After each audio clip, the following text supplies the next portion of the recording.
Amo, Samoa ia manuia le nei aso.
Ua na o le Radio Samoa se furulima iwa toru a mo e tautuaina o e ilangu ngana fitu aso le vai aso.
oelo o tua, ia e feso soani mai an te au. Ia e whaola mai an te au tu samalo o lofa. Ina ia i loa ia i lantou, o lo ao lava le nei, o oele li ie, na e whaia lava. Ia vi ia oelo mātu o tua, i le nei lava tahe ao, whaasiri me uma, o na mātu a mata le tahe ao, i au lava vi inga lo mātu o tua, mātu pese ma alanga ina lo manu malo le nei tahe ao, ua mātu maua le aso fau mai ia te oe. Ua mātu vivi ma whaane ne e ia te oe lo mātu o tua, o mātu wifo fo i o luma, mātu whape atu e pa ia lava oe le tua manu malo. O le tua whaiva venga, o le tua mamalu, o le tua mamana, o le tua ifo uma iai, o mea na e whaia, e le ai lava ma se tu sama oe. O oe lava o tupu, ma le li o le i. O le atua e soi fua mai le vavau e o lava i le wha vavau. O le atua oe la e le vi ingo le mamalu, o le atua oe pulu le mātango fie. Mātu whaftaila o mea lofa o le ola fau o mātu maua le nei tahe hao.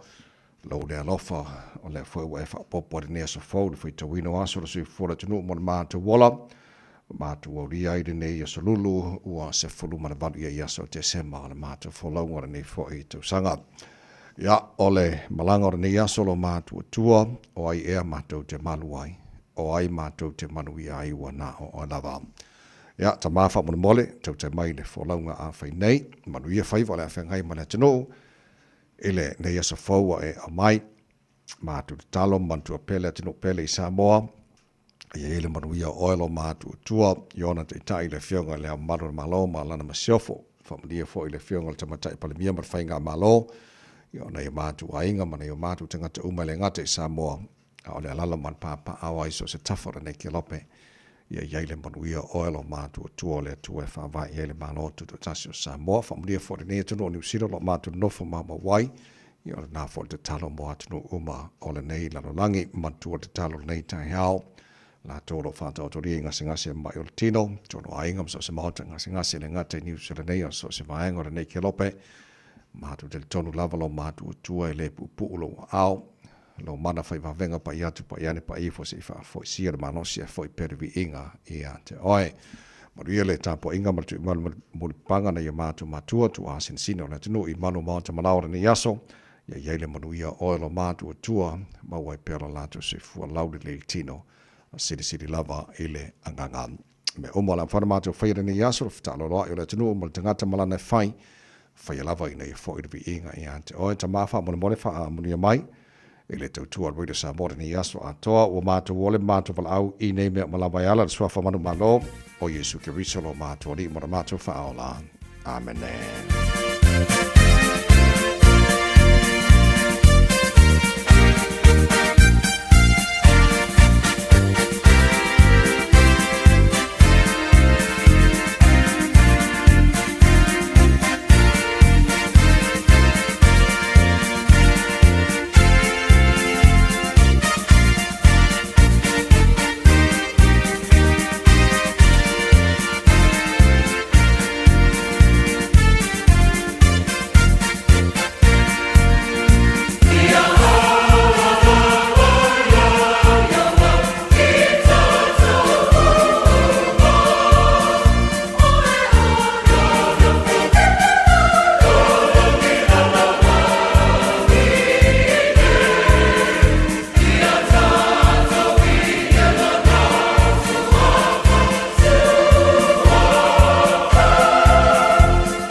Falalanga ia Iova, o le viinga o le tua, langina la whaipese ane kanesia whaaparuputonga Iesu I Samoa, mai la whio anga o pia, le tautua mo arwede Samoa Sifalima, Eva tolu a mo, o tātono le July ono.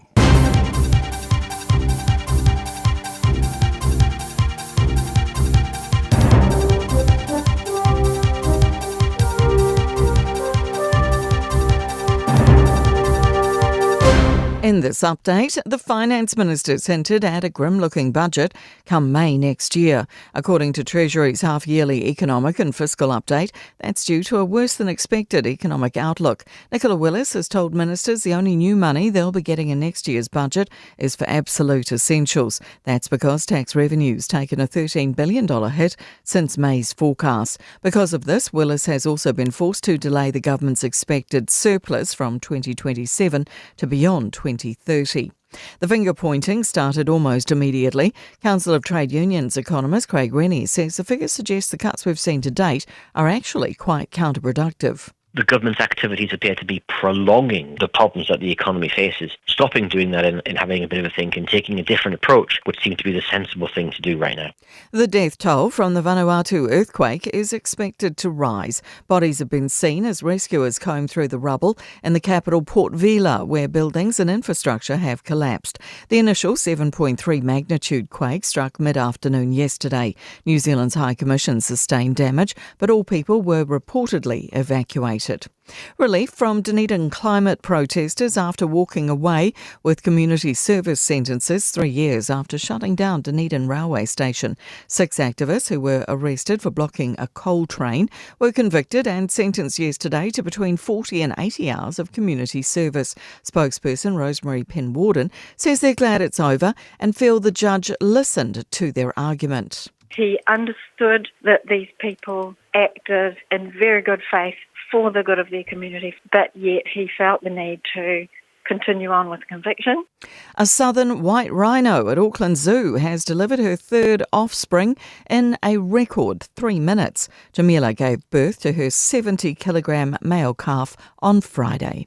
That's news. In sport, former black cap is a phrase Tim Southee and cricket fans will need to adjust to after the 36-year-old's international retirement following New Zealand's 423-run dead rubber win over England. He says the future bodes well with Matt Henry, Will O'Rourke, Kyle Jamieson, Nathan Smith and Ben Sears flying the pace bowling flag. India avoided the follow-on in the third test against Australia in Brisbane, finishing a rain-interrupted day 4, 252 for 9 in their first innings, 193 behind. Black Caps white ball exponent Lockie Ferguson has taken 3 wickets on debut for the Sydney Thunder in a 2-wicket Australian Big Bash win over the Adelaide Strikers in Canberra.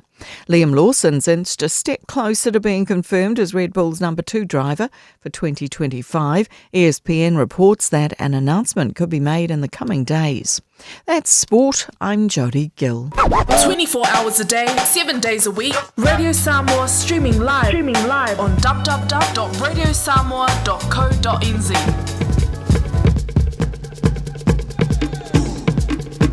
Ile swafa marmalo lo tātua li whaolo Iesu Keriso mo moro whaatalofa mo whaawhiroa I fo I whaatulima I lava te le lava ma le whaaloalo sa molo watino pele ile pa ia ma le mamalo lau whaafonganga ile nei fo I tai hawhau ma lo le soifua maruia whaamalo fo I le atinu ia le whalau o le vi ingai avelo tātua tua le langi a wao lo na alofa wa tātou mawai nei asa fo le aso whai le tua tātou te ori ma tātou fia iai pat patia le anga le lei sili esi o le tātou tupu sili le langi o mori malo tō sui fua mo le mātou malosi wa tātou sili whai lumo le nua le o tōre nua manua le o mala nei tai hao fo I pere vi inga I a te ia ia tau tai baili tātou tua le whalau ngora ni asa mo ia tātou whalau le laulo na lofa o tātou ieri nei asa fo o le aso lulu nei se fulu ma le maria ia so te sema o tātou whalau ngora lua afe lua se fulu ma le whao si mai lau whafonga le porokla me malo le tai hao ala Radio Samoa Sifalima Eva Toru Amoni o falau turi tufunga taitu taloto fa penafo Natasha va elua intini on Facebook ma YouTube Radio Samoa Sarah Tasipante ma fenga pesta au te lo sio mal to ona nei tamai meni tau tuina o ese paile tula Eva ele tau nei malo lo su malo se fo monia Tasha ma ni falau malo la verso fo manuel au sunga tavai fa pe foi sunga ya Natasha nei tai au fo talo falava malo ni kia ora ia vi ele ali le watato tu vai mai foi le unga tonu le nei vai aso a talo fa tua ile pa ia mawalunga Samoa ma lo lava le soifua manuia. Nangi mala sunga la wa tsavai fa talo fo lo so ya ni wa fo lau di ia le tua Samoa ma lo le soifua le wa tato to ia fo onga tonu o le nei fo i vai aso ma lo lava le soifua manuia. Ma fuai ona tato to ia ma to pa o nei tai awa walo fa mai le tua ma mai le aso fo mo tato.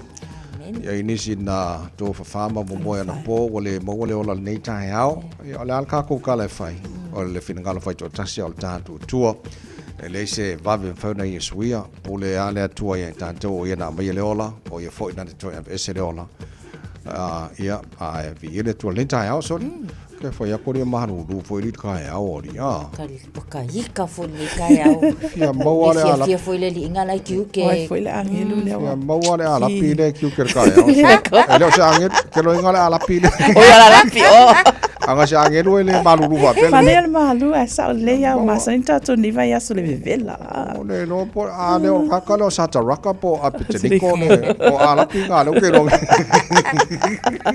langa foi la wa moe mesa sa o Ole le ki ke o se ki kama makua le o me sa ko makua ile makua ai se le fa ko le kama la ai ke fa sa o me ka wa ku ia ile maruru mo ia ka o ye so ia ka ko o maruru o ia fa pengar ki ka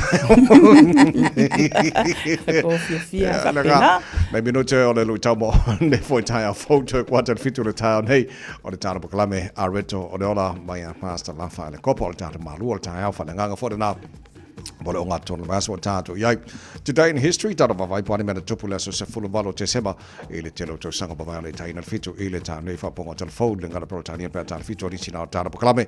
Ia, mole tu lapo mua o le mahalo le tai au, o le tātou li potia matabailunga na walo le nei fo i tai au phone.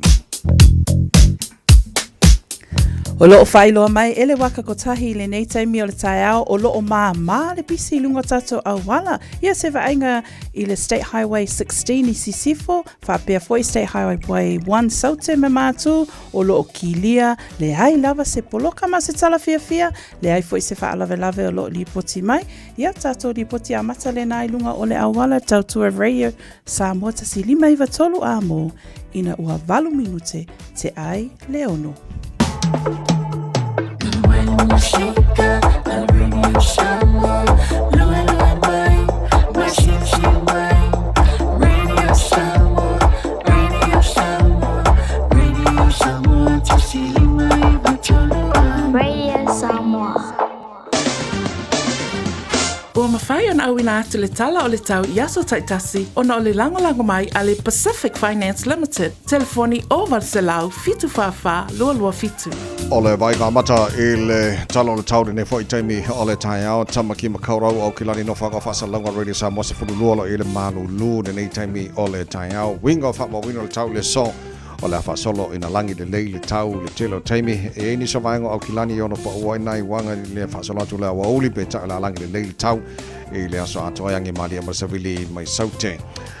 Lua se fulma tolo mo runga o el mafana mo au kinani le sauce for lima lona mo lalo for mai la mai tau 7 more sleeps o we kofe fe a ko fiku mo e or kisi masi e sa o la wa ka wa o kusi le wa ka lalo ia va nga so le tai pe au lia o la sur ba to fila lan tele va au kinani lo su fa mo runga be velo le e mo ta to le so ta ha o va ngo tu ato la fa so au olang de lei pa unai wanga las por raile fa so ko na awa lang de lei pa unai wanga las to nai lang de lei da sa lang de lei so fua mana so lua o le vai so fo e kafe fe ma ya fo so le lei so o winga na fa ma wino tau de ngato le so awa so mana pe au le lo fa mala nga de lei o ta ma tai le langi ta lo tau Radio Samoa na to fa longa ta company le Ua loa le tautua le Pacific Finance in nonga tupe mo so se wha moe maliu, whai puiponga, aso whanau, sa whai whai ngā malolonga, ba so se wha lawe. Apa laine lo le pacificfinance.co.nz pe bala au le oval se lau fitu whawha lua fitu. E talo sanga sauna nonga tupe ile bao le 5 se lau tala, ma le lua se furu hawhe tala. E lua minute whai lau talo sanga online, www.pacificfinance.co.nz. Ai tasi le tu lai whatali e se tali. E iai inga whabitoa. Bala au lo le Pacific Finance Limited ile oval se lau fitu whawha lua fitu. Oval se lau fitu whawha lua fitu. Sa follow wa tele tulai ono ole lui tau mo oe.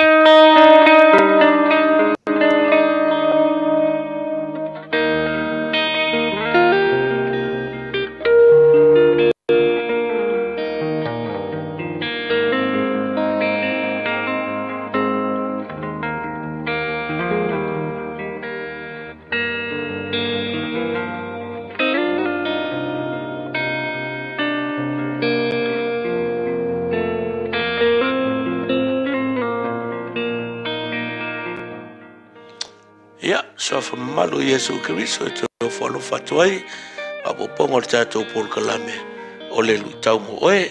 Le nei vaenga le tātou por kalame, fia whai tau ina le salamo e lima, ar whai upo e lua. Salamo e lima, lon whai upo e lua, sifurma le lua, mai tara whai salamo. E tu ina atu ia Iova, mea e te popole vale ai. O ia lava na te tau sia oe, na te le tu una e whaavavau, le ami o tonu ia whaanga e tia. Amen. Cast your burden on the Lord and he will sustain you. Au tu or whamaro si mo tātou. Ia tuu i le tua, o whawhita auri raso nei. Ia, tuu i le tua.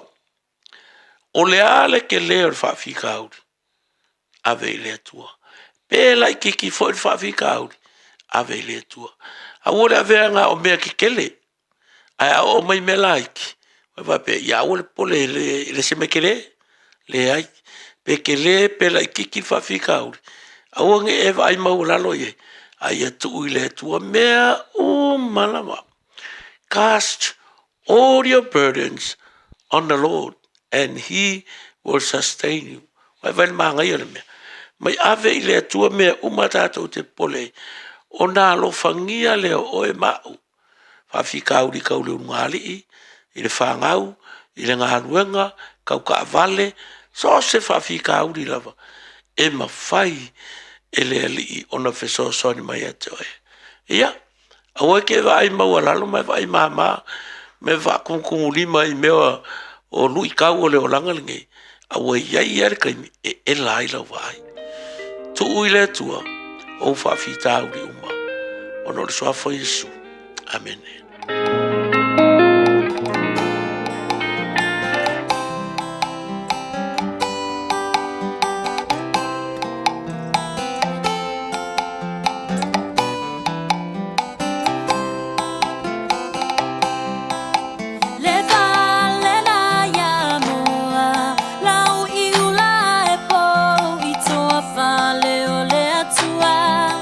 Bom, bom, ele é alofa tu, não.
Annie Grace, le mata o le fia. Ina was fufitu lau jale tu lai o nono e whafonga le poka lame malo tai harwere samas fuli mai betolu a mo lona se fulu valua nei o aso le toi masina o le tara whalaunga o le lua fe lua se fulu mal fa so le la titilo nei le au mai kaumala tu taule ye nei ma mai koe 7 sleeps no inga koe fiku moi o le la sa awala ngale whapengiri wa sole sole mo kako kako me pese aleluia ke lo me alo for Christmas ya lo fa mai le tua mo na ya so toi ta tuanga te mo Christmas nei tu sanga te pena lo tu si fo mo ma te wola ya mata tu fa na tu mo le lot of time mo le lot of fear na me alo fa sirsi ese ya ma wa sa le tua mo ta tau lo na pele Yesu ki risol fa ola mo tato ma Yesu le lei ko ke ka de ka kong iai ele ngata le tel tono la soros fu limba na fa na toile le Christmasi ya le tel tono fo yu fa na mai fa ola mo tato ya ka ko la kirsiango ka ko we mulmulia ya o ngatu spai ya le nga ya mana ya sole e malo si mo ia le mafui ele ali inga lulu i Vanuatu ali o le poti la tamai la titilo tu nei le tu la taluai sfu faila to mali liu o lo sa ilia to lu o vam lu se lau la to o le o lo o fa pena ona tong pitia ni so vaenga ya o lo o fa mo tu la to le na fie le mafui ele e Vanuatu na fia Te vai. Fitu te sima le fa le malo se le mafui ele na le na afia ia le vaenga le na I te tonu lava foi o Vanuatu.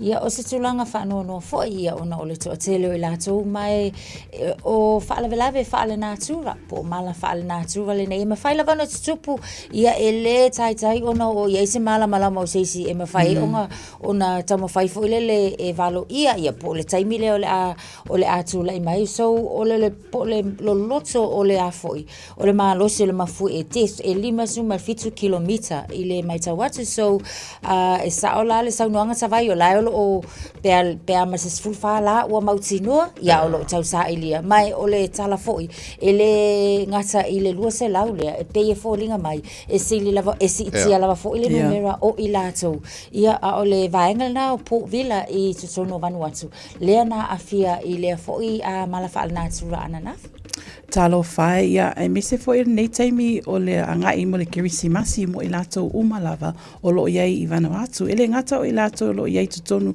i le atunu lea wa tupu mai ai lea whaalave lave au lato a inga o lo iai atunu umamao i le pōlenga i le taimi le nei ai lo o whai loa mai ia pe au te i loa matali tonu o tele na mai moa sila malo le atunu i tele fo i o ata i lungo televise ia mese fo i le social media i le whaalave lave le tupu mai e alofa atu iai i le i o lo i tutonu o Vanuatu i taimi nei mana tua i le i talo sanga e i lava to tele tato i le i loa to tele o lo iai tutonu o le lea atunu ai mana tua pe i talo sanga o na fo i o whaanoa noanga o le si tu o lo iai i whaapea e fast fulu lima a tangata New Zealand o lo register i lunga o le platform lea le travel safe o lo whailua mai le taimi le nei o lo iai tutonu le atunu ia e tonu lo ia foi fofuanga New Zealand mo la to tangata lo ia tonu Vanuatu le taimi ne so le tulanga na iai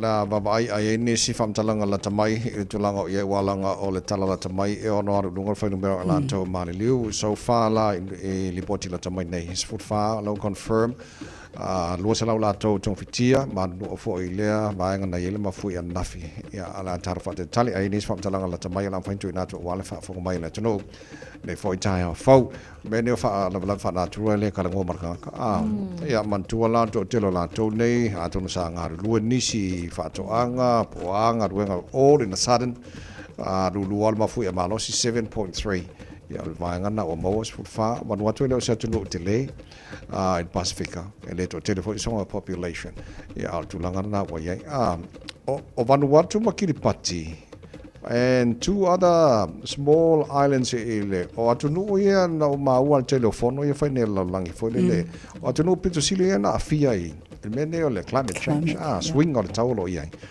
Ya le nga ar fonga o atunu kene nga karkarangoa. Ai tupu lo.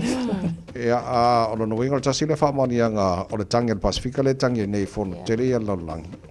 O le fa mani mai ai ba nga o le ai afia le Pasifika le tulanga ye le climate change le vetem ya.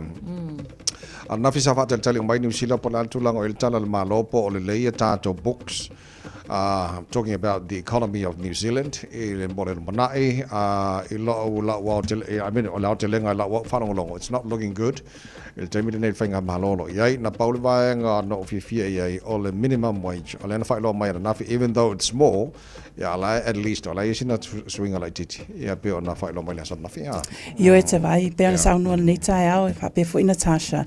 O loo whai loa mai lunga tātou RNZ News, lea sa iei se whai lawi loa mai palemene. Io e o se tala fia. E wina la ititi, awa iei si tanga, i le tātou tutongi lea o whai ngoina, o le minimum wage.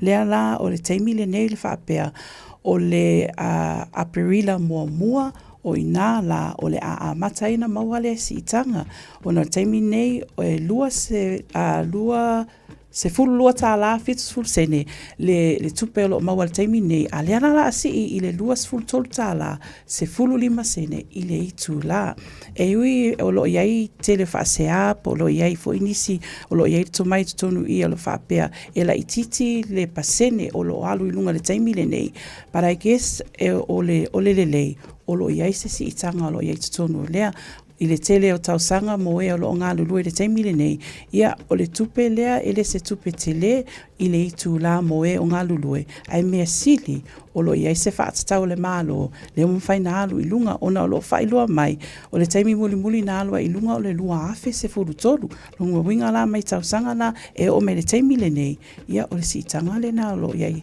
mō tātou mō le anga i luma al tausanga fōla e ile fuafuanga o la a matai lea tutongi. Na toe te tilo e whainu mera o le minimum wage sa iei 2270 o na si ile 2315 o na while na announce mai iei o si tanga fōle la iei 2350 luas futolu ta la lima se fōlu o si tanga fōla so le winga na tala len whai nei even though it's small but at least all always is so yeah. Te lo sa na Mana e fona at least ia talia mal faftai ola e sili la ia ngai lo lele ai beta la si ai ia ai tato fia ia ma oli faftai ola na wa ia sina foi fa opoponga mo tato ia ai olu tau ko angala ia fengal wenga wa ale leila ka ko anga makalo fengal wenga pola la kiki ia fa opopo so eli mal vai so langa ka ko anga fengal wenga ia matai tu la nga ko lei ia ona mawale o le so ani mutato a lela yele fofu e sa one after the next 2 years o ka kaunga lua sulfata ala ma le valu sini le sisi tanga ye so ia tato talo ia ma ka ko kalo ia mo ngai kala ata vai ma no fola ia le lei o le o jele o lopo tale fe ngai le si tanga ma le tau se fuanga wala nga fatu stu sa pena sia ka ko wami a fa pe o le la titil si tanga mo le minimum wage al tau se fuanga le suia cost of living le mo ko ia fi tanto e pe fo nga mai e afia nai a inga fo la e tau fa so se le e le o kai po le vanga na kile la ko milion ala mo e la ko kup ya tatou ia tau fa so se le ya pe o le sini na afia nei vanga ya o le me fa tatou ata mai fa so o te lo me fa ngofia nga o le ale tu pe o lo maua ya ata mai fa so ya ma sel nei vai te me ke nga spend tai tatou Christmas ma lo o ke le lo poila o nga le o fa mong ye nga mo bo se sing fa mong ya o se kiriva ai ka ya mu ya foi la ko o ko ya bea kumau Ioi, na tātou tatalo no fole nei vai aso ona o le anga ia te fo ilele wa onga il fai wina uma wala tau sanga o onga i tau mawhainga alo mawhanau. E ila onga i le vaenga leo nai i Lower Hearts. O lea na te le se wha manu i anga. O se anganga fia whaaftai e lea onga malpule a onga.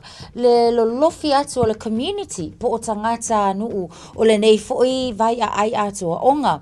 Nga oka ia pusa mea alofa asia onga lea mota maiti uma. Ma ngai ke le fo le tau mawhainga la onga. E le ngata ka mai ki whaiwhai longa. Au tamaiti umalava. E te tau o na tofu tamaiti. Malanga mea alofa e alu mai e lona ainga. Peita iane. E na o se vaenga o mea alofa na oka. Na mawhai o na maua.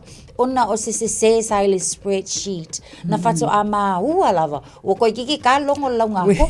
Ioi. Ia ona ngalue loa le ole vice principal po le sui ole a le pule lua. Matu ilunga le Facebook page fo ile le a onga le fa le tonu ai. Na onga lu waku alo lofi mai ma le community tavai mani o folau. Alu waku le loli ma le pusa polo o kangi polo tamaiti. Ia o tupe o se leni wa o lava ile fa manuanga fo ile lo se lengi e fausia le le ai ma fa le le malaita alo po le playground atamaiti. O le tulanga le fo ile e moni lava la fa mai sau noanga ale suipule e monia. O lea sa ngā whātia lo matou pangatia lo matou pitanu o le whaalawelawe pēr na sila fia. Ia le whanaina o se tasi fo o tangata i se tonu o nai. Ai o lea lava lo vaia, o lea lava i Eisa Maria angalele. O lea wala lofi aku ia wa makua i amo mea lo whala ungi i ata vai mani o folau. Ina i o lato ai ngo sulanga le i tele lea, mana ia le nei au nanga. Ai mai se o le loto fo ai, o nei tangata. Ia mo nei alo nai whānau.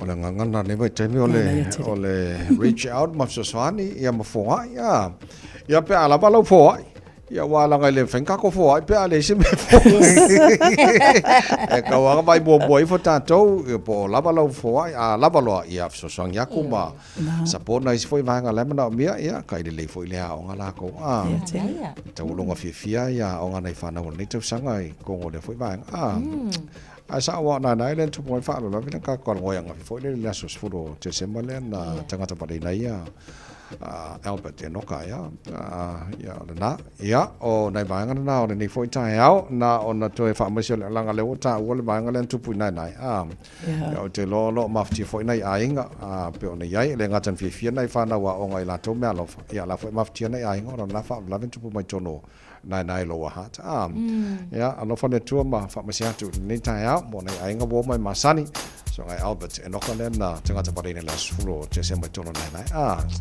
ala so ele le ka lenga karsia ya mau Ioi. no lei to fitu aso ta to le Christmas le to sanga ala fa mai le to mori lo to se fo ma to malosi ma ya bawa ainga o sa mo se ke se masi fia Christmas apa Light Express. Good morning. Semale fifi le kirisi masi ua e aulia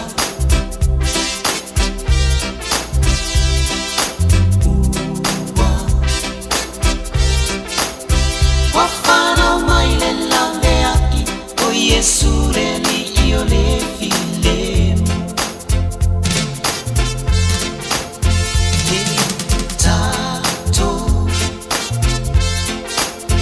Sauri ni me alofa ai mai se lo loto ya mama Ina Ya tato maua le taua ole ne ya so au mai ele atu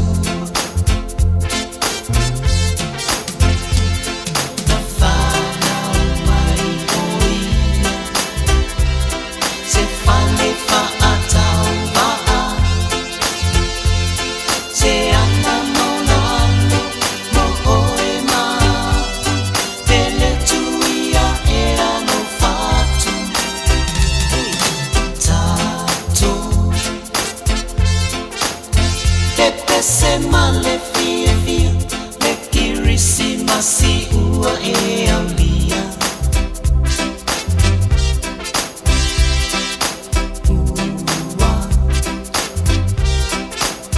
Wafana mai le lave aki o Yesu le li io le filemu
Yesu le li io le filemo. Tafana mai oia, se fallo fa atamba, se alla maulano mokoe ma, pele tuia e ano fatu, tato. Pepe se male fia fia, le kirisi masi ua e aulia. Ua wafana umai le lavea I, o Yesu le ali io le filemo. Wafana umai le lavea I, o Yesu le ali io le filemo. Wafana umai le lavea I, o Yesu le ali io le filemo. Radio Samoa. Taslima iwatolu amo.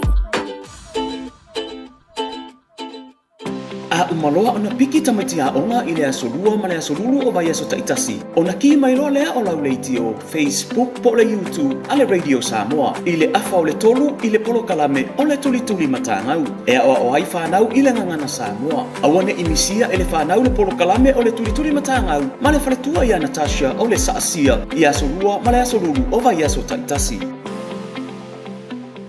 Tala falava Samoa o foi nei o eni ma le tatou whale tā wale lauiloa o le Car for You.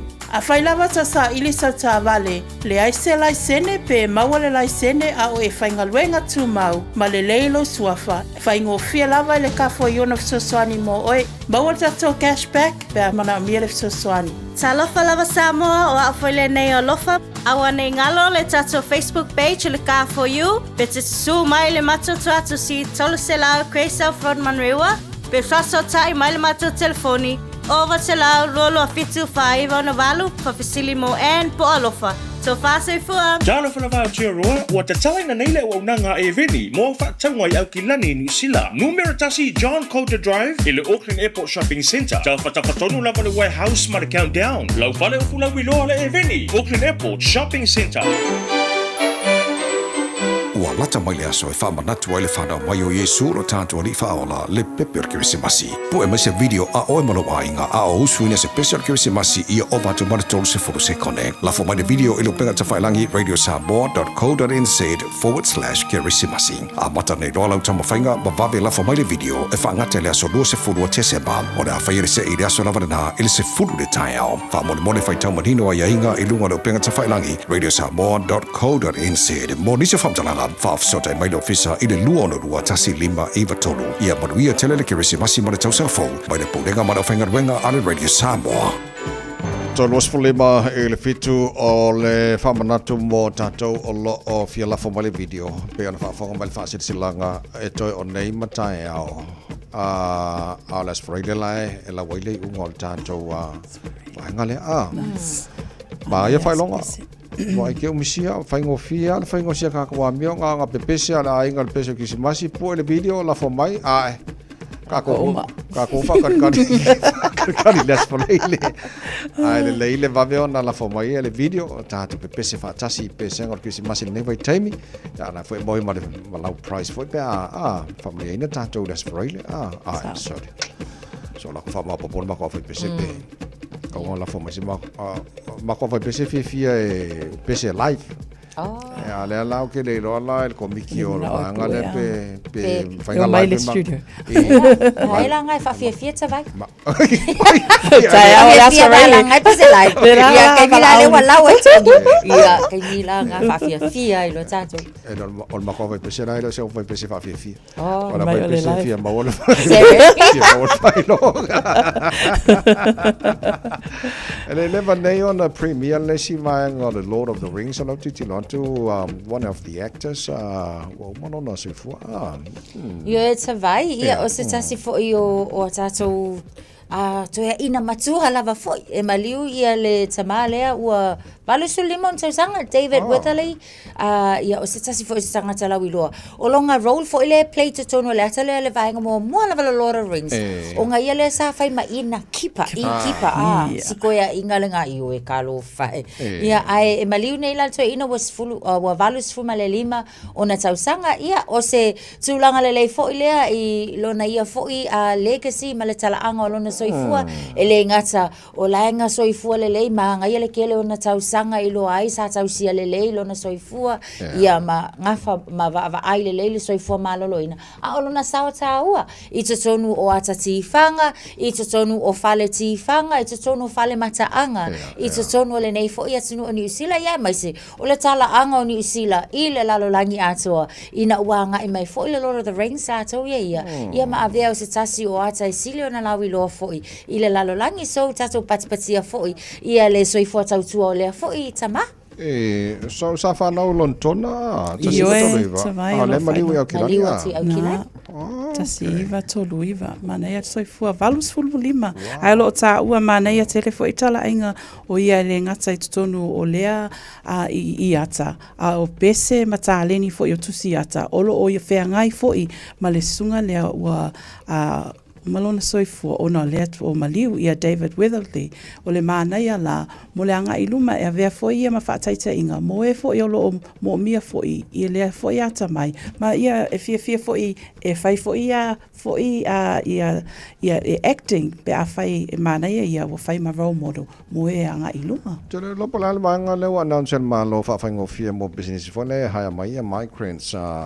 tele tasi le fo nga fo el malo le wa fai lo mai Io e te vai tala fia le nā leo whailo mai le taimi le nei says government makes it easier for businesses to hire migrants longa winga la mo e olo i atunu umamao o le awha whaingo fia ina ele malo i le visa lea ua tā ua o le accredited employer visa longa winga la o ia inga po guidelines fōu lea leo whailo mai mo le lua o lua lima ta vai ma Natasha o lo whaapea la o le masina lea o mati o le atam whai ai ma whaatau nuuina ia whaenga e peila lo whailua mai le taimi le nei removing of the medium wage threshold longa winga la i le tūfo i lea o le tutongi o le a mawhai ona ave ese nisi o tūlanga ina ia mawhai ona iei tūlanga mo le anga iluma mo tangata ia mai whafo ia mai se foi le wa ai lea i fuafuanga i experience ia mai se foi mo e o lo iei le to mai i sosenga luenga o lo mo mie tutonu nusila pe o na o nisi na o vaenga o lo va ai le malo i le taimi le nei o risi foi vaenga lo va ai lea visa lo fa pe visas for new applicants or in lower skilled if ai tusa lo va ai i tulanga le na mo le fa faingo fieina mo le mai tangata i tutonu e fa nga mo nga luenga i New Zealand pe o fianga telene na fai suinga ale malo mo le mai tangata ina ia nga lulue so noa ia immigration minister ia Erica Stanford o le fianga telena e fia mai tangata mai fafo fa nga mo tato nga luenga i nei Mana ia tele.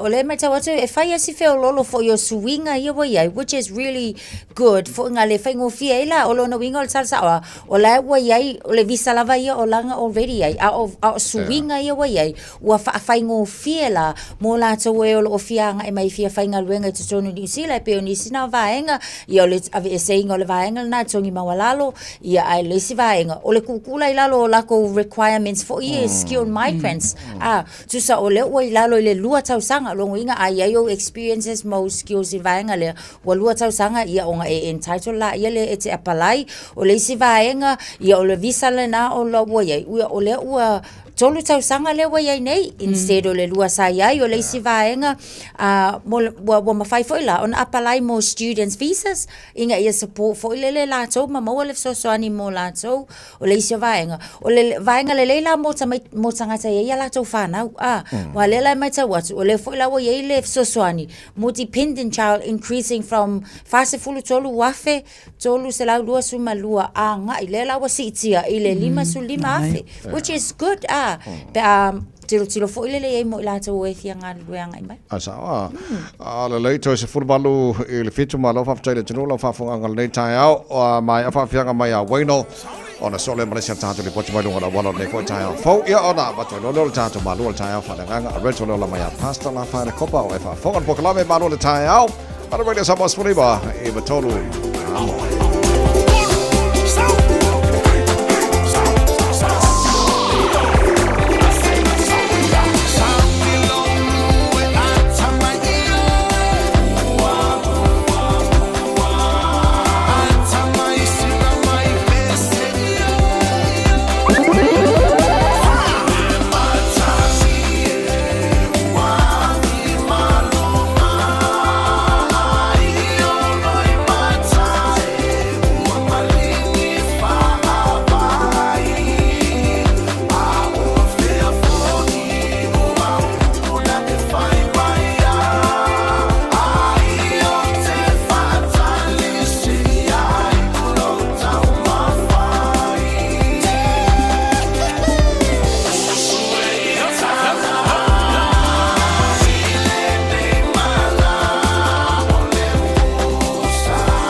O lo tu maule ma le pisi lunga tato a wala le nei taimi o le tai ao vanga na lunga tato State Highway 16 i sisifo le vale o Royal Road ma Lincoln Road fa pia foi Point Chevalier ma Newton off-ramp o ina la o lo iei se le mo le alo tato traffic.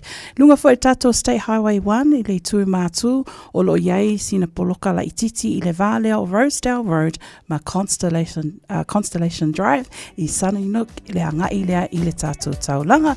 Tato li poti la tamaile na i lunga o le awala le nei taimi o le tai au tautua Radio Samoa tasili mai vatolu a mo ina ua toe se 15 minute o na tālea o le fitu. Talofa! We're the Katinas, and you're listening to Radio Samoa on 1593 AM. Bread of life sent down from glory.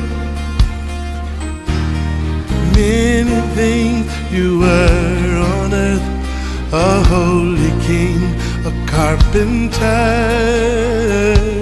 but you are the living word. Say it now. Come on.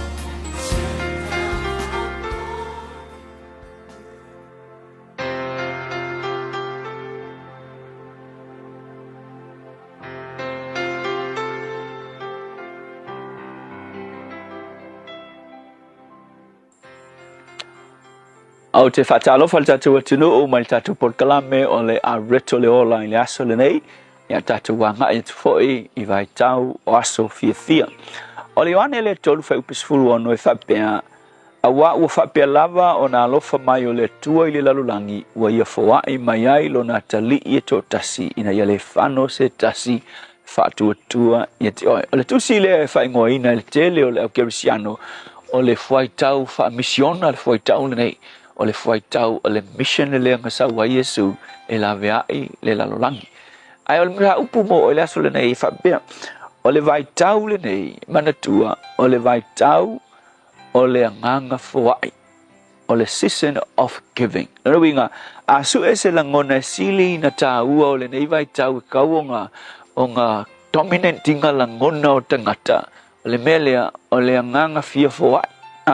O le anganga fia whaamamulu aku se mea mo sesi. A wā foila, o le foai, o le ngai ngoinga le autu iai le finangalo le tua na mafuai o na ia au maia lo na tali e tua. Vai ko kasila tali o le tua, ai le i ai u le tua pe e awa ia la ngai ko kas ne ai, na ia whaamamulu ina mai, ma na foai mai lo na tali e tua tasi, mo le lalolangi ina ia le whano se tasi.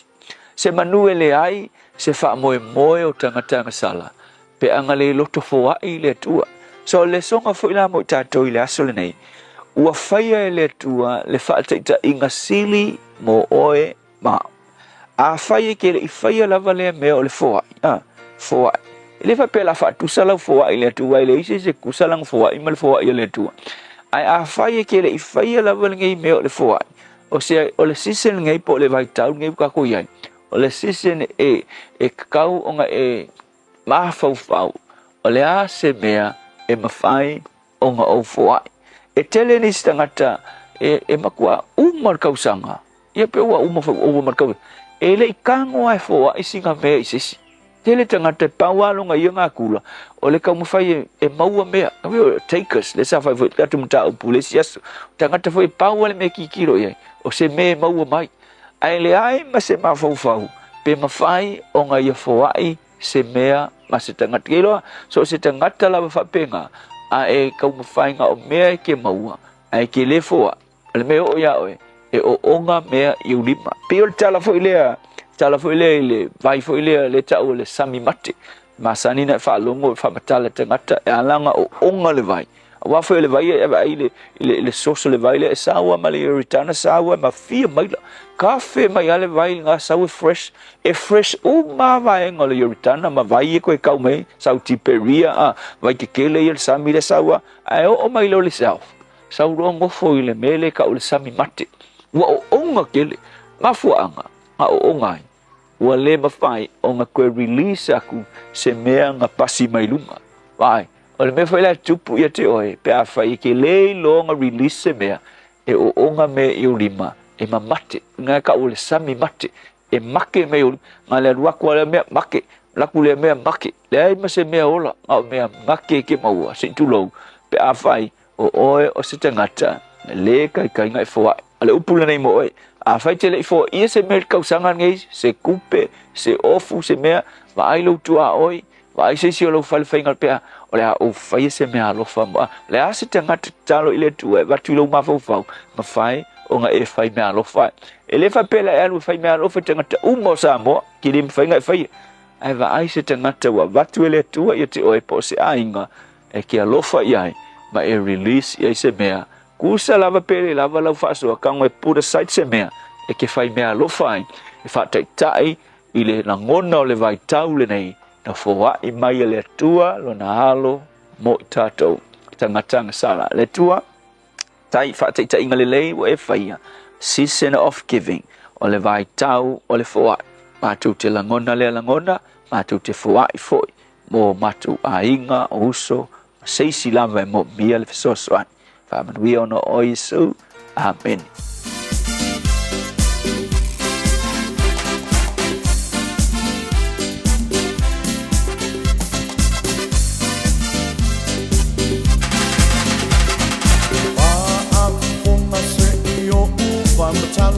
Ole tala malama lama, ilona mala awina. Mai le Filipininga wale ole tino a ole nganga wa ole o mai ma ama ai le loto le tangata. Eli apo apina tapa lo na toru mai ai o sama natani elu le lona fa. Matai ma o sema, Samuelu pesili ai ese wo mai e a tau le a. Tali ese toyo le wiki e tabita. Emana mia ele tua, tole na luenga e fama oni, fama losi. Emana mia ele tua, tole na luenga e fama wina fatu wina lolo mana. Emana mia ele tua, tole na luenga e fama oni, fama losi. Emana mia ele tua. Tole na luenga fa wina fatu wina ilo mana.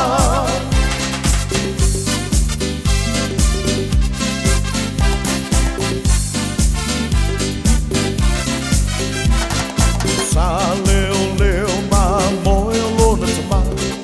Ma le loa o mala awina. Ami ia te ia le lao ai o saulia. Sau malona le loa wa Jehovah Samuelu ina tulaia Oia ole na wa Filipinia Tata wa pauina iluma ono souma Ono sofia ilea oia ilea nganga Emana mia ele tua Oni sole na luenga fama oni Fama losi Emana mia ele tua Tole na luenga fa wina fatu wina ilo mana. Emana mia ele tua. Tole na luenga fa maoni, fa manolosi. Emana mia ele tua. Tole na luenga fa wina fatu wina ilo mana.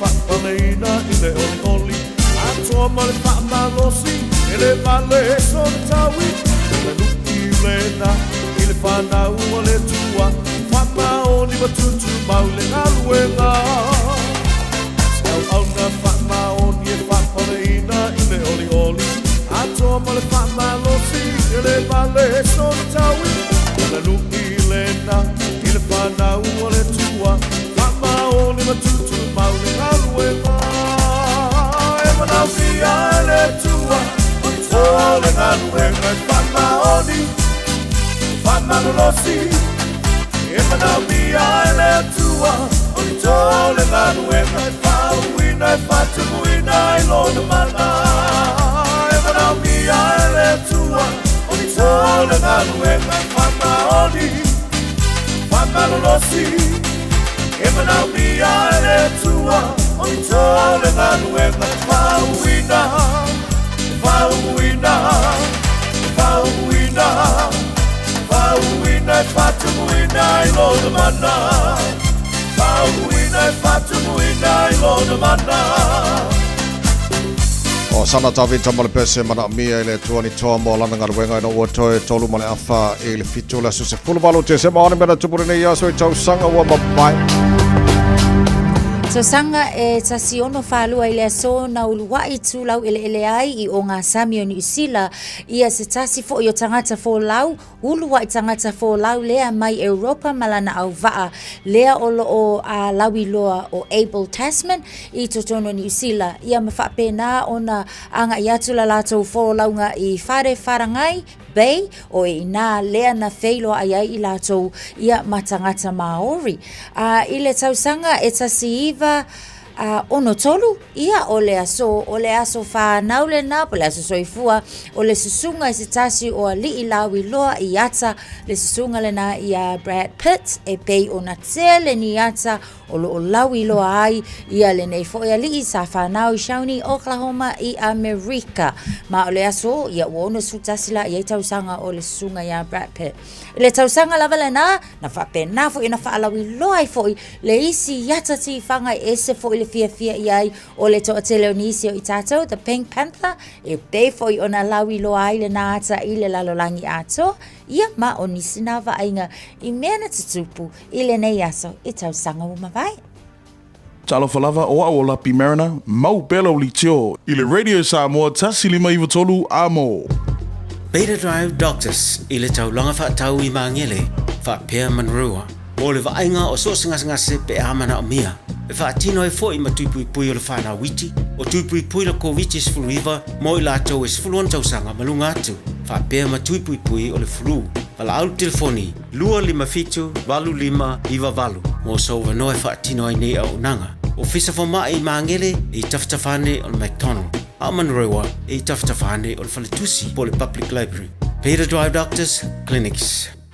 O e si la fia me e whaatino e mawhaiona e umia I so fale motu le lumanai. A whai fo I so fale motu, o e si la fia me whaiona whaatino ni isi o fuafuanga e whaonga aire equity o lo fale. A wane e misiere por kalame o le malu I fale, ia fiafi o soruru taitasi le se fulu e te aile whaa.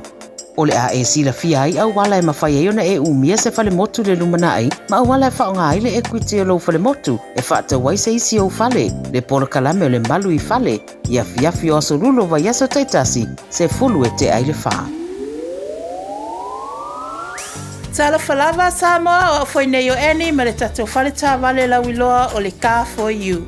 A whai lava ta sa ili sa tā wale, le aise laisene pe maua le laisene a o e whaingaluenga tū mau, ma le leilo suafa. Whaingo fia lava le Car for You na fisoswani mo oe, maua tatou cashback pe a mana mia le fisoswani. Talofa lava Samoa o a foi le nei o lofa, awa nei ngalo le tatou Facebook page le Car for You, pe te su mai le matoto atu si tolu se lao Craysel Frodman Rewa, pe fraso tai mai le mato telefoni, over te lau lolo a fitu whaiva na walu, pa fisili mo en po alofa. So fase fua.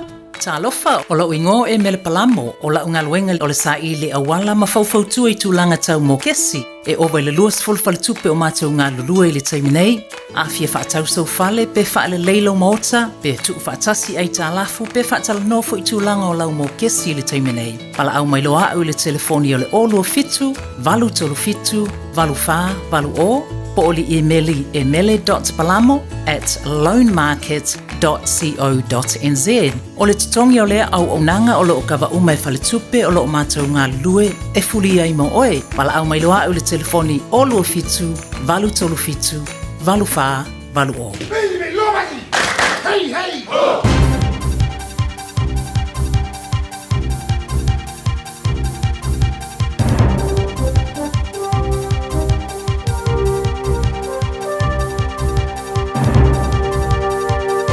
In this update, National and Labor are playing the blame game over the state of the government's books. Treasury has pushed out its surplus expectations, citing worse than expected economic growth. Political editor Jason Walls says after the numbers were released, the finger-pointing began. The spendthrift, debt-ratcheting lot that preceded us. The economy is shrinking. Back and forth they went in the House against a backdrop of new, lacklustre economic forecasts. A surplus is now not expected until after 2030 or 2029 if Nicola Willis's new Obligel X measures are to be believed. Meanwhile, she's warning that there are more cuts to come at next year's budget. A state of emergency has been declared in Vanuatu and a curfew's been imposed for 7 days. According to the International Federation of Red Cross, 14 people have died and 200 are injured in yesterday's 7.3 magnitude quake. Journalist Dan McGarry told the BBC he's lived in Vanuatu for 20 years and this was the most violent quake he's felt. We get earthquakes on a regular basis, frequently higher than 6. But nobody that I've spoken to here has experienced anything like it in their lives. New Zealanders could be saving big bucks under a new proposal being announced today to lower the cost of card payments. The Commerce Commission's drafted a plan to reduce interchange fees from about 0.8% to 0.2%. Banks charge these fees when processing Visa and MasterCard payments. Several products have been recalled from bargain store Panda Mart a week out from Christmas. All bikes sold at the store are being called back due to having no pedal brakes, while all Panda Mart baby walkers, rattles and play gyms are also impacted. The bargain retailer's recently expanded into the South Island with a store in Christchurch's Northwood after a successful New Zealand debut in Auckland's Pakuranga. That's news. In sport, former black cap is a phrase Tim Southey and cricket fans will need to adjust to after the 36-year-old's international retirement following New Zealand's 423-run dead rubber win over England. He says the future bodes well for Matt Henry, Will O'Rourke, Kyle Jamieson, Nathan Smith and Ben Sears flying the pace bowling flag. Australia's cricketers appear resigned to a draw in the third cricket test against India in Brisbane, with the tourists avoiding the follow-on and more rain expected on the final day. The tourists are 252 for 9, 193 runs behind after a fighting unbeaten 39-run final wicket stand saw India pass the follow-on mark. Australia assistant coach and former black cap Daniel Vettori says they needed that scalp. Former Porto and Olympiacos manager Vitor Pereira has agreed an 18-month deal to take over at Premier League battlers Wolves. That's sport. I'm Jodie Gill. 24 hours a day, 7 days a week. Radio Samoa streaming live on www.radiosamoa.co.nz. Lo solonga le pelunga lan tele se vanga nana I vaenga iti o la failo mo e abta valo na u amata no feololo le PC Wellesley Street and Hobson Street I le Auckland CBD wa amata na PC le taimile nei Wairau Valley or southbound towards the city centre o le na foi wa amata ona PC mai I le taimile nei Royal Road and Mount Albert on State Highways Fuma Leono nisi na vaenga o le na foi wa amata no feololo le PC le taimile nei o le taiao na swinga na abta vale o le na o ia le tele mo o e mafuta mai le malo le taialo Radio Samoa ina ua 5 minute te ai le tu live fitu. Radio Samoa Tasilima Ivatolu Amo Radio Samoa Tasilima Ivatolu Amo.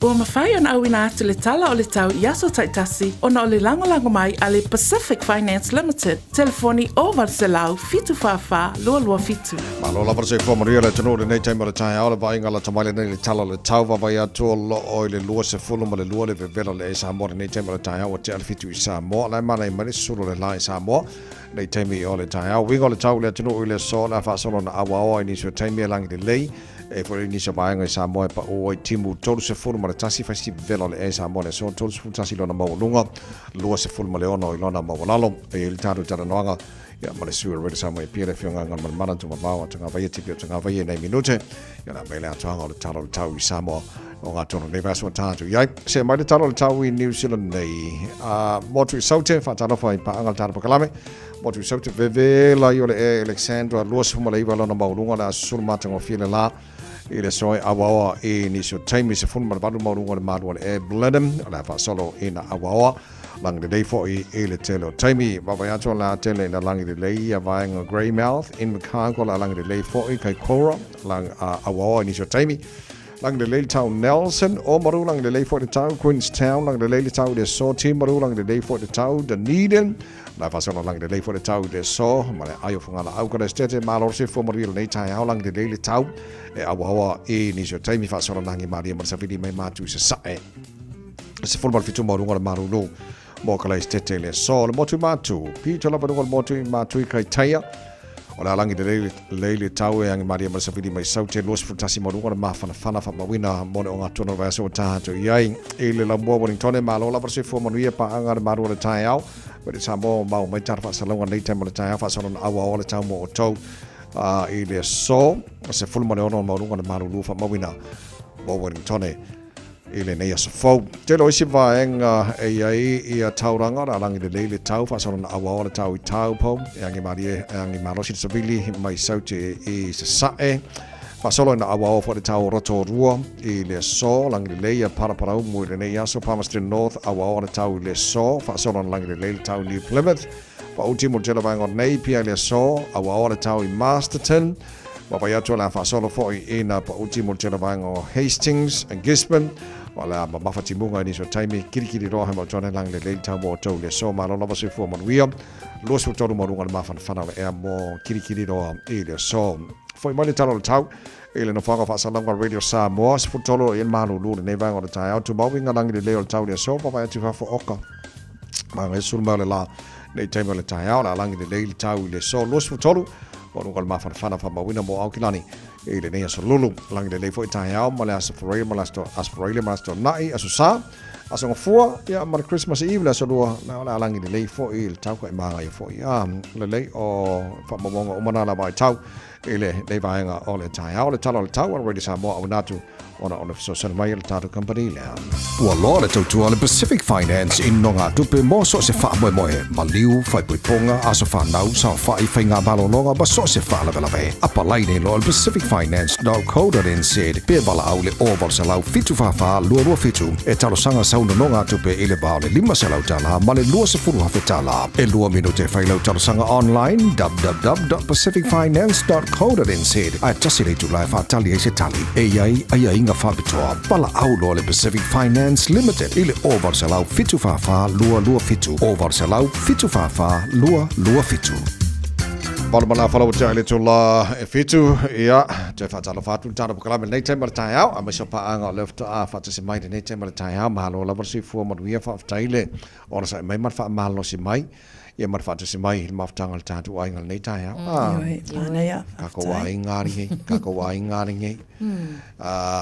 tatu fia matato fatalofa ia matato saune fa matato Christmas natu sanga ole tala la tamai le na matu nei le tu sa ma fa mata matu tatu pokalame ile mafui e Vanuatu so fufa la fa ingola to confirm o mali liu o ia ile fa ingola to manu al lo se lau e o lo e fonte tenunga e o no lunga fa numero la to o mali liu o la tu mata ia pel tara pokalame ia ni se fa mata la tamai ne tu langa na tunu o Vanuatu ma mafjanga lo ia talo sia ia one ia fa ina tele le Pacific nei vai taimi wala vai taimi nei o fa o lolonga ia mamatangi marono sia fiel Pacific so torsia ia one ia fia ia tatou sa momal Pacific ma so le telefone nei ai ngoleo ta fa ngai oi sa moma sa ngore mola tu ta fa fo ia le mas ka hot ki manga yo ngi ka yao na ia lava la le tai au fo le nei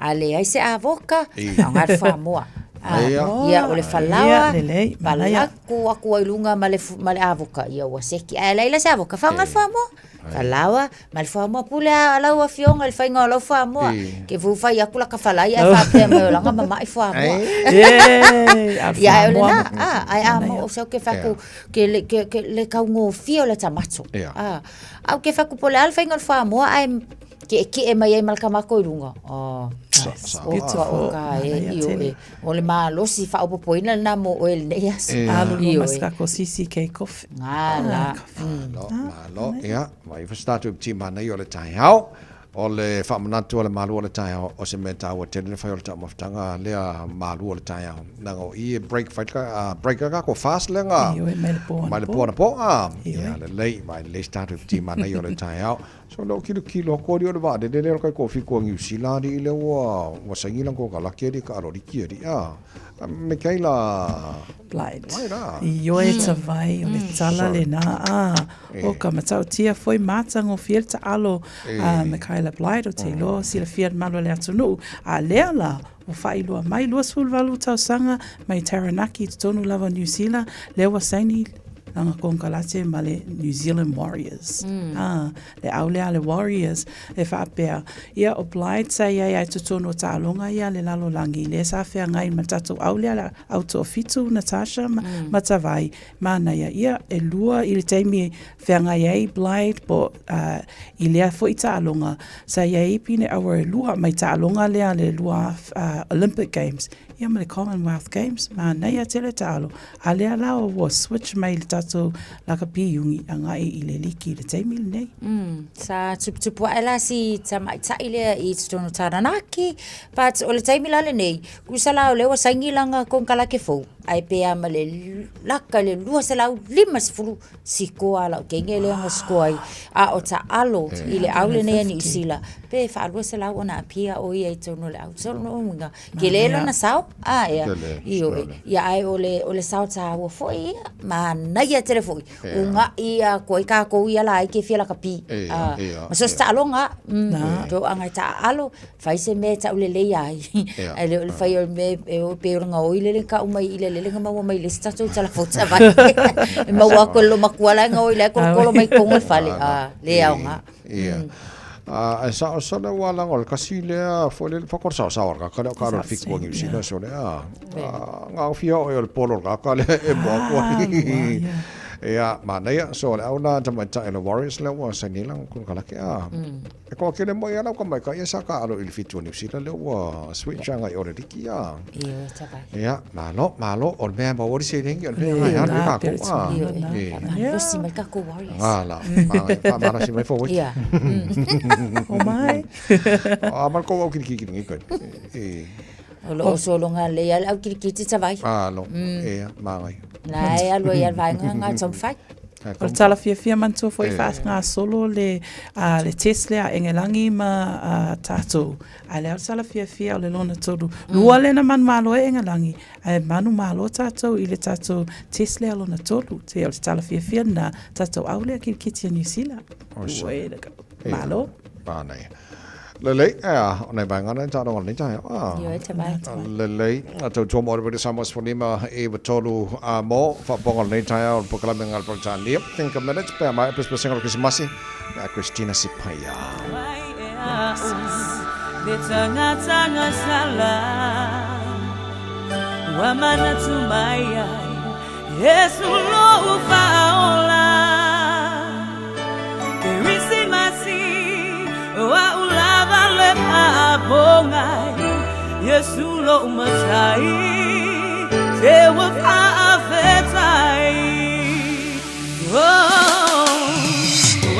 la le bongai o le Christmasi soi por mai ai lo matai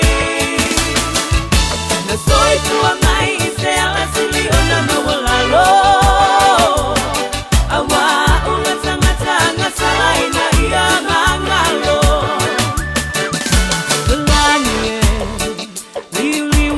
Maya Salia la unei di inga o te si itia inga O te fo atu mapa manu Ile tupu o tupu O ia ole filemu O ia ole loko O wala patu noa Wali utino tangata Awa unei le tangata no posala lenye wa o mawai veo la malesa o lo tonga papeta Yesu wa elabea ile papa nonga wa ula vale pongai o le Christmasi soi por mai ai lo umasai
Alofa, I'm Annie Pulituatua, and you're with Radio Samoa 1593 AM. Just think a minute. It could change everything.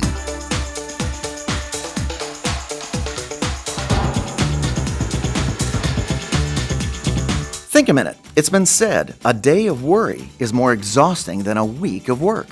In fact, the root word for worry is choke or strangle. And our worrying does indeed choke the life and strength out of us. Our constant worrying is like continually choking ourselves emotionally, taking away our hope and happiness. If you don't bury your worries, they could bury you. So today and tomorrow we'll learn ways to win over worry. Remember, worry is the dark room in which negatives are developed. You're expecting the worst and thinking about what you don't want to happen. But this only paralyzes you, so you do little or nothing at all. Worry gives you the paralysis of analysis. As a mother told her children, worry's like a rocking chair. You can rock all day and still get nowhere. So you see, worry is a total waste of our time and energy. For one thing, worry makes no sense because you're trying to control what you cannot control, like the weather. Since it's impossible, why even try? Plus, to worry about something you can change makes no sense either, since worrying can't change or fix anything. So just do what you can do and don't worry about the rest. The fact is, worry is not natural. You'd feel foolish if you walked around all day with an open umbrella over your head just because you're worried it might possibly rain later, instead of naturally waiting to deal with the rain if and when it happens. We humans were not built physically, mentally, or emotionally to handle more than one day's responsibilities and challenges. A first step to winning over worry is to simply choose not to be a victim. Many of the things we worry about come from the wrong words and behavior of other people, yet we feel somehow responsible for their bad attitudes and actions. It's true that peace with other people is very important, but never at the expense of the truth and facts. If you know for certain that you did not do something wrong, then you're not helping that other person by always rescuing him and taking responsibility for his wrongs. Remember, with Jesus in control of your heart and life, you're a victor, never a victim of other people and circumstances. So why not ask him to forgive you for living your own way and to help you start living his way so you can have his inner peace and power to win over worry? Just think a minute. If you'd like a free CD of our top 40 programs, write to us on the internet at www.thinkaminute.com and catch us tomorrow at this same time when we stop and think a minute.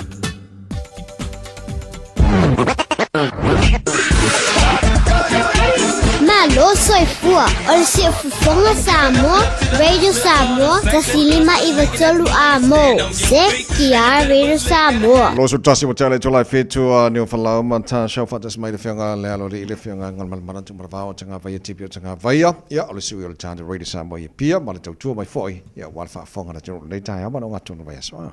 Le nganga fa alo fa talo fa tua ila wa fionga ngal man mana vi ile watato fa ilo ile ne aso fo malo la soifua manuia malo le folau.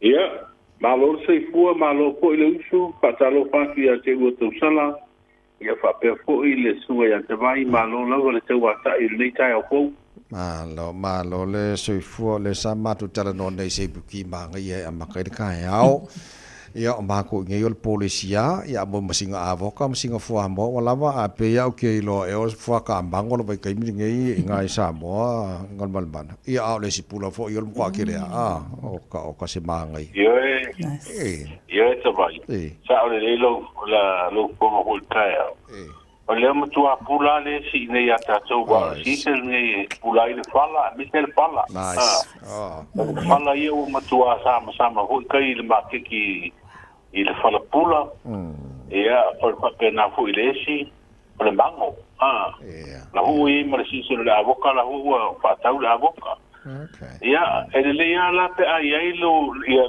na yesi ho ile lo fongo ko ta por pale ia mango ho ile kasi pe lua ia ko manga ia pupu fala ile a mo ngai fala se pulu kusanga la na kwa ka mai mango o mai lesi o mai ia el fala ele se tu per white e alurora i kai ma ke fa ka wai ia so mai la so por ale que fala le i nei mo le mango mo le aboka ia ke ro ku ia ma le lima kala ile pe ala fo tele le bango ia pa kala le bango pa pe hono Oscar ia ke wa ko su kala le bango ke la ko ke pe ha ka o mango ke market o me pole o ita to su te mine yo le fa o te usanga o fia ho ina ta tu a inga malanga mai malo awa ho le tele para o ina su mali vai pia manongia le kausami o lesi ma le bango ma le fala pula i nei tau bevela o tato vai mo ia ngai usila manu ruga tele tei pe ora tanana va le ka kana no a le ka ki mai le kuesi ma le ma ai se vai que vai vai foi pa ola usa ma mai fala Olha, Mato, le pese masani fia fa pei o tonu.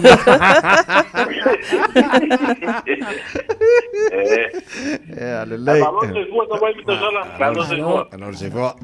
Alô, soifua. Pe ona mai mata tu foi mai mola tunu I le nei foi vai tau I fa unga ia malaunga tongi. E mai tau atu ola ula tupele isi ula wa makua sili. Ona mata ina foi lele I fa unga ia mai se fa mo ngal nei vai time. A le mai tau atu le time nei o ia isa ia inga foi le e fa sala tupe ina ai ia pe a fa pe fa le nga ina le tupe a I nga yo inga fa pe ia e pe yo fa inga ula tupe ia mai se pea ma le lua tau sanga ia fo I no fasala le falpuipui mfalana e faalawi loa pe faalau tele fo I le atulanga wa fo le faafonga se tata tunu ungal malman aftai we have city tonu mai al ta upule o uno wo fo al ta upule ina ua abatu fo le tala mor si le fiere tunu o le al fa manatu ia po se faalawi lo mai fo il tatu faltupe tu tonu sento ben wa sento pe ola tole pule ta tu tupe ola so hui aveta lo mia meta tu tupe fa ko mai le tongo fie nei ye le tongo fie ye le tau ko lo mia a me se la ta tu tupe ho ye wa ana ta la va pise ye male pepa pise plastic pe ta yo na to le anga le tupe pe matapi ho pe asu ola la wole bana ye tu la fono le fa sala le tanga te fa le anga tupe furu wafe e tala tupe po fal pui si dia le lua sanga e po fa sala ngā umane e lua a pe wa e sidi mai tu langa le ula tupe ia wa le ngata la o ngā tong e pa e ula tupe a tatu sa fa I pe fa no le ula tupe a wa ki si pe fo ita vai me tu sala o le soinga sa fa I ko inga ia aku malako fa si aba ho le usu ho le ia wa ho fa pa ia no ele tiro lo pal fuyongo wale mga oi tiro po oi le sa mole ula tupe wa me umanga o malako ale la me per tupe tutto so mai la uso ele ai fa sana fa le anga ta tutu awa wa tu lo pena tu fa langi lo wa fa sa la we ho ta tu tala le o kilo ka fa ki o so mai an ko kupe e pule ma ko kupe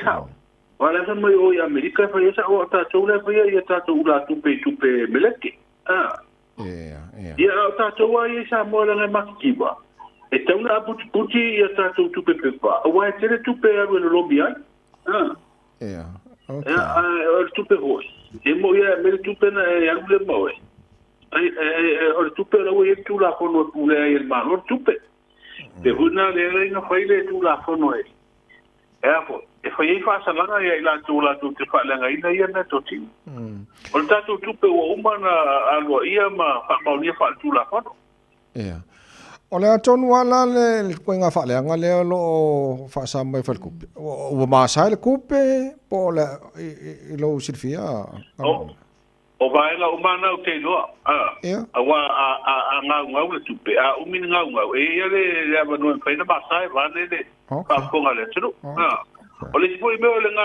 ho le mo ai wo longa le be ho le nga wo le fengo le o le ula o wa ile nga tala ula tupe ia ai o tato pale ho ie foi mo me o sa fa ia me sei pale fu yo te wo tupe okay ia awai o ho ikako meio o ta inga sua te ke wa fa ho le nga wo le tupe ku e kwa miu ia tu lungol diu e fa ele o sua Ya, sampai nali apa itu? Ya, kau terus umai lah, bayang na wad be le mena le foi le ula tupe. Ya, tatu sila ye ula tupe. O to ho ina ni sila foi to ula tupe. Ya le au ko esa online o pasa. Au ke lona ye tu la kono pui ele tupe ni sila. Pero tatu. Malo lava whawhtai ngal mana. Mawhai ona whaalau te leina mai le tala lea ua toe ta tala le maota maliu i le whalemai tua sivi se vai whaamolmole. Tawai me tau sala mai whaafunga le tenu. Sa ye whale tonu na awhi ai le ua unanga tātou mautanga whanga se tua sivi le ua tapuni le whalemaliu. Ia ono ye vaenga sa whapena fui ona toe taun whaalea. Au le ala na tino inga ruenga mo fa leo le fu o na ta ia le la buto tala ia mai te vai ma fa fu nga le tulu se mo ia ta tu e ma lo si tala tu ai ala ngia loa ia tu la fu wa nga so solo a mo ta pe papa il bala upa ia le fu ia ta tu su ane me fa sa ina le tupe te fa so se le ia a pe ia o nga ne el malo fale maniu le ngate fale ba i o maria to tanu mafi di le luai se vai a le mota maniu po i le mota ngasi tu puta mse sembe o le mtotu pio ina e to tiliana yo tatu tanga tani mawai vai eu ia e fa nga wa mo ia e feuroro le tongi ia tatu wolo i kama sao ia na le au malopa whakaio ia sao Ala lei sa whamananto le tāna pokalami nei on malo le tae o le tino o le asau ni malanga tu nei sa mo iau tangia swing o taimi o le talai whale mai fo lea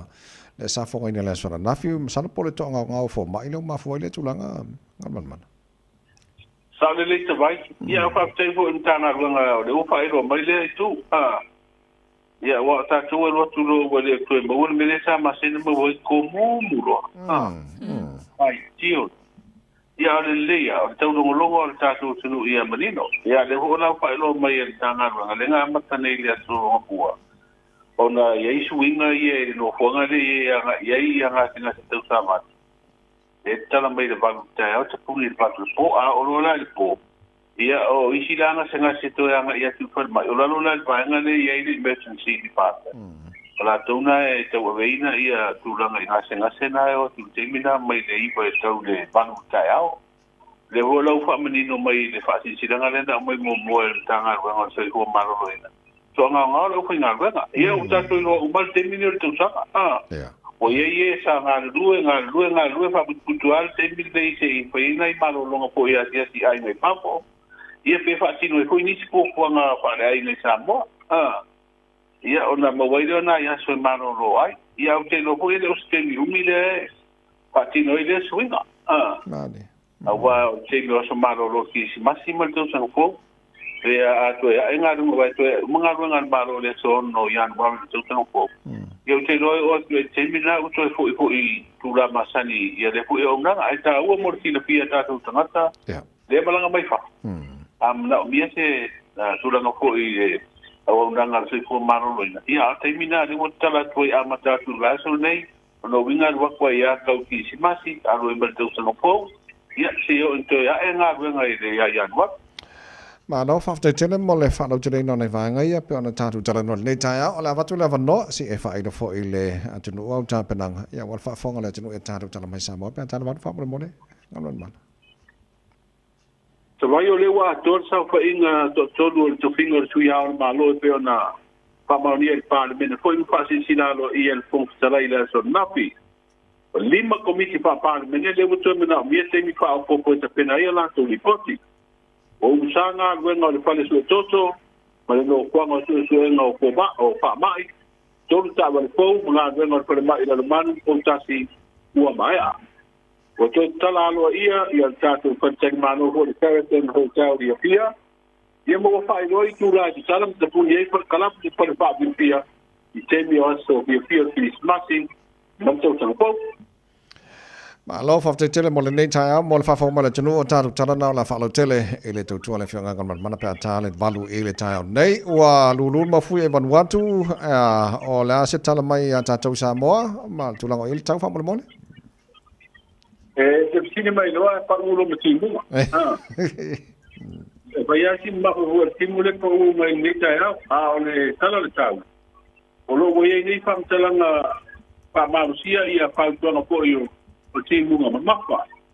Sa vaenga pa tupula ia o fitai ingo sabini ma timunga pa pea wila pain tili matu o pa penana nga imani mai duba le tino o nei ingo lo wana tau e ono o moia timunga mamafa inisi o teimi o sabini e tō pa tau ia pa ta se ma wila ma pain tili po ana nei te ia udia le tai au le sto na yo momua. Pe tai o au suo sabini o le lai to e lau o lo o ki ai pe ta tu no ma nei tu langa fa mo o mai o winga o matimu e ta te solo ai mai o no mafa ai pu pa pe wila ma fai kili mole so o a fia ngai o no ali mai te vai ma tu sala o no le pu i tu langa i winga tau e timunga e ma mafa i niso teimi o ma se a wala i no fuanga ma lunga e lo vai a fu i no fuanga i te pahala e fa tau sabini teimi o timunga o leisi whaamtalanga winga lolo wān tau, whaamai tu i na mai mon si le fia tātou sunu i le lima i le fia na nei.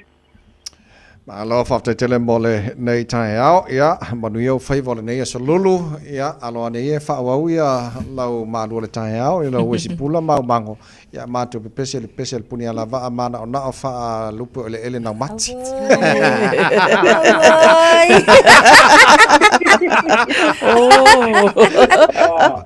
Kako uia mapea. Uia mapea. Awala na whau lawe ko tula pono ko kumu.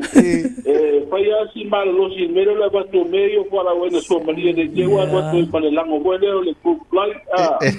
Lela, e silia tu mato esi mato mango. Uso whafte tele mo nei tai au, moni o whaiva nei aso. Soifua. La fianga ngan mana tu mana tanga vai tipi tanga vai mata tu tara nga re tai au ona fo watu tara headlines po tala la falo tele e lana tau tu ia tatu tala mai sa mo pe tala vadu e le tai au nei le tau mo le Samoa Folima e wa tolu amo wa mo taimi o tatu fa morianga o aso fa nau o le nei fo ia tai au.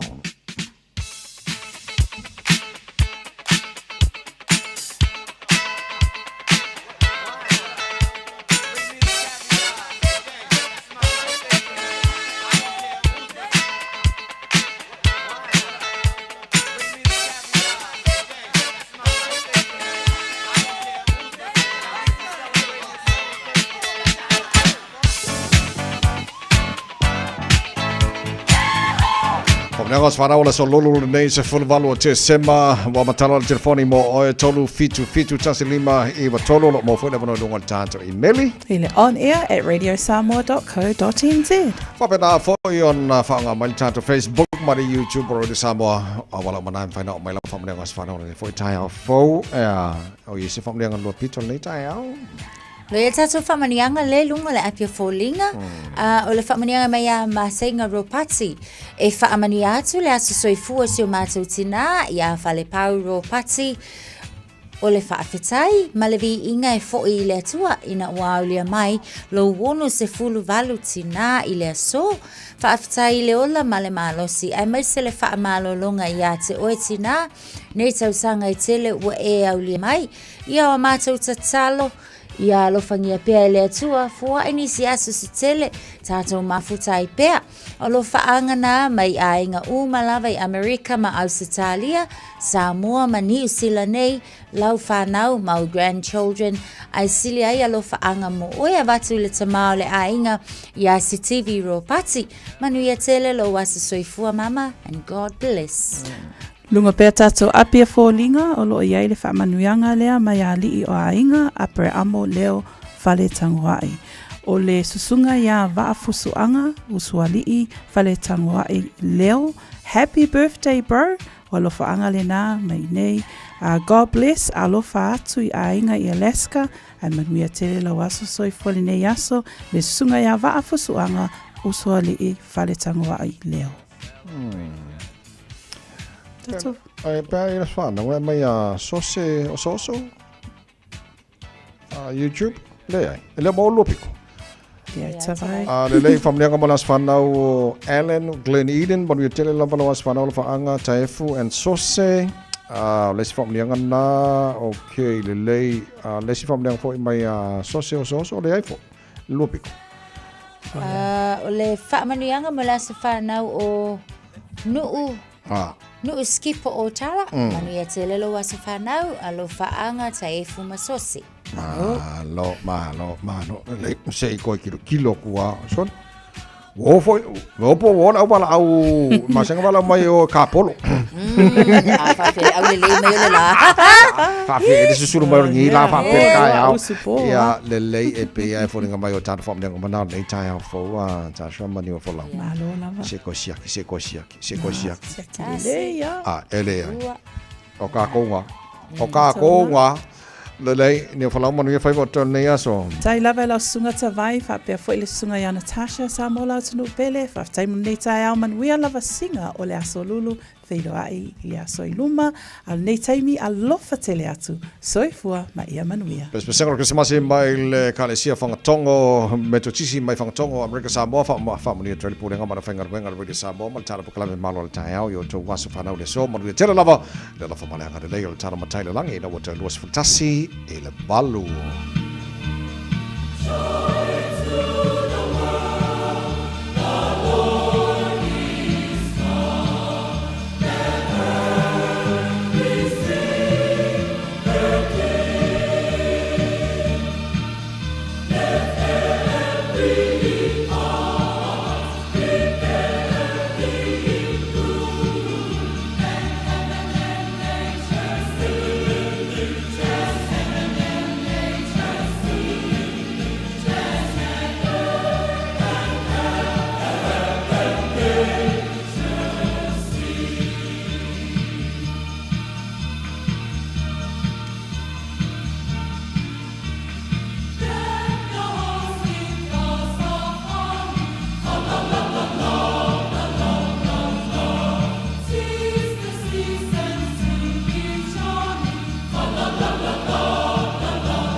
Radio Samoa, tasilima iwa tonu amo.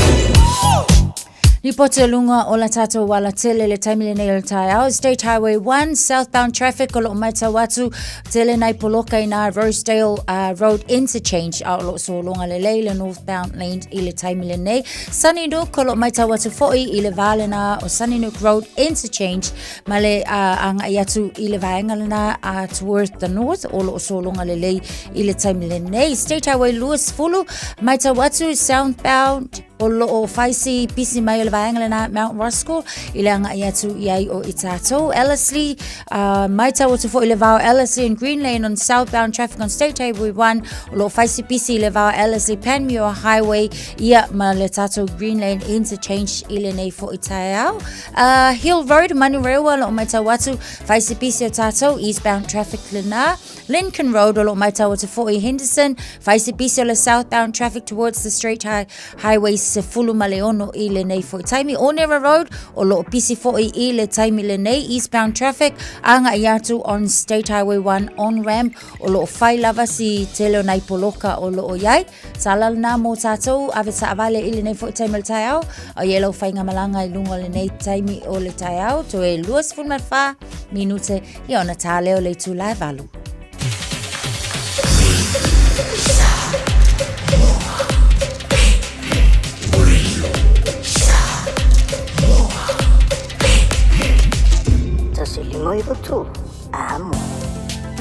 Masala ua e vaai I fale fo mai, po o ta vale ale fono ma e whape ane, ua nao au au nanga tau soifua malolo ina, ma nifo mātau te whaia.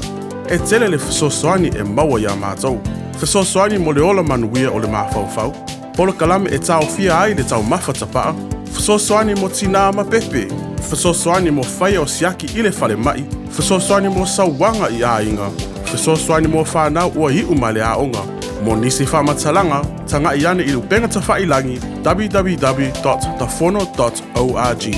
Pe vala au, le o valu selau, fono for you. O valu selau, tolu ono whaavalu. Tala falava Samoa o foi nei o eni ma le tatou whale tā vale lau iloa o le Car for You. A whai lava ta sa ili sa ta vale, le aise laisene pe maua le laisene a o e whaingaluenga tu mau, ma le leilo suafa. Whaingofia lava le kafo iona fisoswani mo oe, maua tato cashback pe a mana mia le fisoswani. Ta lofa lava Samoa o a whaile nei o lofa, awa nei ngalo le tato Facebook page le ka for you, pe te su mai le matoto atu si tolo se lao Kreisau Front Manrewa, pe faso tai mai le matoto telefoni, over te lau lolo a fitu whaiva na walu, pa fisili mo en po alofa. So fase fua. Ua lata mai le aso e whamanatu ai le whanau mai o Yesu ro tātua ni whaola le pepe o Kirisimasi. Po e mai se video a oe malo ainga a o usu ina se pese o Kirisimasi ia o vatu maratolu se furu se kone. Lafo mai le video ilo penga ta whailangi radiosamoa.co.nz/Kirisimasi. A mata nei roa lau tama whainga ma vawe lafo mai le video e whaangate le aso lua se furu o Teseba o le a whaire se i le aso lavarana ili se furu le tai au. Wha mone mone whai tau manino a iainga i lunga lau penga ta whailangi radiosamoa.co.nz. Mo nisi whamtalanga whaafsota e mailo ofisa i le lua ono rua tasi lima iwa tolu. Ia manuia tele le Kirisimasi ma le tau sangfou, mai le poulenga ma le whaingaruenga a le Radio Samoa. O le R-Dash Travel o le company numera tasi le taungo fio pasese mo whemalanga inga i Samoa whapea le malanga mai i Samoa i New Zealand ei. A whea de loa i le ofisa o le R-Dash Travel tasi valu lima Great South Road i Marurua. Pe vili mai i le telefoni tolu iwa lua o wha o o. Tolu iwa lua o wha o o mo le R-Dash Travel. Ta alofa Samoa. I mawhai na fisosoani atu Dr. Chen pe a whai te a fiele mai suka. Tōta mawalunga, le maua se whanau, mai sela, whatu ngao, ti ngā le ua po tuli, whaalusi le tino puta, kānesa, ma le tino mangeso. Maua fo i le kulini fulunifo mō nifo ti ngā, ma toi whaafilesi ai lau mānawa. Tele nisi o loa e fisosoani i lo soifua maloloina. A fio ane loa e wa ai Dr. Chen, i le tuatusi lua ono Great South Road, Orahuhu. Telefoni lua fitu ono tolu tolu fitu fitu extension numero lua. Tau mai roi Samoa se lima tola mo ma le proklame malu le tai au nga tona nei vaso ta to iai ino to se fulu le balu tala mai Samoa pa tala balu le ta nei na ta show fa des mai de fionga na rodi le polo jimana ya ta to le poti for nei tai au. Malo lava le soifua maua i laua fionga ngal malmana i le leitai au vi ele tua tatou le foi o ngā tono nei vai aso. Ia tatou tu malo lava foi ma pa pelo ai poi le ngang fie le nei tai au malo lava foi le usu ia te le tausala e ngā taile le ava mal whalalo fa pelo ai tuai le sunga le au tuai. Morning sir. Malo lava le tautai le tatou team malo le tautua tonu ia tulanga masani lava foi lava le vi inga i le li ilo o tu soifua tautua te wola vai vai. Ia le ngā taile soifua lau leo le tonu leo tatou pene i le nei tai au i rona ngā lemolo na alofa ta alofa lava. Ma lo le soifua manuia sa o le lele saunoanga o tātou penei ma tātou sida whai manu nei tai au ia ono le la fo le tua le ngā tau lo soifua lau le leo soifua manuia fo le tano ia o sia mātou fo i ola tau tua i sa mora nei tai au wa wharkako vai asu. Tapal vai aso tawai ia tulanga masani ia ele afale alo fo le li tawai. Amene sa o le lele saunoanga. Ia, le lei, o se sulu mātango while la nei tai au, a mai po ani vaenga fo i au na siri while tino, wha mone mole? Toi wha malon wha tai le tātou team, malu tai au ni fo ia o ngā tono le vai aso, wha tai whatpangwhanga mai tawai. Sa moa le tunu pele, o te wha pelo ai mo wha talo whatu i le awa mal whalalo. Au na tupi le tua so se whai taulanga, nei o tātou tamama tina mātua, au sinsino le atunu, le ngatai lea, pa ia malu whaale malo. Ia masi foi le lo Samoa, la tau mana mai, ia la tau foi wausu atu, ia le ngatai leo tono lau mauta tau singo tātou mātua, tā alofa lava, malo le soifua manuia, malo le folau, malo foi le tau si ainga. Tulanga masani lava foi nei vai tau, ia ele whapea wana o le tātou aunanga, o lo pisi wa o vai tau nei, pai ngā mea alofa, ia o tā vale sui, ma vaenga whapena, e talanoa lava le tātou aunanga polo ni whatau waa i le tātou tautua. Mana tua ua loa mwha le vaina o bavare luas fun mon tupu tausanga o tautua pēr mo oe. Tele ni vaenga o lo whaina ksosoan iai. Nafi foina saini e se tasi o halo postasi foi o talii, sfulu balu tausanga, leise le na saini alanta vale o le sport ka. Lona winga o lo mawhai lava foen whatino ina tātou tausanga, ia ila tau whale tolu foi i le swafa ai le ngā tailea, o la tau penfiti o la tau pensiona e lenga papea foi le sene ia alto tele lava o i la tau lo papena na bautunga wenga pena o lo mafuli ia i le tele o tatou approvals po tatou sosoni ia mana tua lele e wha moe lava mea uma i lalo o lau financial profile o le tupe maua, tupe whaasoa ina lau bank statement ai mai se le tala anga o lo swafa tulanga masani lava ia tatou whainga mea lofa o lo tu maupea tolu a whetala le tatou whainga mea lofa ai le ngata e foilea o le tatou trade-in o lo iai o le tatou po lea lava le tūlanga o lo iai tāwali o lo inisi o whaafsili whapea na o la tōun whatawina tāwali mai a te au e mwhai o na trade-in e mawhai na trade-in so o se tasi lava po whiana whatawelo sa e mawhai lava o na trade-in telefoni isi trade-in so lo tongi whauma ia o nisi foi o lo alu ia tātou tātou tāwale piki mai whale tonu le ola ia po uma pepo tāwale e lea whaina lea e mawhai lava na o trade-in for cash po lea lava le value e tuatu ia te oe o le tino i tupe lava na tuatu ia te oe tele tātou tāwale fold i whiri mai ai tātou XUV 700 tātou Scorpio ia papena tātou pikiapu manatua pikiapu o lo o whaina wha whetala ia o tātou tāwale fau lua a whetala lo o whaina pe whatawina ai whapena fole tū whatasinga o ai tāla is whamtalanga wala o mai le tātou ofisa i le lua fitu o wha o lua fitu o wha o lua fitu mō tātou lutua oi the weekend na tō tele lava i lātou na malanga mai i tātou lutua oi teniden o Wellington e whapena ia whangarei lena sainia lātou tausanga tulanga masani lava wala o maile o Valselau Chimana Mertasi o Valselau ono lua tasi ia pe so tai foi lunga le tato Facebook messenger o lo PCA le tato langa mo taimi nei o no tato taimi fa tai la sunga tawai ma tato team anga lele tu e fo fonga mtuti po nei aso ai fa pena fa so sunga Samoa pero foi la odia tato fa salonga masani ai mo taimi nei whaftai lava soifua. Whaftai whai moli poti nei tai hao, moni whai whaiwa ole o ngā tono nei vai asa o tātou i aito i lima, mino tolo tolo tāle ole tula valu o tātou tala mai Samoa o ngā tono nei vai asa o tātou hei pia tāle valu i le tai hao nei. Ma alo whaftai le tino, tali o mai le tautua le manu o le tai hao, redi Samoa i tono manu maota malawa, i le ngate leo tono fua ta vale, whapena fua i tono fua le whai ngā ruenga, mai mo mai lunga le Facebook, mari YouTube, redi Samoa i so se tafara nei ke lope, vi i ele tua i nef so ta inga foi, ma wala o tātou mafu tai i lea tai hao, ma lea tai hao, ia mataimi umalawa lea so le tautua redi Samoa. Ia wanga le sengonge le te kona rosi po le technology o lo tātou i nei, ia le whaingako so kai mo lea kong ui vaenga i se ke lope. Sa o le leita vai.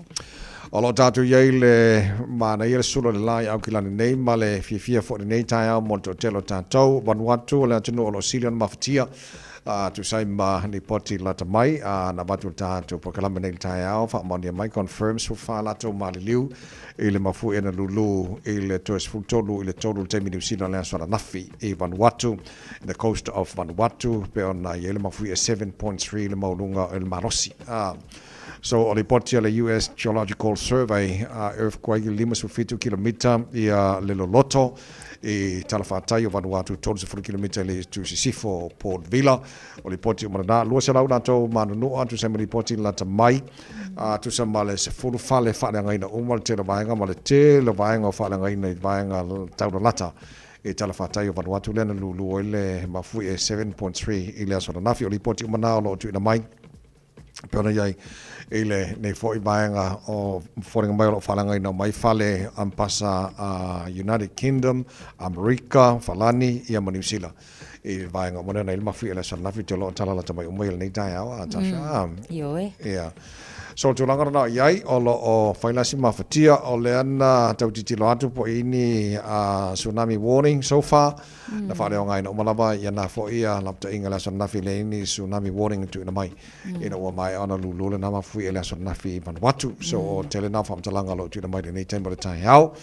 Awa fo fa fo mai la tino le fo mantu ai fo le fo ya tino tu langa I tatu tarsanga le fo mai taimi man nei tai fo Io e tavai tapunia fo inisio wafu ia wa ele le wafu na o tanu mia ile le solo fo ile le palapala ia le ngata fo na ia o runway fo ile malaiva ale station malaiva ale na fo ua fa ala ngai na taimi nei so tele lava fo vai ngai o lava fa ngamlang tafia umale nei fo taimi no fai tau au tana noia Vanuatu tasile atu no orkele o koko o le amai tono company New Zealand ai il fare sukalaki Wellington na maua le neva yaso o le tele o latu koko le sau mai Vanuatu o te leo foi si uso fai business foi o le tele fo le koko le na te mai e sau mai tono Vanuatu talo sia e le o faina ia vaenga foi le ia wa tasia vaenga le ngata na le mo economy Vanuatu ia le le foi mo business tono ne atu no io e tavai Lei o nei vanga na ma le tulang o il tatu folong o nei vai taimi sa mo al fa tu masani le tatu maru le tai au fai fa maru skingo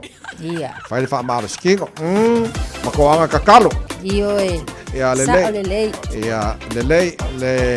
ma ko vanga o mar ki po koko sa mo malo fa maru sa le tai au ia kako wo le alu au safa io e ale ia kasi foi lunga aia Aruma. Iya. Sama vale. Alu. Sabili. Alu yai. Iya. Iya.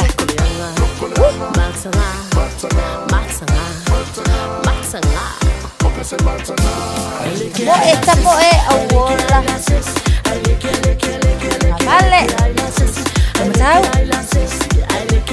Vale. Alu iluma. Alu iluma. Sawi tua. Alu iluma. Alu yai. Sawi kuwa. Alu au kafa.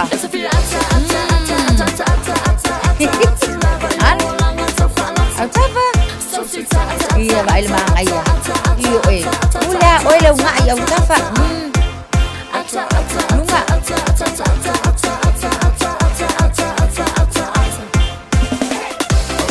Vale, ya ba ilma aya. Ito sa vali ang ile couch. Mana ba tsono? Mana ba ifafu? Mana ba tsono? Seki.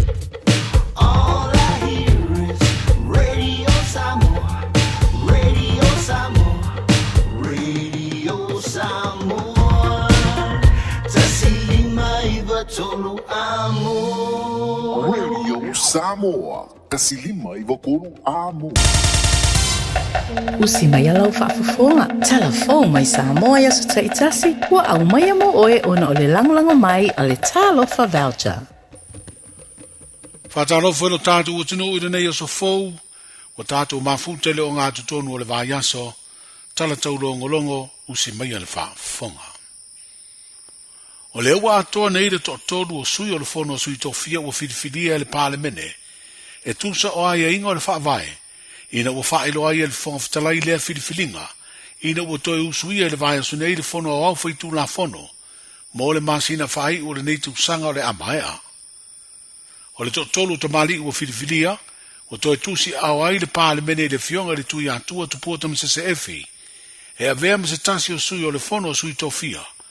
I le tuana i o le sifulu te usanga na se e iai, i le tofinga ao le malo. Le ana amatalo na tofinga le te usanga e luafe ma le fitu, ai mai ai le te usanga e lua o sifulu ma le fitu. O sui e to lua o whiriwhiria vatasi ma le tui atua, po le fionga le tama ainga le tofinga sui o le fono o sui tofia. O le fionga le te pau whaasina, sunga mali e toa mo li le lua mali e toa, ma le fionga la ulu tia ma pesone mapu i le sua. O se tamali ina tau vai le tofio le tu malo palauli le wha le wha, ini palo tau utona i au fiei ma le palo ta tele, o le tau sanga e lua o lua tasi. O le masina amata le tau sanga fau lua o lua lima, e amata alua i aito fingo i la tau e to tolu o whiriwhiria, i le tofinga sui o le fono o sui tofia. O le tui atua po le fionga le tama ainga i atu pua tama sese efi. Na whiriwhiria mua le tofinga sui o le fono o sui tofia i le tausanga e lua afe ma le wha. O se tofinga sa ia tau ave mo le tolu tausanga, ai whiriwhiria i loa le pā le mene le tausanga e lua afe ma le fitu, e avea mao le malo. Peitai na whanau ma iei nisi o te utaunga o le whaavai mo lea tofinga tau aloa ma whaalolungia. Ina ua whaate pula ai le lua no fua inga ta ilima tausanga, a se e avea mao le malo, o na whaamuta lo lea. O le tausanga e lua afe sifurfitu le masino iulai, na whiriwhiri ai le tasi o tama a inga na ia tau ave le tofi sui o le fono sui tofia, le fionga tui me le li whano va le toa sua lau vi le lua, e na te tau ave le tofi ngā o le malo. Ai o le tausanga e lua na toi whiriwhiri ai, ina ua tusi a ao le whainga malo o le whātua tua i le atua sa mo o tasi, le a foina talia le pā le mene, na te toi tau ave le atufinga. O lena nofua inga muri fo i leo le amaea, ia i ulai o le tausanga e lua fitu. O le fionga le mamero pati na whiriwhiria, i le tofinga sui o le fono sui tofia le tausanga e lua o sifuruono, i le masina o Februari. Ma le amaea lo na tofinga i le wha i unga o le masina nei o te sema, e peo na wha i loa i le pā le mene e le fonga fitalai. Sa whiriwhiria whatasi le mamero pati ma le fionga tui loma pule la meko, e tau aveina le tofi sui o le fono sui tofia, i le tausanga e lua o sifuru ma le ono. Aina ua tu malo tui loma pule la meko le tausanga e lua o sifuru valu. Na tau ave to tasi mai ai loa le fionga le mamero pati mualia, lea tofinga ua tu sai nei ma le ono o tausanga. E iei le teletonunga o le toe amataria o ngā ruenga uma le malo, i le masino i Januari pe a mai a malo o longo le kirisimasi ma le tausanga fou, o le awha mautuwai se aso e whaiai le whaatautonga, o sui whiriwhiria to tolu mo le tofinga, o le sui o le fono sui tofia, po o le sui ao le malo. I le mai ai o le aso e tasi na fono ai le pā le mene le aso lua le neiva aso, talu na tolo po mai a au kuso. E 5 komiti wha pā le mene o talia le fono au au alato lafo whatu, o to e talo sanga ai ni teimi wha o popo mo alato ilo ilonga, ta pena ai li poti mo le tu inatu ilu mo le fono au au whaitu na fono. O le komiti o tu la fono tu mau o lo ilo ina teu teunga, o le whaamae wa pele tu la fono whanua masuafa, lua o lua wha, wha pele poti ale sue tu sisili mo na ofisa. O le komiti o tu pe maua matu pe tutongi, e tolu li poti ele imae a te pena. O le komiti o vaenga tau te mau ainga, e whali poti ele imae a foi ona te pena. Wha pele komiti o vaenga o atina SS, e lua li poti whale tau sanga ele imae a ona ilo ina, ma le komiti su e wha pitoa le pāle mene. O le uto e wha au popo le teimbe wha tino aia lātou sa ili ilinga. I tua inga le sui whai pule o sa whatanu mela mua, wha sanga ili min stau wha toanga ma whainga whaiva.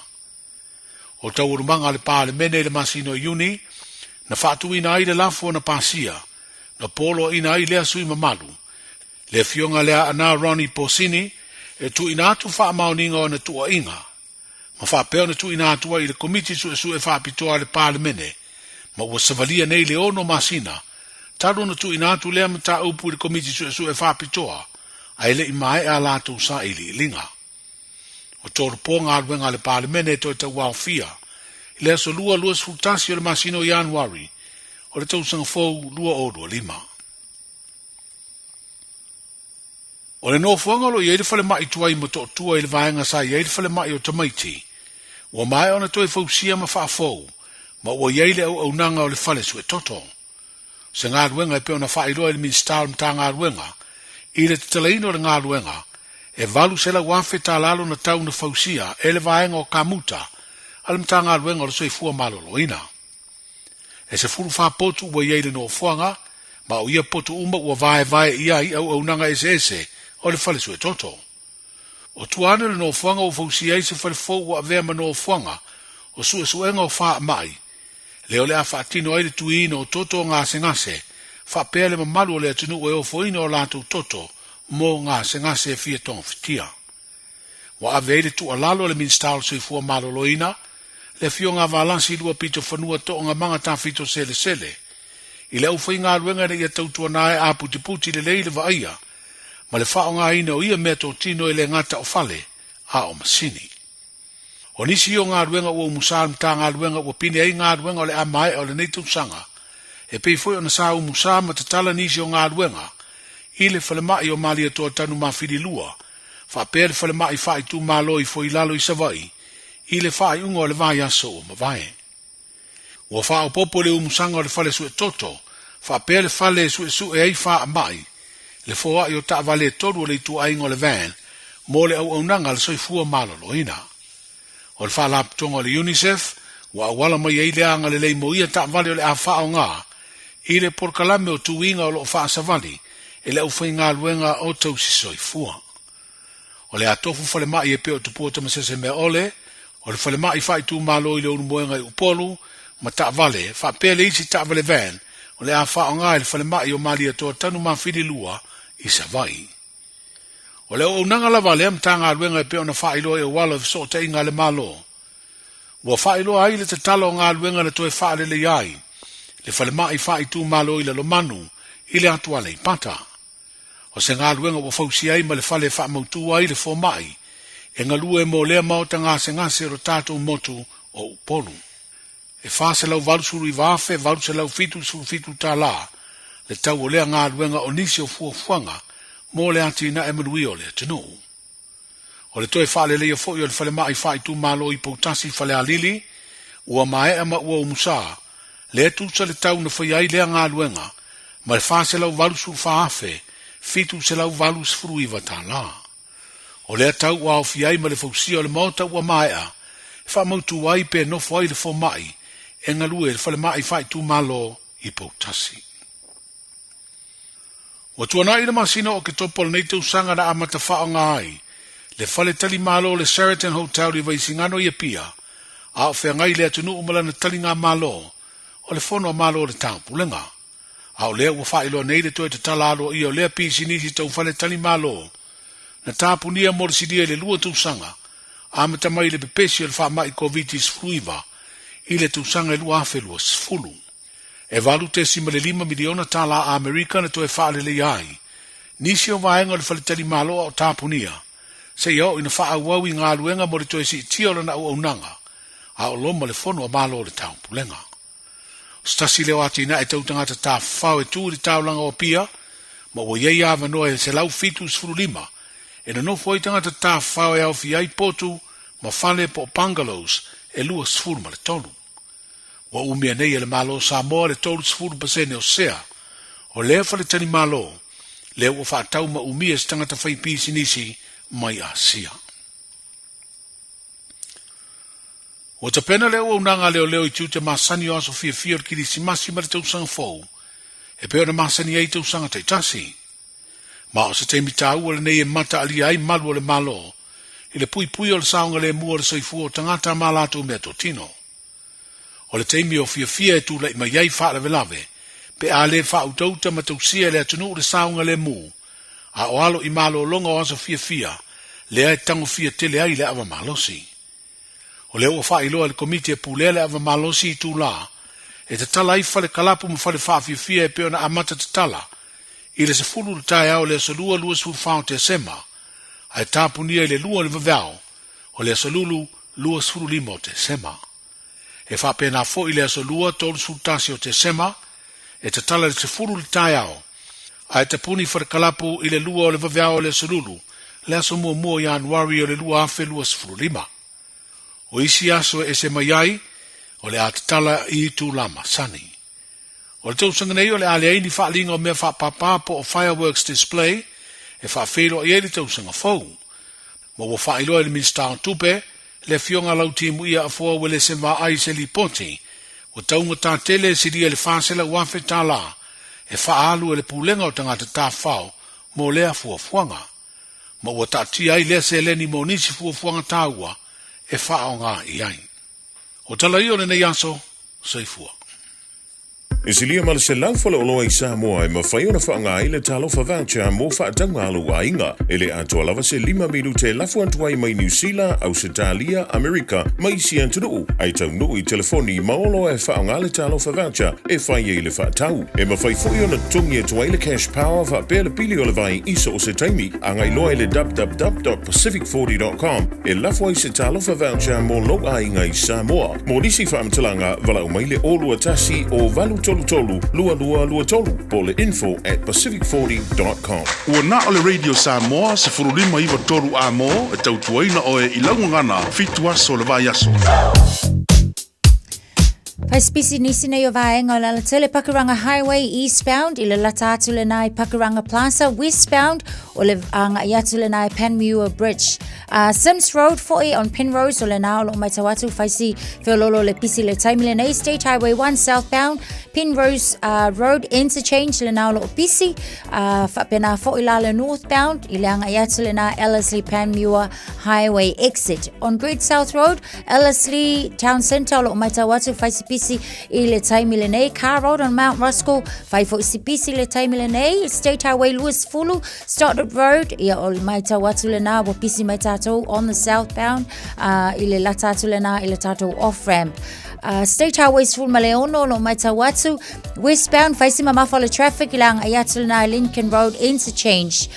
Twin Coast Discovery on State Highway 1 faifo isipisi mai I le taimi le nei whapena foi I le anga iatu le na Rosedale Road and Sunnysnook Road interchanges. State Highway 1 o lo mai tawatu I tatou le vaenga le na Mount Wellington southbound faisipisi o tatou e mai se lava I le anga iatu le Mount Wellington Highway exit I le nei taimi o le taiao. State Highway Lewis Fulu Lambie Drive southbound o lo mai tawatu faisipisi I le taimi le nei o le taiao am tavale tuanalo saunga le mu nei taimi o taiao malu o le taiao se fulu ma le 5 minute te ai le tula valu. Talofa Samoa o Jerome Gray le nei pe o e e lau ta vale po e whaafonga mai I lo maota ia tu pele ni lo lau le tio le sefulu 5 iwa tolu a mo Radio Samoa numera tasi I New Zealand. Ua mawhai ana au ina atu le tala o le tau Iaso Taitasi ona o le lango mai a le Pacific Finance Limited. Telefoni o Varselau fitu whawha lua fitu. Loa soma lima lau te whawhai atua iei le vevela le e Samoa nei teimi o le taiao e tu mauwinga langi le leo le tau le atunuu e awa ni so teimi pa ufo I timu ni so vaenga o Samoa e le nei fo Iaso tu mau le tolu se fultasi e o le tolu se fulua degrees Celsius mo runga le vevela le e Samoa le so lua se fulmaneono I lona maualalo.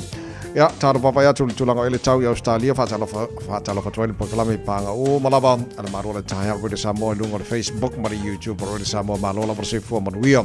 Sifulfalo I le maru lua le ea, le la moi Canberra, le nei vanga o le taha au, o le awhasoro na awa e pa utimu ni so taimi, lua se fulma le fitu o le maurunga na o I le vevela, a whamawina mo Canberra le so sifulua I lona maualalo. Paangal tara pakalami sa svango Sydney Australia malola parsifua manuia sifulvalo no ele malu le era nei taimo le taiao la fasoro na awaoi pa utimu fasoro fone marosi sa vili ni so taimi mo tau lo su farma lunga de bela fa mawina nei aso sifuluiva lona mawalalo melpone marosi fo manuia nei taiao sifulima lo ele malu lu ele nei vanga le taiao la matele na awaoi le tau mo tau lo sifutolu malunga le mafa fana fa mawina ia mornea so lulu o le telo isi vaenga Hobart lusu tasi morunga le mafana fana na suru matango fire la suru matango fire fone lai Adelaide tolu se furu morunga le vevela fa mawina le so manea suru lai Perth Australia vevela fo le ea tolu se furu lona morunga Brisbane Australia malo se fo morio nei tai au fa soro na awaoa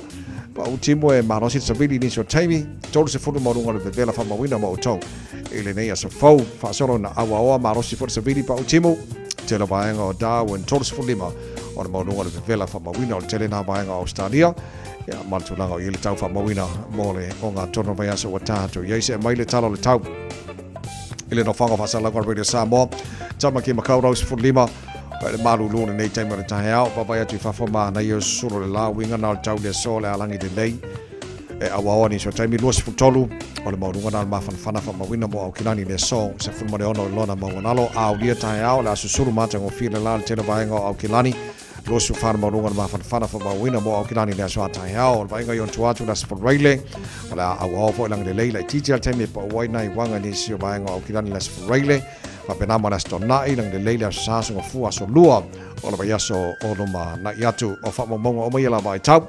Nei taimi o le tae au, au tātou ili toi fitua so na urielo Christmas nei tau sanga, le atunu o lala papa au ni se vaenga o kelope, whamoe mo via mai tau mo tau, ili nei asa fau a tātou au liha. So se tasi e whaisana nongan tupe le Pacific Finance Limited mai le aso lusfuli mo November, se ia uria le aso se fulu iwa o teisema, e anga wa uma ile se ia jono manu malo ai ile luse lau lima sfultala pepa me alofa. Whaiele se ile aso sfulu iwa o teisema, ile mantou la lai Evandale, mai wha ilo atu le ua manu malo ile Radio Samoa, wala au loa le Pacific Finance Limited, ile ovalu se lau fitu fafa, lua fitu, mo nisi whaamtalanga. Tātou tala mai Samoa pia na whaafonga le tunu le o ngā tora nei vai aso le antoe whaasala wina pia tala tu lai se fuluma le lua le o le so mar fitu le poa na nei o le whaatawhiti o tātou tala mai Samoa nei vai aso le tala walu e le tai au a tai au whaafonga le tunu mātou whaanongolongo o mea na lo tupu i Samoa pia na ripatia le nei fo i tai au fo.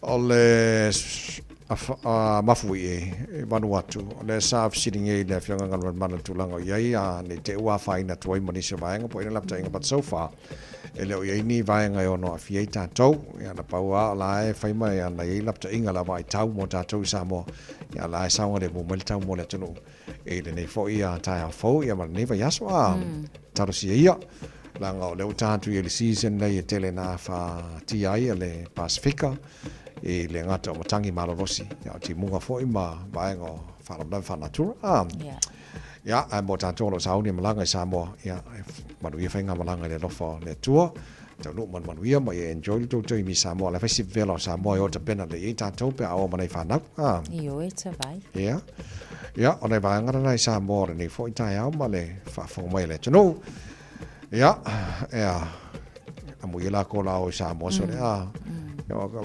whaafonga atu na tunu ua le ngawhanga i le fionga kalbanmana mai sone le sia le maki whaafsanga a whape au oi ka whewhe ia au tō malanga i Samoa wako wa ai ngia si pula maanga ngai ai whailu ko maharu wara kai au maanga i le si wain whaianga ai fua ma aru ma popo ka mora ba whailu supo esi whailu koko esi ka mau maanga na ta vai iwa ia fo ila le isi vai fo ngale ole esi ia ta tau ia ile ki polo i kokong o la le ma ngai ta vai ka fe kai ma ngai fo ia ambia o tau a tau malanga tu alo lo fa tu yesi mo le aku ma lo fa yesi a ko o mai alo lo fa ko fo yesi fa mo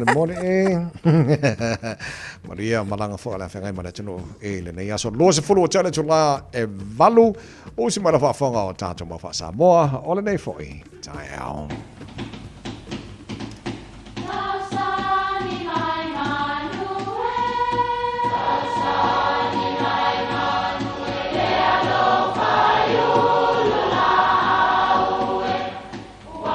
E o whanga manu i ululu o la au, awa e whawhanga i funga o la au. A o le tangata e whawhanga i upu matala. O le mawhileo o alanga upu mamuanga ngana Samoa maona whaapongai, e a fua ilo na si o mianga. O lona lea sao i le whaatufunganga o le iloa whaale aso, mai le tautua se ia o ina pule. O alanga upu mamuanga ngana, ua lanto mamanuina le tō whamanino a Samoa, mana tua foi, e tāo fitau muli le atunu. Ua e pena i tua o taia. O se tasi o vainga masani i taimi e tā ai le palolo. E whai o le lolofi atu o tangata e tā palolo ma maua palolo. Ai foi la tō e o atu ua tuai. Ua ilunga le la ma ua toe liu sua vaia leia. O le au whaianga la ia e winga iai le muanga ngana lea. Ua e pena i tua o taia. O le upu pena, o le upu whaaloalo o le taele. Tua o taia o lona winga e o antu ua foi le palolo ua uma. O lona winga, o le whaiwhaianga i se wha moe e le o se mea le lei. O le winga o nei tua i ngā tangata ua toe lolofi antu ma mea tāmpa lolo. Ma tapisi solo, ma whaasusu solo ai, a ua le ai se palolo o toe maua. E masani o na tātou whaalongo I upu nei I tae au asu sa. Si aula. Se tope tau te unga e o atu foi ua a manta le lotu o na o te mai foi leo le whaife au I lo tātou ainga. Tasi le nei vai nga e masani o na fuatia ai lo tātou o langa I ngā luenga I New Zealand nei. O le whaifaianga I taimi o ngā luenga. Mana tua. O le manu usupo e tele ana ia. A o le pena I tua o le taia e alu atu ua le eise mea. Au o le whaifaianga. Manuia lau whaasounga le nei aso Samoa. Malo, ia, manei fo ia le tātou ma Samoa nei tae au. Pena I tua o ia. E tua ia tai. Ia elu koe o le ata o ia. O lo ke ngofo mo faua, Natasha. Ia. E mali e le fai puiponga na matu ia I le asto nai. Nei whanau fo isa tu whatasia sa kalamete le fai puiponga. O e la le vaenga o le taimi o umole ainga fo le ua wha matafi fo ia sa unoanga wha pitoa. Le ngata nei matua fo ia o le tama fai puipo wha pena fo ia le teina fai puipo. O le la mau tena nofo nei le matua nofo. Ma kiki laku. E le ea ma se sio saungi fo e ku ulunga e fa se whaafikai o ile ainga fo ile Ea, o le la o musmusonge ile si uso le mau te ku o ilunga. Awa o se sio le kare siena matua whatu le tale fa se whaafikai langa ile follow mole ina le whaamalo nei ainga nga lua fo ile aso fifi. O le wingala lau tala le fai. Wa ku nge ilunga lau kama le fai lo le whaafikai. Wa whaanu anu whaafikai wa umal whaafikai. Ai whaaku wangi ni sko kasi ina ua umale lau. Kwa whamai, whamarunu aku o kumanga Samoa. E whai whakau. A lea wa e sau ngone ngā o na winga lau tala le whai atu. E kuse kuwai. Ua umale. Ua umale sau, ua umang whai whaafikai. Sa kaunga kuurunga kaiminga. Na matai ona whai whaafitai ai. Ia ngā whikau I lola ia wa. Ko e o le mea kaunga I o le winga lau kala. E ke koe apaku. Ua umale. Ua umanga whai whaafikai o. A mene pe e kau o whakasi po I mare upunge kaya. Iyo e tawai. Ia wala i. Ia le ngā. Wala I le whakamana. Ia. Mawela I le koe kurunga whai launga pia. O whai wā au whane uporo le wawe aru kūru. Mar kaimi. O le kaimi e kaunga o le winga o le telefoni le. O la sa o le whina o mai o. Ia langa se ser kaimi le kua e kua ua uman lau. Umang whai lau ka. Ai anga kūru kaimi o le anga makai o ngā whai whafkai. Ai whekau I le le ia.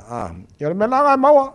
Wa e pena I tua o tai. Ia wala ia. Ia ongsa. Ia whaamawangi Sorry my friend. Ia whaamawangi na wapiringi kaya awat whaianga. Ia le lei whatala whai whasia tau o Chris Lowe whatas mani tai.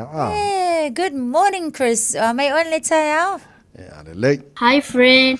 Ia le tua nei tai au. Ni la whaminan maune mo tato nei tai au. O le tangata ua whai ana wo. E I le ina tinga inai o ia. A o iai le tangata alofo. E sili ona pipii mai I lo le uso. Amen. E la whamina whamaro sile mo tātou ni tau. Me a whamei o le tangata ua whai ana wo. Me e iu ina tinga inai o ia. Me a o iai le tangata alofo. E sili ona pipii mai I lo le uso. Amen. E la whamai a whamei o tai tātou li wheni I tai au ni tātou mautino au ni o tātou whaion tātou au ni whaion tātou whame e ina tinga ina I o ia whame me o tangata ua whai ana wo whame e ina tinga ina I o ia e sili e tangata e tau ona wo ima e pii e oi o Yesu Oliver na o Yesu e te whaau ia I Oliver a wai sili ona le lei Oliver o woi o tātou woi e whai e umato e anga le hanga mele I lo wona ia o le atuala e tū mau pero na nuna halofa ia te tātou se ia o le whau tātou te au ni tātou wō le aso ni tātou mautino au ni o tātou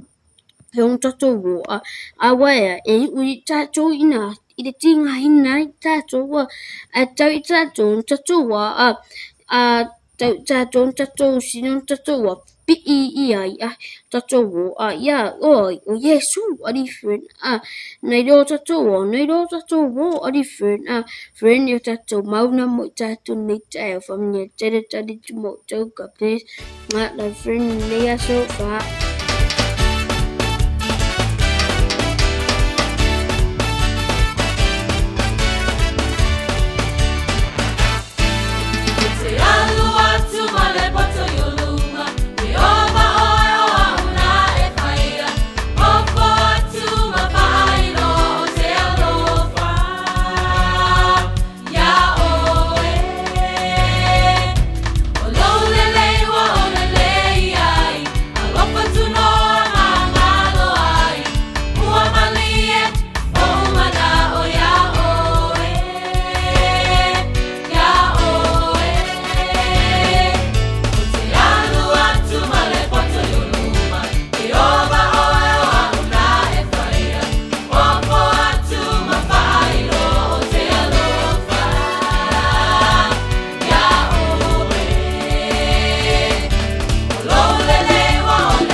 Talofa o salmasinga fale lua tim toyolo o le loia Samoa. Fapitoa la o nanga I mta uputau immigration pepa malanga tangata overstayers so stoinga visa. Papena foi le taxation por tu la fono tau la fonga. M5 foi on o tau avena mta upu fal tu la fono I Samoa. Famal mole vidi mai numera o iva lua nono o tasi luolua. O iwa luonono o tasi luolua whaftai. Hi, I'm Leilani. I live with my husband, kids and my parents. When one of us is sick, I call Healthline. It's a free service where I can talk to a nurse or paramedic for health advice and information about what to do next. It's available all the time, 24 hours a day, every day of the week. And if you want to speak in your own language, just ask for an interpreter. Call Healthline on 0800 611 116. Tala falava Samoa o foi nei o eni ma le tatou whale tā wale lauiloa o le Car For You. A whai lava ta sa ili sa tā wale, le aise laisene pe maua le laisene a o e whaingaluenga tū mau, ma le leilo suafa. Whaingo fia lava le Car For You na fsoswani mo oe, maua le tatou cashback pe a mana mia le fsoswani. Ta lofa lava Samoa o a whaile nei o lofa, awa nei ngalo le tatou Facebook page le Car For You, pe te su mai le matoto atu si tolu se lao Craysel Frontman Rewa, pe flaso tai mai le mato telefoni, over te lau lolo fitu whaiva na walu pa Fasilimo and po alofa. So fase fua. O le Casa Beds and Appliances, o le tali o manaonga, I o loa e whaatotonga ilo mauta, ini tau le lei, toi anangata, e mawai moenga ngao si tutono ni usila, wha apea se tino fōa le potumalo lo, lau ai manofoa, TV, la au pese, usa aisa, masini tā lava, telefoni fe aveai, maisi. A fiu ane loa I le whawhituwha Great North Road o tau, po le tolo fituiva Great North Road I Henderson, le Casa Beds and Appliances, telefoni ovalu se lau, lua, 5 ovalu se lau, lua, 5 O e mo mia singaluenga le customer service, hospitality, po le avea fo ima leo. E te leo mautinoa, po o fea amatai. I le MSL training, mātou te fesoa soani atu. Mātou te malama, o le amataina po le toi fo I atu hi aunga. E mawhai ona whaafai ta. Ai olo o iai le mātou au fesosoani wha maoni. E taita ia malangolango ina oe I lau malanga. O le MSL training, o se aina.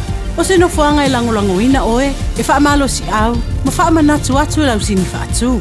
Asi I le msltraining.co.nz. Pevala au loa, le ovalu se lau, lua, fa, tolu walu. O lolu manai, e a mata atu, I inei. Toi lua se fulu mole ono mino jolo jolo talo le tula. Eiva. Toi pauna mino jolo jolo le tutua le malu le tai au. Le nei fo ia so lulu, se fulu malu ia so te sema. Tara folo ngore lua fe lua se fulu male fa. Toi fitu moe. 7 more sleeps. Ora yor Christmasia. Fa pesmesero Christmasi. Fai lua. Joe le pai jo fai lua.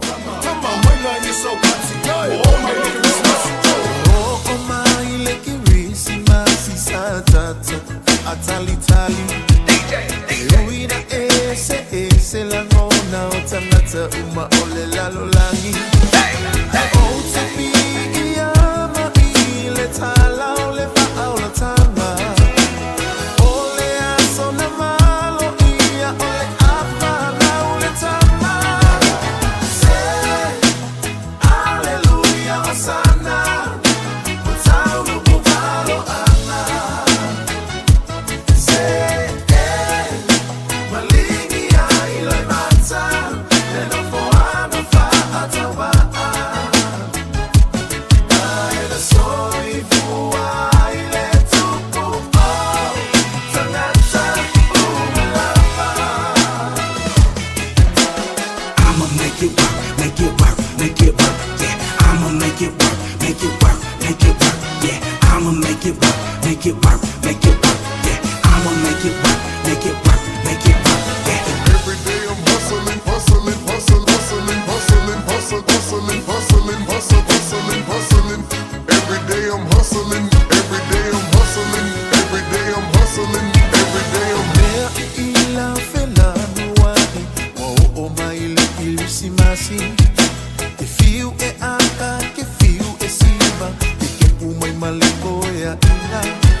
Ia le leiva ai o le atala nā nei vai tau o tātou iai, toi fitu ason tātou o lila kise masara nei tau sanga, pespesenga e whamanatu mai ai tātou, e le ngata no mari kise masi ia ai tapena le lei.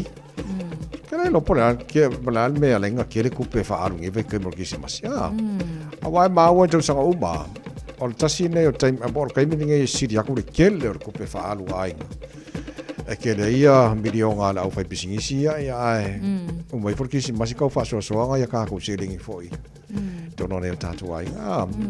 So fa so le nei vai tau ka ko eu de ko ka mo fir so fuanga fa mo mo. Ana ia, sa le le va vai. I wai pe a o le Krismasi o fainga me alo fa lava. Ala utala la. E me le fai me alo fa me le ka sanga ko. Ia. Ia ina ia awai fo ile nei mama fai nei taimi le tau ma fai fo ile kausingi o lava ia maua se me alo fatele antonu ole anganga mana ia le anganga lava le ole tatu te famna twina ole fai me alo fa mai ole tua e ala ilo na alo Yesu Keriso ia fai le na mo tatu faula ia ai mo tatu ia langa e fai kal so fuanga le tatu te ia atavai ia ole ta ua lava nei fa manatu lava foi manai tu walalo ina ia fuafua le lei fo ile fasoa ile nei fo vai tau le tau sang le lei tala noa nga ile ata mai on fasoa o faile sei o le Krismasia le ta noa Samoa I one hanga a e afia ne iai wa le umiante tala e I o le o koe ma ka kala o le iva nei tai au afaka pungi por fikunga ngene fiafi mo le vaso atore nei wa fa tau fo nele o le wingo le tala fo le afa tau se o fumana ia e uming fa nga Masar pe o mai farnge kau sang o lae male kau sang fo lae fa nga fo le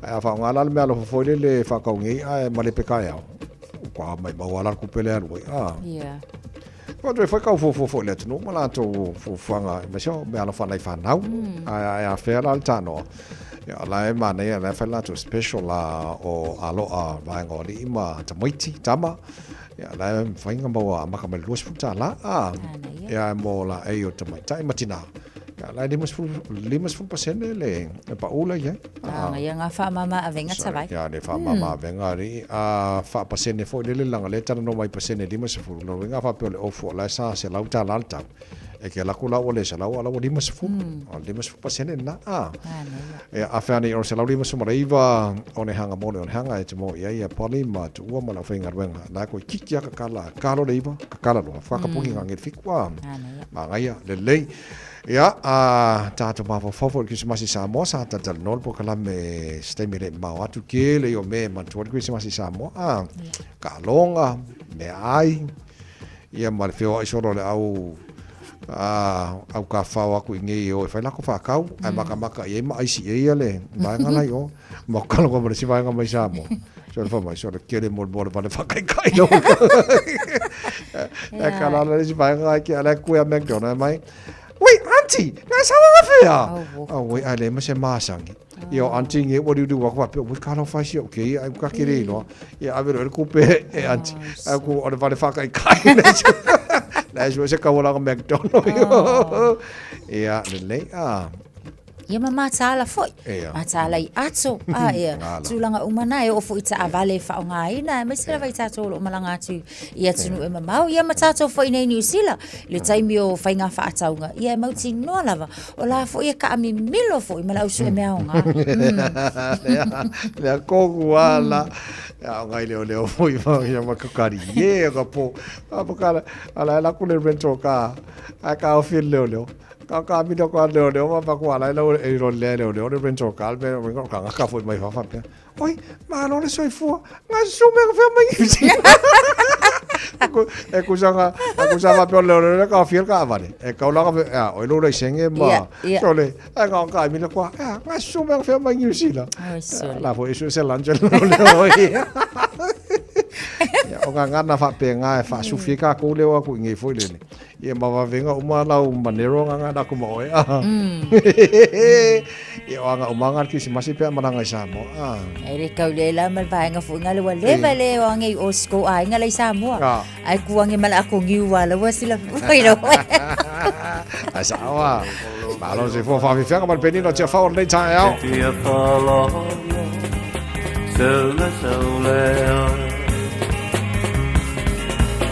Ia eti e nei lau pasika ai o suai hena ai lau kaiva E la te asoa o ola te ula lilo La mama sue tu pe lau te uli Ole ala foi le mana mea hela o la sui puai Tua sui moana, sui moana Sui moana tatu hatala Ea Vai vai a saúde Betuai moana Betuai manu Saui au pele Sau masinai puai malu Sei nuane ai Ita maole nu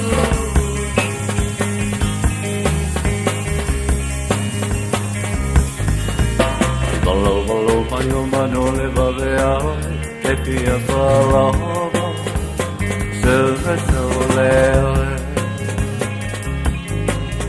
Ia eti e nei lau pasika Ai o sua e hena Ai I lau kaima E la te asoa o ola te ula hilo Lau mama sua tu pe lau te uli Ole ala fai le mana mea hela o pasu I puai Tua I moana, tua I moana Tua I moana tatu hata Ea, mai e sau E tua I moana Betuai manu Sau ia lau pele Sau masinai puai malu Sei luane ai Ita maulenu Toto mo rode samas for lima tolo mo to is full tolo leiva o le ata to sia sile to to le tire world na auto limited o alo sa mo lo ngal luen fa so swani ia te oe pero so ia victor le wa fa tas me bon tanto li poti le tire ata Patalo fatu le nei foi tae au lau sunga Victor malo lava foi le tautua si tata watanu. Ya, kaya manuia lo se do sa se do neta o tanta no se foi ora vai o la vano sa I maro to ni do sunga.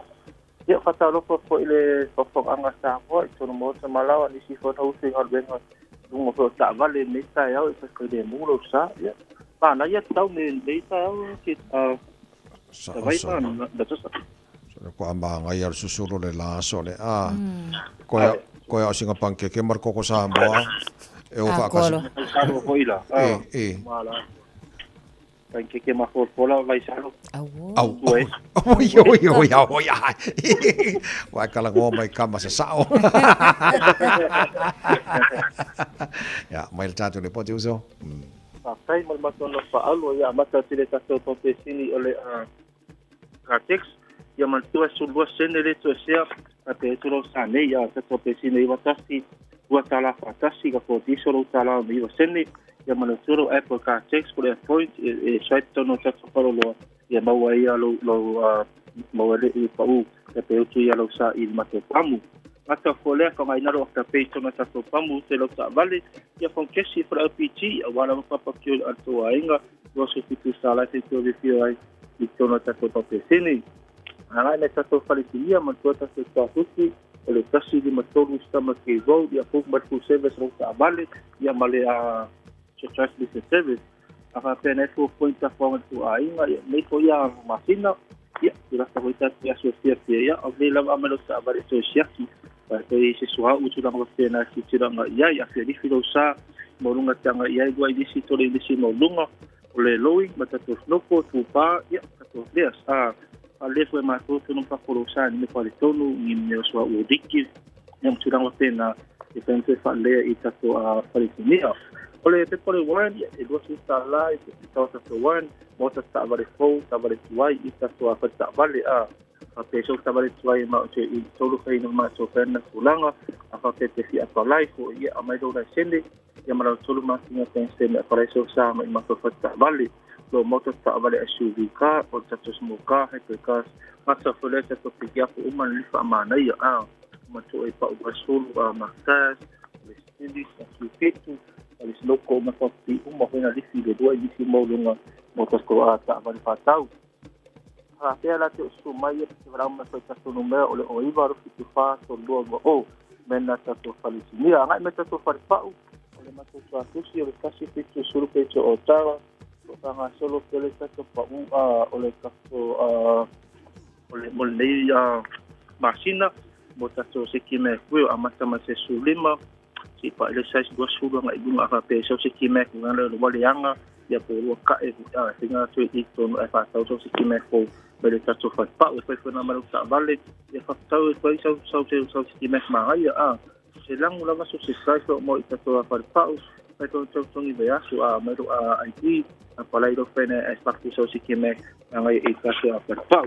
A whape sui pa whata vale, e furila o alignment, e whai i tato whaisinia, o i whai tato whaipa. O lo o maua tato pa ua maktaia sa tau tasi, tolu lua, tolu ma tolu lima. A whapea ngai iso apiti apu, o wili nga kau sui pa ua, ilo malia de la po o pa o ta valino i whai ko sui i pa ulunga, wa tolu lima, ia tira pena. A whapea ngai e fia kau sui pa ua lau po wili ia so mai, ia se pena valo mo i tato whapau. E whai kona siaki ia pa o ta vali, a li afu po i hai haki ia ta whaonga tō ainga po mi pasabidi ho e ki e kai ore i siki e pura pena e po i kai ka ele pi a pera ngai fu po ta whaonga tō ainga ko siaki po ta vale vai tonu vai fafo po ai le o pare tonu ia lo o sala pele tato por pa o mo o a pera te kau si po ta vale te ko a siaki ia teranga na te por pau ole ta vale de asto ole te la RS o que suru to sanga ia te to ta vale na mone de asto todo ta to finance o finance now the finance no card te la lai mo i ta to pa o na te le te pare sinia me ta te foni ole pa ole o iva o fitasi o todo o iva o fitasi o todo o tela va ta vai mo ma no Talaba Victor Monia Faivale Neia Salulu te balu minuto lo toyo na whamai a whaeleo le tutua le malu o le tai au. Tasha vai ngata ua ne vai taimi o le vai le nei whanau leo tua onga nei whanau ua maro loma ia onga. So le sanga le mua nei whanau o tasila vai ngata ua te whawai tuile melen tupu i o Northern Victoria i Australia. Sa po nei whanau sa ta alo ka ungo leo mea ka kuinga whai sa mo i ngawea. Kusa ola la fia ku ise esu ale pe tu mo fa dave mo mai lo stasi fo io to mai titi o Northern Victoria io e vai se fulu tau sango si alo toto lea ia a tono le nei fo taimi o lai fanya la tu talonga le i ma fa wina se tulanga ia ai o te tilo atu o le tulanga le tulai mai fa pe o le tamai titi lono wingo walu la fi ko ke le ka vale ia ona tupula le fala la fole le ua maula le ke le ta vale wale ma fai ai ona tsala pe wale ma fai ona to sau ifafu ia ele fo isi o tamai te la te ta alo na ilo atu ia po fe le na nga ai ia le alo total nei la fi le la e ma wa tu fo ila ia wa afia le tulang fo le cardiac arrest ia ma fa pena ona umailo na ola tu tono le vaenga le o le ta vale so le time le nei o lo o ia iso enga fo ia mana tua fo la o so enga la vale leo o la vai fai mai la to ia under suspicion ia le vaenga le ona la fia tau ma fai fo le ia so enga po le mea saoang o ia ngalu kongol ka vale po le mea na mo e tu se isi tu ilalo le tapuni fo le ia fa alafi ia o tulanga na o ia o taimila nei o le fa la vela fo le ma fa wina ia ai o le fa mna fo mo tato e mai se la lava foi ia i le vaavai ona ialo manai whanau pe on saunu atu le awa o le nei tae au le ngata i taalonga ia lātou taalonga so se mea e whaika mai angai makua i curious a i o kakanga ila i wo o kol kelo ka avale ele o mawhauwhauina fo i le lātou e ono 2 point whaalawe al tāwala na o tātou matua ia o le vaavai le leo na ialo manai whana so o le langona nau manatu la wha mai ai le malu le tae au le nei fo i tae au fo wha manatu la ngai e le mana mia tātou matua ni le me fa pe tupu mai le vai taimi o vai kaiming e fia tātou tātou te pena e wha manatu ma la celebrate with a joyful heart ia le asosoi fua le tātou mesia ia o le wha manatu na vai wha leina i wha nau o ti lotu wha protani e ma le leina le pe e mo le loto as a family our hearts are broken as we try to find some sense in a place that no longer feels whole. Wale ato o toa langona, tau su e professor mea, e tale whea ngai langona, ona o le taimi, mana mea utupu ai. Te lo langona i o nei whanau mana i ainga. Ia, o le vaenga na o manatu ai, wha o maltara pokalame nei tai hao tu langana na, ba ai le nei whanau, wha muna mora rautu wa o ngata maiti. Ia, nei fwoi tau sanga. Ia, ma lo lava, ia, on kako pokalame na, nei tai hao rautu pena mai salawa, ma se mino mo tatu tala fopea tala iwa. Ia, ona tua fwoi o le sunga te tia whana tusti tia. Ia, wal tara pokalame, fia mai wha wa wul tau tua rwede sa. Ma rodo su nei tai hao, Josh. Pa malo fwoi i lau sunga ia le on sa il nei tai hao. Ia, manu ia tele tu. Mai se foi le anga ia tu malai, mangu ia kele au ko anga i malai. Malo ale ole malai. Manu ia tele lo waso Samoa, ia tau tu na saunga le mu anga le leile atua, tau fa soifua. Fa soifua.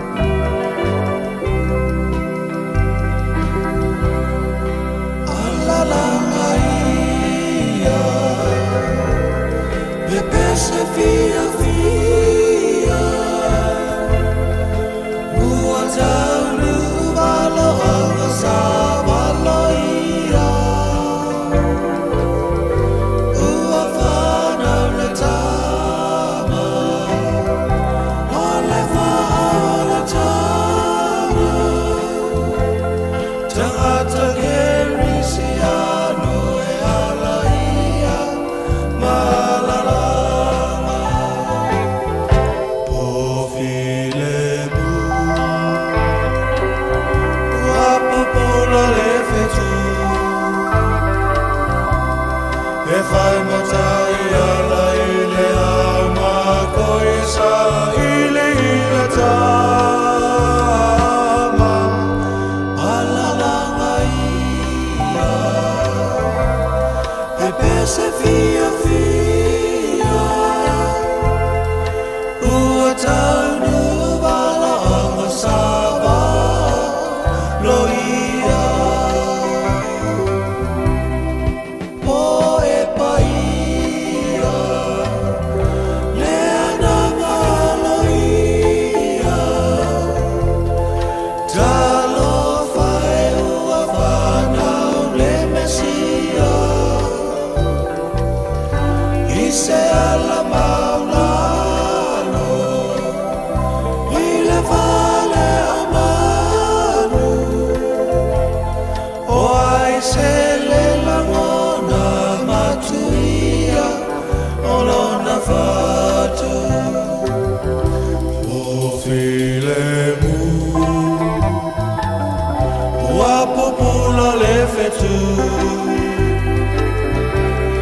E fai matai ala ile ama koisa ile tama Ala langa ia Bepese fia fia Ua taunu wala anga sava loia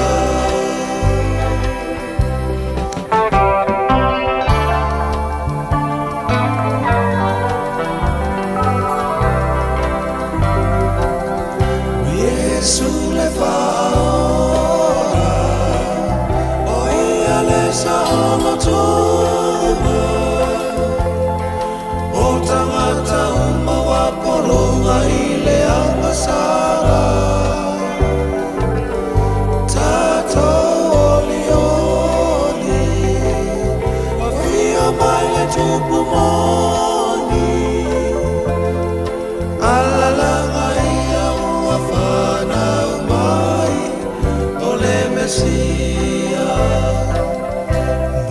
file mu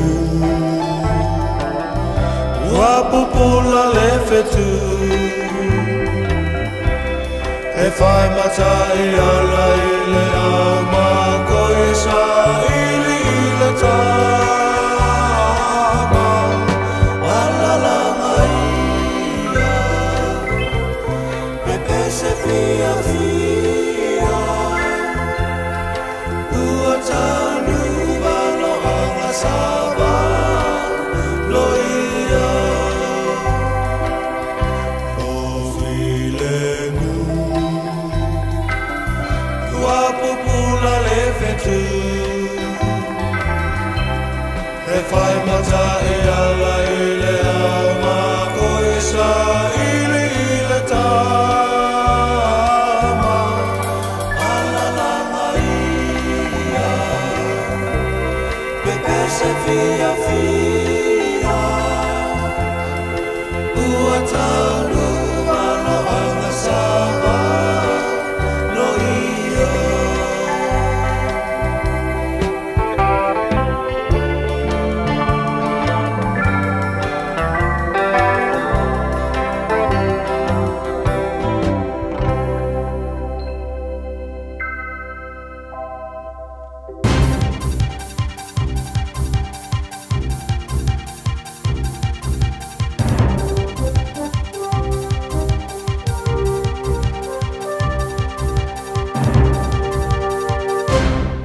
O te fia whaafelo i atu i le nei fo i tae au ma lo le soifua manuia, alo mai o Talala Radio Samoa.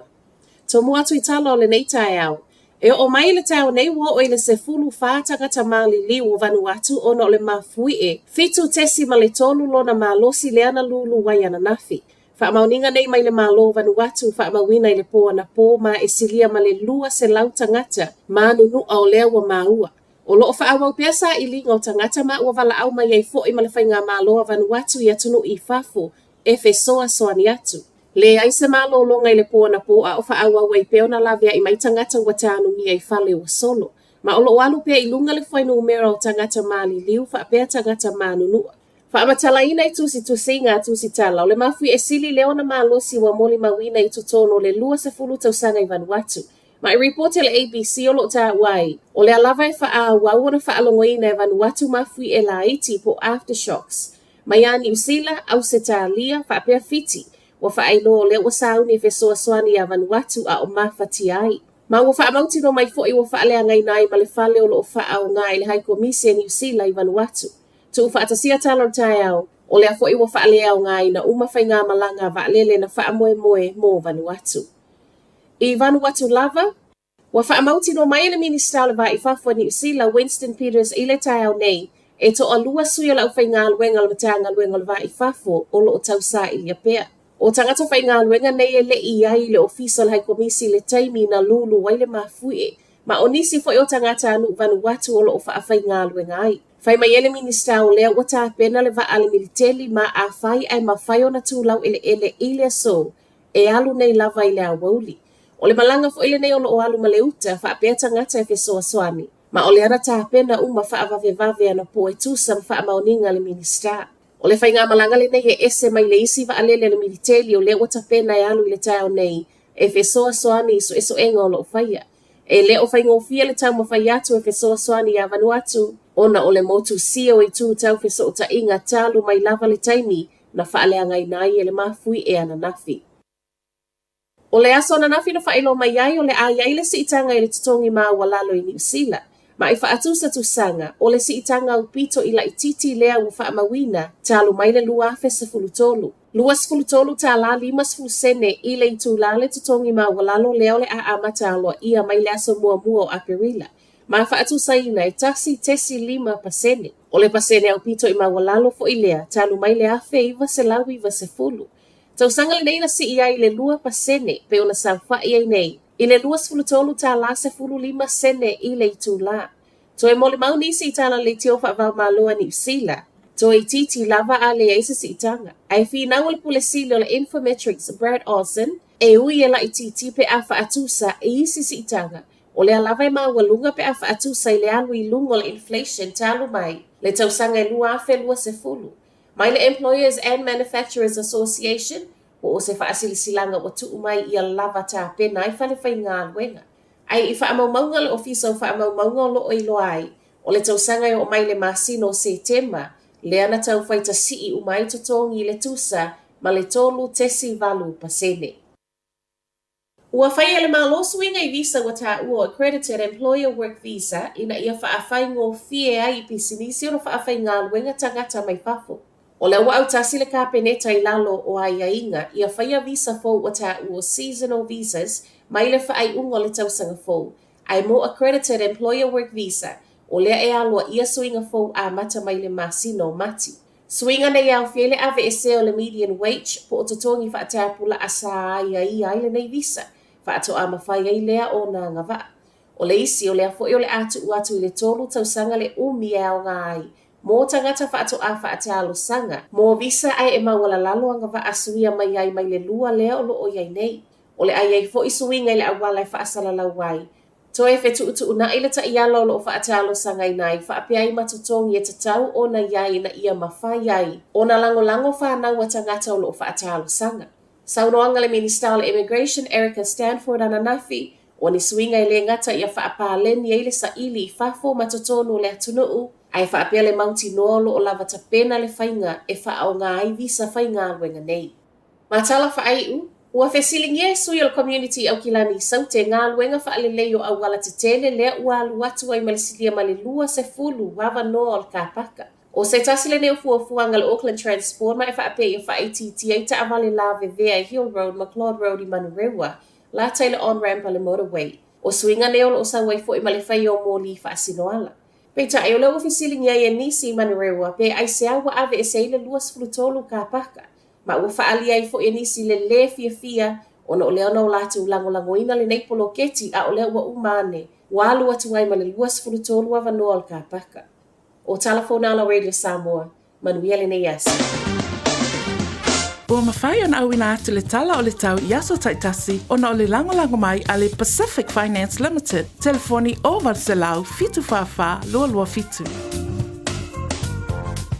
Ua loa le tautua le Pacific Finance in no ngā tupe mō so se wha moe ma liu, whai puiponga, aso whanau, sa whai whai ngā malolonga ma so se wha lawelawe. Apa laine lo le pacificfinance.co.nz pe wala au le oval se lau fitu whawha lua fitu e talo sanga sauna no ngā tupe i le bao le 5 se lau tala ma le lua se furu hawhi tala. E lua minute whai lau talo sanga online www.pacificfinance.co.nz ai tasi le tu lai whaatali e se tali. E iai inga whabitoa pala au lo le Pacific Finance Limited ile oval salau fitu fafa lua fitu oval salau fitu fafa lua fitu.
po kala be fon fifia mai le nei tai au le ua tatu filio i matatu fatasi ai le nei tai au fo mali aso matango fie nei fo iaso lulu le ua tatu au dia le lofa maleanga le leo le tatu atua o ngā tonu o le neva iaso i tūte mga luenga o lo whengai ma le tatu watunu mai se fo le tatu maftanga pe o na tatu masania i le aso ma le aso o le whaftai le atua o le ua tatu filio i matatu te mafuta tatu te whafsanga i fo i lungo pe au ngalu le ea i le tautu ma la udanga masani le si ufonga le reda Samoa se fuma lima vitolu a mo mana po kalame whanga solo wha mai atu le tautu ma la udanga le sunga le eta vai meni ma po kalame le malu le taiao pe ona i fo latu va se tolu ma le tausala i ani o fo lau pe fo faltua na tasa vai lua longo pe li tatu watunu in melo tupu te ono le tatu watu Samoa e maise ni atu no tatu yai ma tunu u malawa langi la o failo atu ya to inisi melo tupu pe ona yele so ya balatu ya ole na lo fo lau manuia le taiao le lo fo maleanga le leo tatu mtasi le langi avelo le mua malvi inga mal fa taile tua pe ona be le sunga le o matatu o si taulanga le taiao am tadi tatu pokal me fanga solo pokal me fia mai so ta watu ma so tulu nga luenga le taiao nei pe ona yele tatu pokal me le radio Samoa malo se fo manuia malo fo langi ma le taiao fo aso lulu aia ese le mana ia winga le tatu wava aia tu le yaso le ala fia na malehala ata ole ole li wa tatu maua tatu fafta yai tatu loto ile li wa na lese no ia tatu ile ma faina tatu to mo ni maftanga mafana fa malo atu nga lu ia tila tu sanga lu le pona po na umaya ala tu ia la tu nga luenga ma puatu malo longa le yaso ya bi ia le li ai mo ila tu le na fu wa ia tu mo nga luenga le yaso fa malo fa fitai ma tatu fafta ye pele lo fo le tua ma wole malo si ma le ola mo tatu awale fa wa wino tatu tiute ma tatu nga luenga ko kalame la fifia mandei taiao li se le sauti tia pa talo fa atu tapo ingal tatu watu nei taiao fo a fe atu maota malawa lo fa penana mafuta mayaina ya tatu tu ama tua tama matina ma tua o lo mafuta ma le nei taiao tono lo maota tono lo lawa ya vi ia lele fa te ile tu o lo te mai lo seifua ma o tatu po kalame le taiao fa ma lo fa tai mo tapo inga ele afea e pokalame i auto maota mautu lawa ya sisinga pe tatu te whiloai. Ai langona i tino lau tapo inga tamama tina whawhitai tele lava. Whawhitai tele lava lewa tatu o maito na yaso o na mae alu leitau sanga ia alu moli atu lava langanga whawhitai lau tapo inga lau tatalo ia loo whapenau na whauawai tatu maftanga.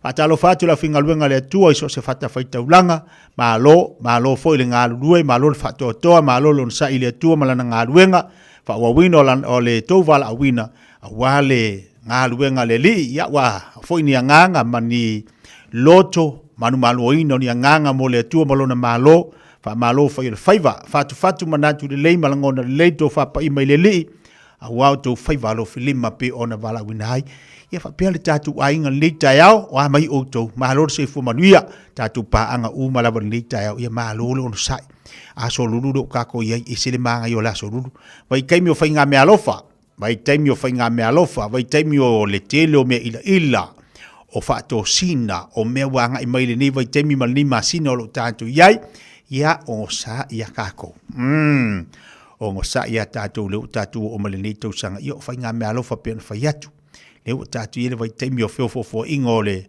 avatu au mai avangerisi piko mo moriangi o ale me taua o le alofa ale me sidona taua ia ma pe mo le me alofa piri ai o le happy ya io o le happy ya ka ko ama o le happy o me sidinga makaua au ngale ati o se atu tatu poklame ya wo mau paanga ka ko vai varingia so maka ko karikarie uma fuilo ringia so ia mama o singa ko fas falawa singa ko Samoa singa le safa popo ai lingi ya sururu o malole ya mane vivesi la ko yo la sururu la to alua tu foi lo le asas fuma le valo te sema ako akako e mau ali si asas fuma le valo te sema ka usanga fodu o rim iri fa pe a umangeli asas su valu ka ko fa mo ile ya asu valu ka ko fe le aso fo le si foi asas fuma o ile ai aso rua valu aso fo Lei pa kala fanga solo mo tato le tayao ama te fot pa kala me fifia mai le tayao fo ia il tato por poto mo fa fonga le tato want no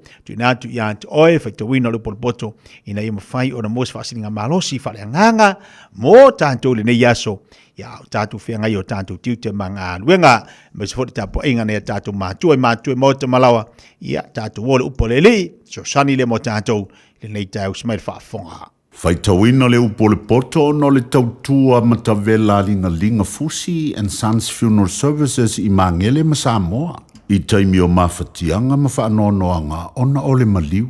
Manatua linga Fusi and Sons malana au nanga o le a whaamama avenga atu mo oe ma le ainga. Wala au I le telefoni lua fitu lima tolu o fitu.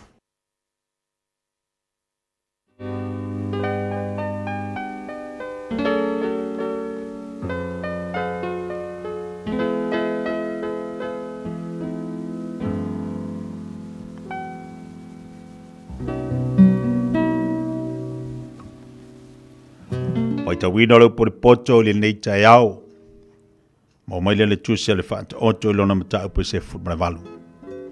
Si mai le fa fonga le faita wino le upo le. Fa manuia le tua ila na fiong pa ia.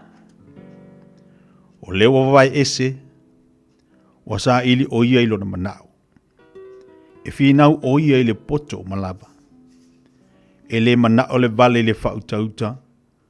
Wa na ona ia fa ali o lona loto. A saule tanga sala. O sau fatasi e fo ile ino. E sau fo ile luma fatasi ma le amio matanga. O upole ngutu o le tangata. O vailo loto ia. O le puno o le poto. O le alia o la lava lea. E le lei ona au ma le tangata anga sala. Na ia faya ina ile famsinonga le wa amio tonu. E o atu lau ngutu le vale le misa. Vala au fo ilo na ngutu I tā. O le ngutu le vale e whano ai o ia. Ona la ngutu fo I o le mai leilea o lona ola. O upua le whaatua upua. E tu sa ia ma mea sua malie. O ifo I tu tonu lava o le manaba. O le wapai e fo ila na ngaluenga. Na te uso male na te wha mau mea. O le suafo Iova. O le olo malosi lea. E sola atu iai lea miotonu. O na sawa I lea o ia. O le oloa ma le mauoa. O lona olo malosi lea. E pei o le pā maualunga fo ilo na lava manatu. E mua na wha maualunga o le loto o le tangata. I le māla ia o ia. A e mua le wha maulalo I le malu. O le na te tali atu le upu. A o le I wha alongo iai. E whai lea mo na valea. Ma mea e wha maina ai o ia. O le loto le tangata. Na te wha atu ailo na ma. A o loto wha nonoa. O ai se na te lava on sai. O le loto o le ua mawhau na te maua le poto. O talinga fo I o le ua poto e sa ili ia I le poto. O le mea alofa le tangata e whalau tele ina ai se ala mon. E taita ina ai fo I o ia I luma o ali. E tonu le ua mua I lana finaunga. Ai saule tangata, ai saule tasi tangata.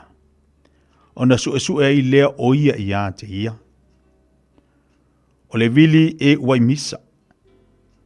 E mawaya I fo I e fita. O le tangata uanga le angaina e lona uso. E sili o ia o na whainganta I le olo. O misa fo I o uso e tusa ia ma wha mau wha alava o le olo. O le fua le ngutu o le tangata e ma ona ailo na manava. E ma ona o ia I me tupu mai I ona la ngutu. O le oti ma le ola. O le pule le laulau whaivaia. O e mana na o ia I lantou te ai I lona fua. O le ua maua le ava. Ua maua e ia le melele. Ua maua fo e ia le alofa mai a Iova. e tautala mai le ai oi le ua mativa. A o le mau oa e tari atu o ia ma le whaasiesia. O le tangata ua whaia na uo, e uina tinga ina ai o ia, a o iei le tangata alo wha e sili o na pipi i mai i lo le uso.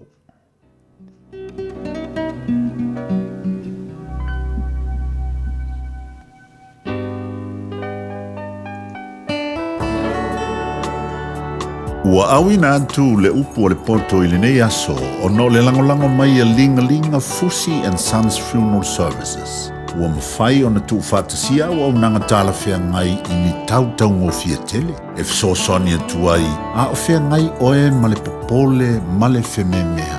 E mori whātasia atu ai ma wha mai senga, ma wha mawhana whananga mai a linga Fusi and Sons mo a inga uma o Samoa ua whea le maliu ma le oti.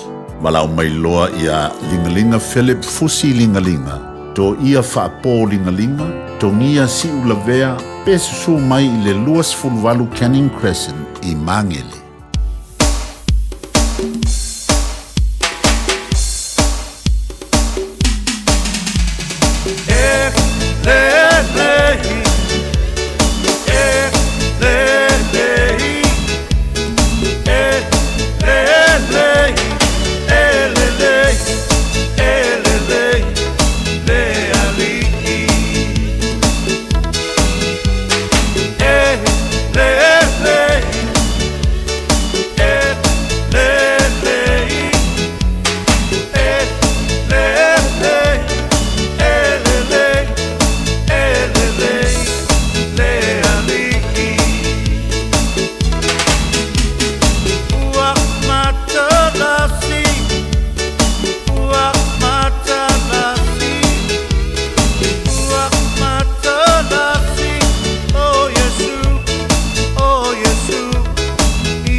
Elelei Jack se ese upor pese elelei ya lele.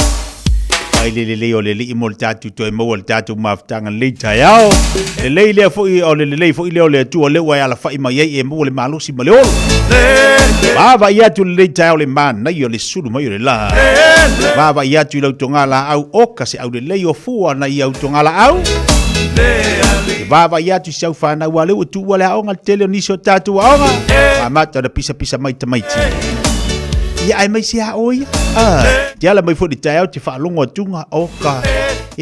Mau le malosi mai leli. Mau le fia mai leli. Malo le usu. Kala belo polpoto mo tato le nei tau se mate belo wati luas fu 20 minuto che nei le tu laiva. Pabalo ti diso tatu pa nga uma la vale fatwa ma uma le tatu tau le taiao malo se fo maria malo fo lang mata fi se fo la le le ya sa fo. Vai si pisi fo yo tatu faloloa to tele o tatu watinu. Mai se la to le malanga mai tono tatu watinu i Samoa o ka kalo fai fatalo fatu na ia tatu ainga niso sungai fa fengainga mo tau faritua niso au malanga leo lo anga i mai o lo fatinu ina le fontanga le Ecclesia Assembly of God i nei to tonu o New Zealand ia le la lo tu mai fo ila tatu i nei atalo fatu la ila fingal wenga to fele tua sungai fa fengainga o to faritua ia ma au sufonu tatu ainga i malanga mai Samoa. Patalo fatu fo iniso Ecclesia mito tisi tuto tasi le Ecclesia lana fo no wa ai e la to fo tanga lena suia lava yaso patalo fatu ai inisi fo Ecclesia malanga mai le fa moi le sa ai e le Ecclesia po sei malo le on sai malo le mafta mai fa le tu ya vanoa e mondia o le o lo anga mai fo tanga a o avanoa ma nei la o lao le ya nga mai yasi mai nei ainga. Ya wa ale ai fo ngi mi fo kanga ka ko kere me New Zealand. Pa ya koi fo. Wa ka ko ngofo ngi e fa ta ya la indiso Ecclesia o le fo tanga si o mai ni tatu ainga asi mai. Ya e moni ale mai fo tanga. Ya au mau wa no mai ni New Zealand. Si ta fa fao. Ni so ilato a me se fa na wa ya o nga pela se matua o nga matu kolisio palauli. Wa talo fa tu so nga li pule ya siata. Ya malantu wa au malanga me Samoa. So siata pusoa. Ia mai la to umalava malanga mai se matu kolisi palaudi patalo fatu le taiao to tele la ilato o taimi mo mole le fatu malanga mai le tunu ia mai la le ka ua ke le la mo mo vanoa nei fa nau ia la tu wa onga malatu ta faonga mata alonga pe ona iai tele to maua po le asi te mo ta alonga se matu kolisi palaudi o le ta tu ta alonga le na matu vasita anda te atu nei sole ma lo le makwa onga mi sa mo so Pabalo ko ila si mantua nga palaudi so dei mo se bango lava ia so e fa balo tu se matu ko si palaudi ia ai malo le no sai mo tanto ia tato ia na malanga mai ne tatu ai nga malanga ia wa ia la nga ke fu ia la ia wa mo wala du au malo ke sai nga malanga mai sa mo ko va vai de leila ia pe fia va ia so na malanga mai ia to ia ma o le ia singa yo wa nga wa nga mai lo du au malo ke sai nga malau koko ngavinga mo ilau koko ai do de umanga mo walau koko ala fa mai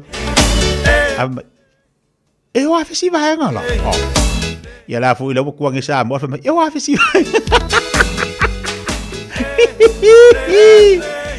ele ole enga lo fo inga yo lo ngu ku ko sa mo ala fa ka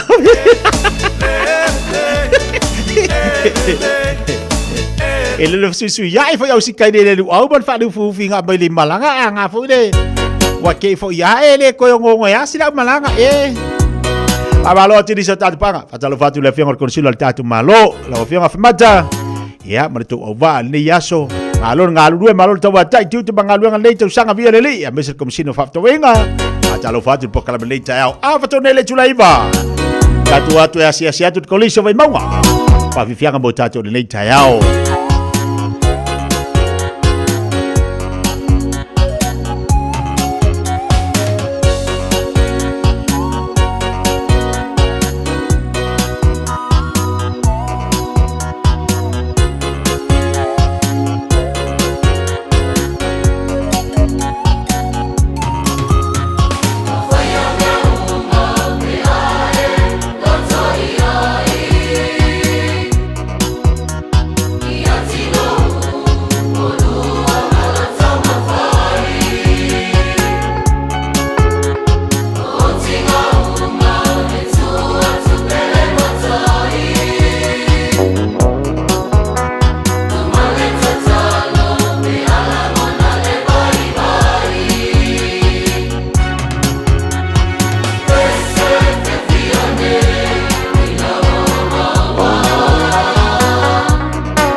To e luas fulu lima milita tale o le tula e se fulu.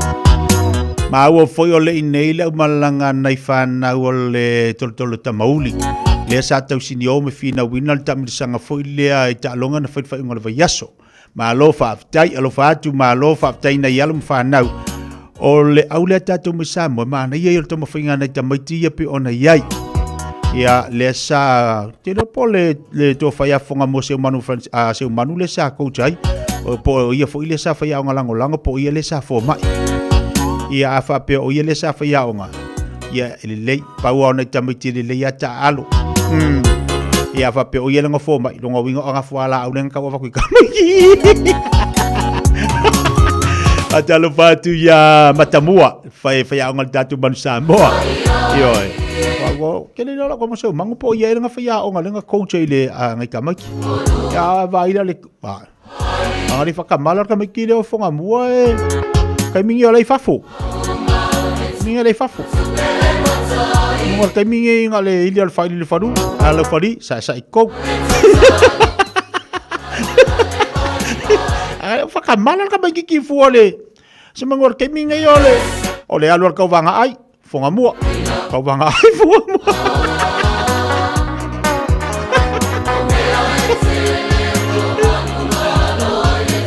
Whakamala la kwa markalonga a ele ia si ai apu malo si per kamagiki da wa ba kai mingi la lo ayur pu ale wa yima ka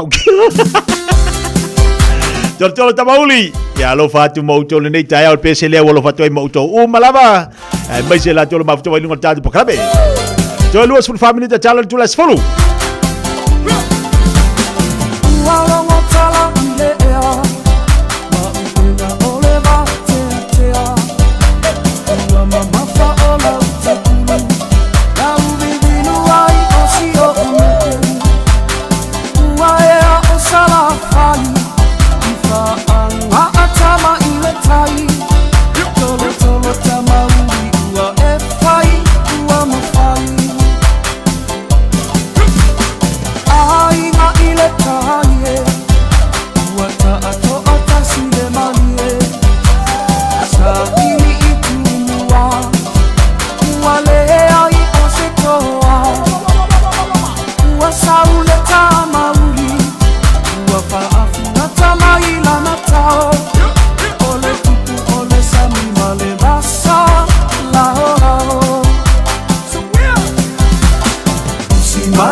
lau sila sila Samoa isa utau mawhaia O te paa toia toia ina Kainga tāla utau iwa iwa O te alo male ono sai E ui ina lama tia i ita Ae mala mala ma Samoa Ia uinga Ae mala mala ma Samoa Ia uinga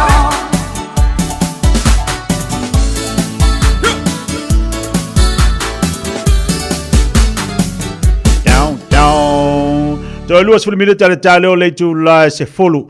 Kau mawhai, kau avakut kak fesili lagi. Pole ale tau ar kiwisi masil tangata. Ya papele ai. Sile koe kula fesili. Alango kanga koe kula fesili. Wa avakungir fesili. Pole ale tau ar kiwisi masil tangata. Ya papengi kako. Ya o ngai. Fa mangalo elesi lesi. Fa koe fo. Ia wai ni fa le tonu ia sa o le ma o tali ala tatou ia ngale pe perkuisi masi ia fa mai mea uma ia ma toi fa fo wina isi mea fa mangalo lesi ia taua na kuisi masi o tatou manatu na mo tatou langona taua wa ia ngale fa mangalo ma fa ngalo ia mana ia foi fa ngalo tuai ni me le tu sanga o me sa tupu le taua kuisi masi ia tonu kuisi masi o tātou loto ia mo tātou tangata ina ia mawhai o na whamangalo lesi ia ale upula le ai whapea e mawhainga i kanga whamangalo ai le mawhainga whangalo wanganga a whakai ka ingala lau tala a whape whaingise pokpoko ngar ku ainga mas tau maftanga ni whaingon ni tau sanga le alan tātou tala no whapea ia whamangalo lesi ia ai ke ua uma ai ole ke ue visi ai ri amaka peri afai anguari ai ri koe ngongo il falo si vaenga ngang ko vivisi ai sia o ngai ke lo fa mangaloa ai ke lo fa ngaloa me sa kupu au umam keu ale fa ko amakar ka usang fo do o do lim kusala la fa mai ia fa mangalo ale mana ia yo me Christmas e mo maftanga le ainga fa tasinga ia ala foi ana vivesi nei me a inga de Christmas o le tangata ia ala wa e mau alo foi anga ngumela oka o le alu yer kuskusili ma ame o le ngafo ma ko pepe inga wa sau popo wa vai oka ia wa vai le karkalanga nga fala le ale wa kau deua ko mama le o suri mongi nge o popo ia le ala ma fu ma ye o ko nga wa o ko la wa ngo kawanga e oso mai o ko asu di fa pipi o makaku wai ale wala ia e alanga vivesi o kako ale manga yor Christmas e vai fatasi ai ainga a fa pe wa uma foi la Christmas e vangi vesinga ko ke mo fa mai ale le umar Christmas marka usanga fo ai or ka usanga fo oka fiwa va kusa nga me le o kilo ka umai mai e la le fa ka ko mai ai o ko fa le sima ko o ya le o ki ai e o ki o ko e mani mako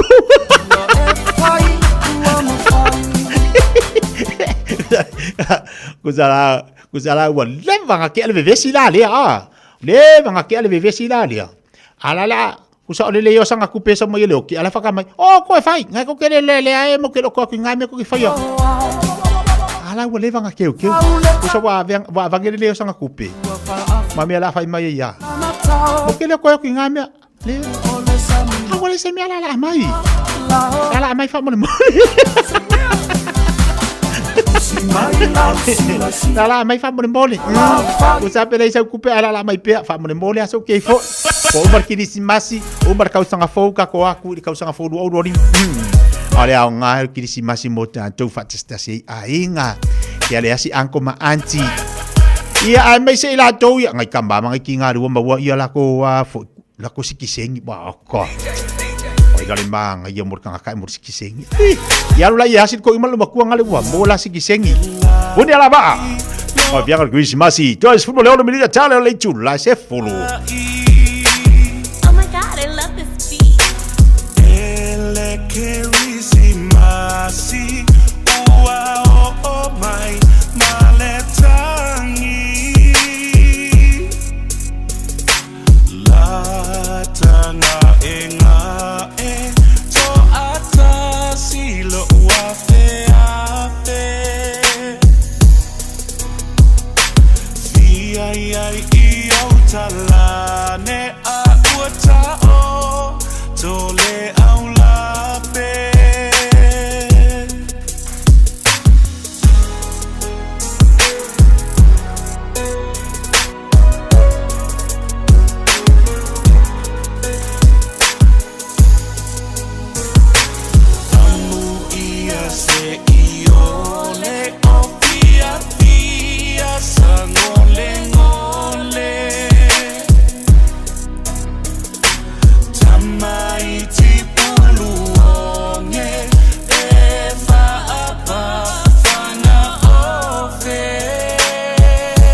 Bebsenga Christmas il pudi ala va.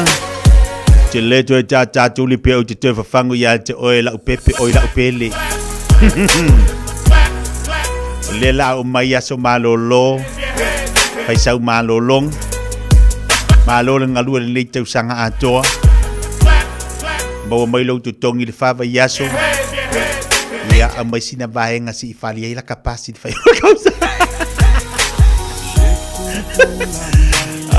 Tau whai atu lau nanga tau jual sunga ya Cherry Cone o lau nanga tau jual Enterprise mo tātou. Ya, whaisi pisi a tonu la tau mumusi apa no mo tātou le nei tai au. Ai le mai al tātou pokalame ya le sunga ya Cherry. Wala wane le olu fitu lima tau lima walu tasi wha. O le olu fitu lima tau lima ono walu tasi wha. Po le lua fitu ono o. Telefoni nai te mo le sunga ya Cherry. O le au nanga tau jual Enterprise mo tātou.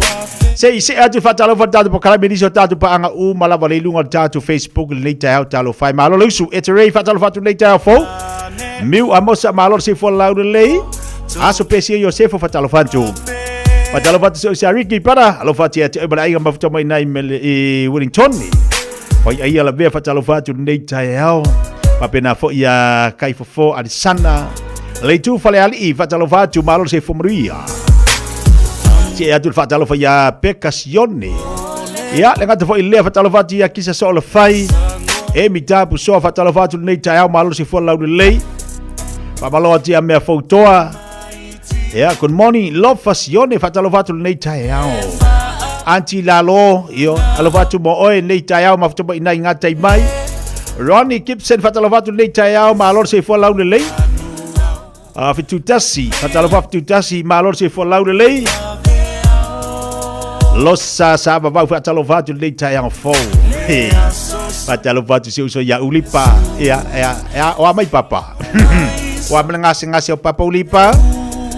Fatalo fatu ya wa Leslie Jane. Malo si fo moria mata mai sini Australia. Si uso ya anai mau tuunga.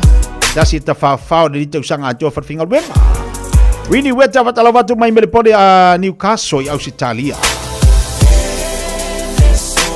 Vida ba ese fatalovatu manuia Krismasi toa ba ese fatalovatu mai Utah apena fo ya osa malor si fo lau de lei fatalovatu ya fanua somua hala Jamie hala fatalovatu nei taiao le ngata fo ile ya tu mafa sefo vatau fatasi mai nei sangone le boteli salam fai Isaya kele koli fatalovatu fo pena fo ya tu fa amen Wata si mai mafutu mai nai mangele. Lauli sewe fatalo fatu nei tai au i Alaska. Ali si ayono fatalo fatu. Good morning, malor se fomoria fatu si mali tatu malai valele. Ya liso pa anga uma lava tatu fia mai. Fatalo fatu nei tai au fa manatunga a pelu malo mai pispena Italia. Se al moli fatalo fatu nei tai au. Le fata si mai i nai Mahanga Drive, le company o le Fiat Rapa Limited. Se laia fata lo fatu. Malo se fo manuia malo fo lag mama. Lo fasione fata lo fatu dado po kalame manuia lava le taiao. Alo fata se sia manai ma brother. Ole cab le mea. Malo champion. Alo fatu le se manai ma. Ata si mai nali tatu to tara pa ku so alo fatu. Ibang tu dia pupu fata alo fatu nei taiao. Ma puto mai nai hasty bale ainga. Tele lise la jolo ma puto mai dunga la tele aveta vale fai malio tu sa. La tala mai le Krismasi awoni to yesi ta vale la vea. Pauta uta le leita to lunga awala.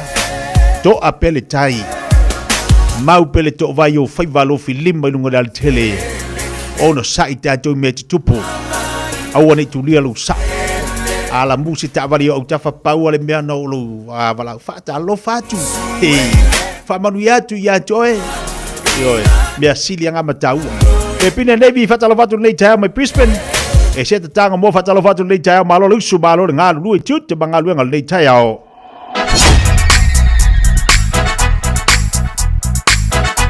Papalotia Tapua I Filfilia Mau Tapua I mai sini Australia good morning Ei mele wati le wei toi ono midi talo le July follow. E vai vanga bot tatu wati no. Tau tu le radio Samoa sfuma lima tola mo po kala be fifia mai le tayao. Vai sau madu le tayao. Ma talo wati se ya pai pai tele ausia. Ia ai foi walu se kaku penga a. Ka pai tele. Pai po ye o nga ia ke sau ma. Hey hey hey.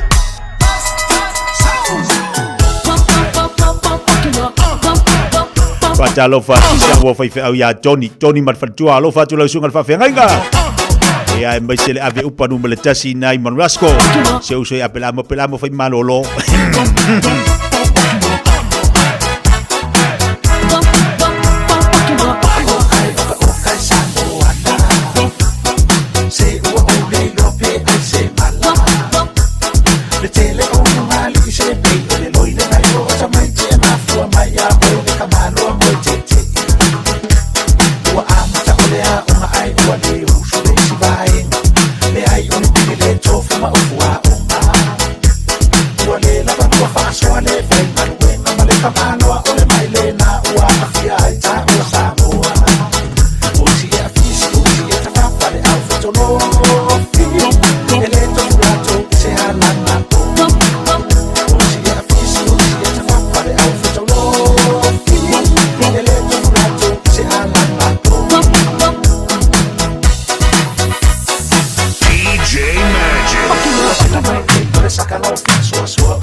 tolu amo. Radio Samoa, kasilima i wakuru amo. Nā pata inga lona lua mō mātua o Pepe Fong. I le taimi nei, o loo whaatupula i ai le talivivini i Aotearoa New Zealand. E silon pipisi mai mawhai o lamati ai Pepe Fong whaatu a whananau mai. Ai mai se lama i le ono vai aso mua o le tu ese ina ma le tina au la ititi tele mo le tui. O lea a whai o le tina po se tausitama caregiver o le whai o le tui pui pui o lau Pepe mai le whooping cough le taimi te tau o le awala sili le nae pui pui ai mai le pisia infection ma whaiti ai a fianga o le wha mai. O tui e le se tutongi mai whaia pe a ono vai aso le matua le Pepe Fong o na tue whaia le tolu masina ma le 5 masina. Ia wha so o tai lau fo mai masani e wha mau pe poka aso mo tui pui pui. A whai o misia le tui mua mua lau Pepe o tui uma a wal popole ai tala noa lau fo mai. Tātou pui pui a tātou oloa po taonga sile o na tāua. Tau tua nā le tui pui pui immunize. Tala noa lau fo mai whaatua tuaina i se taimi vave. O e si la fia me e whaatino e mawhaiona e umi ai so fale motu le lumanai. A whai fo i so fale motu, o e si la fia me whaiona whaatino ni isi o fuafuanga e whaonga aile equity o lo fale. A wane e misiere por kalame o le malu i fale. Ia fiafi o sururu taitasi le se fulu e te aile whaa. O le a e si la fia ai au wala e mawhai e ona e umia se fale motu le lumanai, ma au wala e whaonga aile equity o lo fale motu, e whaata wai se isi o fale, le por kalame o le malu i fale, ia fiafi o sururu vai aso taitasi, se fulu e te aile whaa. Tala falava Samoa o foi nei o eni ma le tatou fale tā vale lau iloa o le Car for You.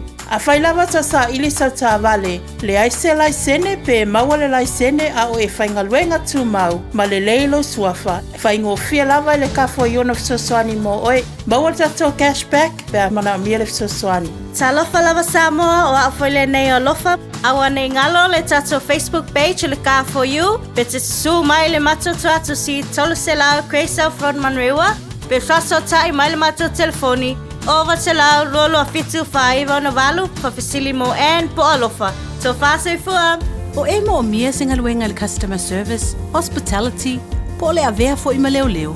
E te leo mautinoa, po o fea a matai.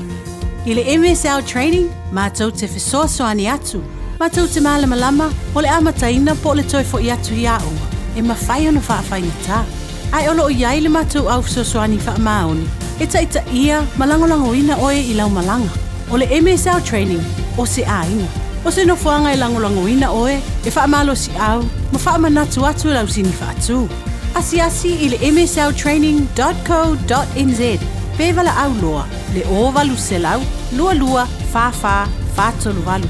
O lolu manai, e a mata atu, i inei. Matau te whaia ni fo aroi le aso lava e te fio mai ai i le Shine Dental, ai e iai inga whaapitoa. Matau te salia le Afterpay, Zip, Q Cards, whaapea Wins Quotes i le Shine Dental. E whaia fua whaatalanoanga mai le ACC i le Shine Dental. Le aise tongi mo whanau i le bao le se fululua i le se fuluwalu tusanga i le Shine Dental. Talanoa mai le tongi ino le whainga o nifo i whaonga ai le Zip, Smile Now, Pay Later. Le aise tului i le Shine Dental. A fio mai le 555 Great South Road Manukau pe bala au le lua fitu ono fafa. Lua fitu ono fafa mo le Shine Dental.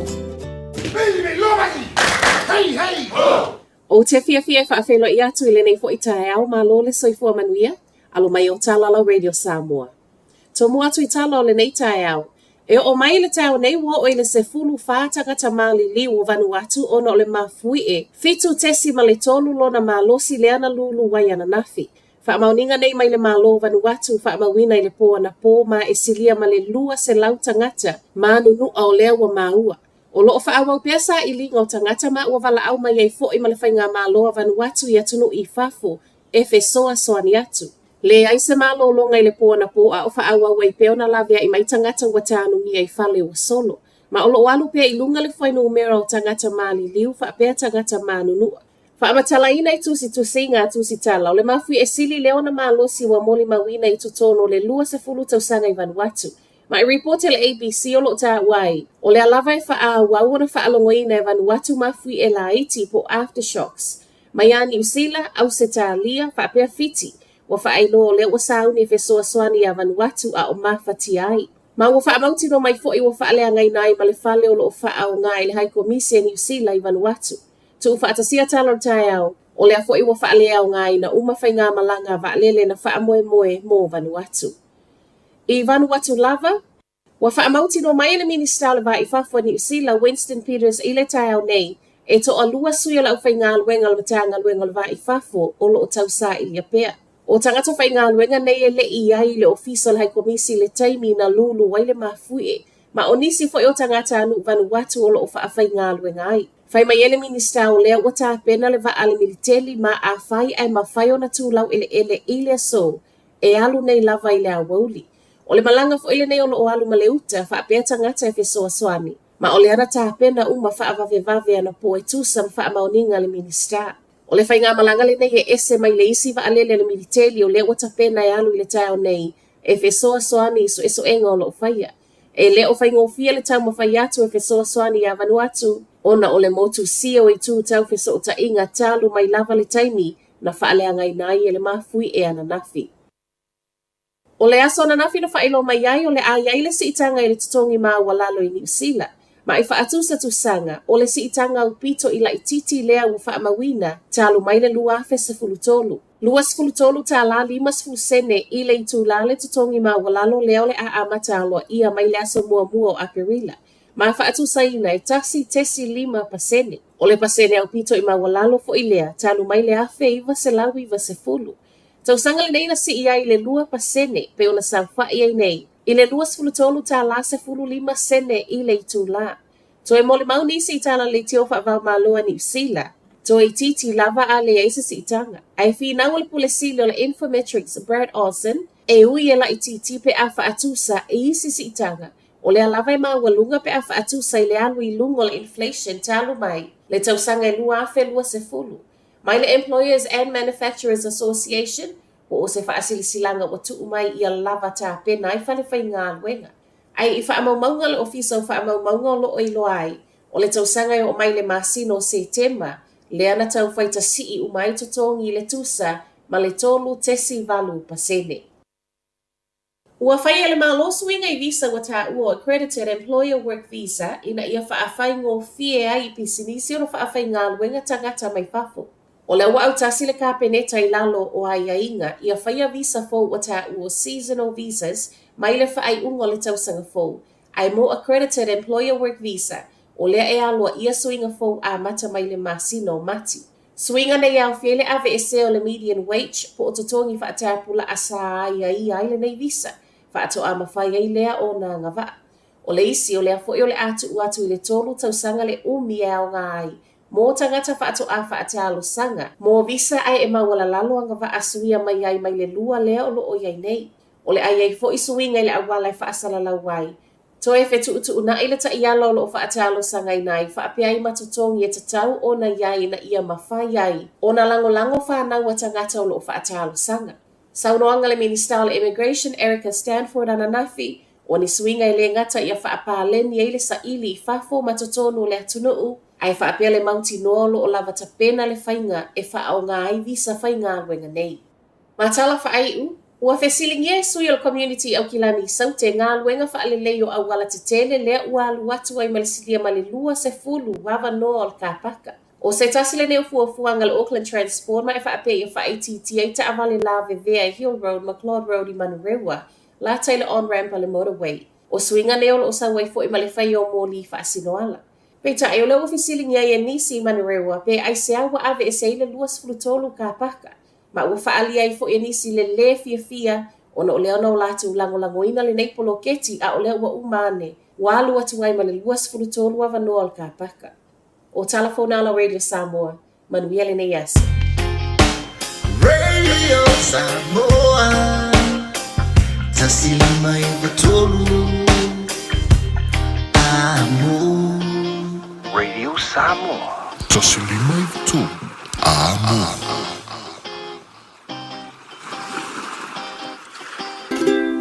Nalova Samoa, waule nei o kāsputi alu, awale suia le ngila ua le kio. Aeva mai ina se fulu 5 i vakolu, amo. Radio Samoa, Me vela a. Wind up, DJ. Wind up on my body, girl. Wind up, hey. Wind up on my body, girl. Dear seniors and their clothes, I think I'll tell you what I would like for Christmas, and I hope you won't forget. I only wear the peso that I can ever night to get my senorita something for Christmas time. I don't believe you read the card last Christmas that I sent. You come to see the gifts across, just read and then you went. Dear seniors and their clothes, I beg me understand.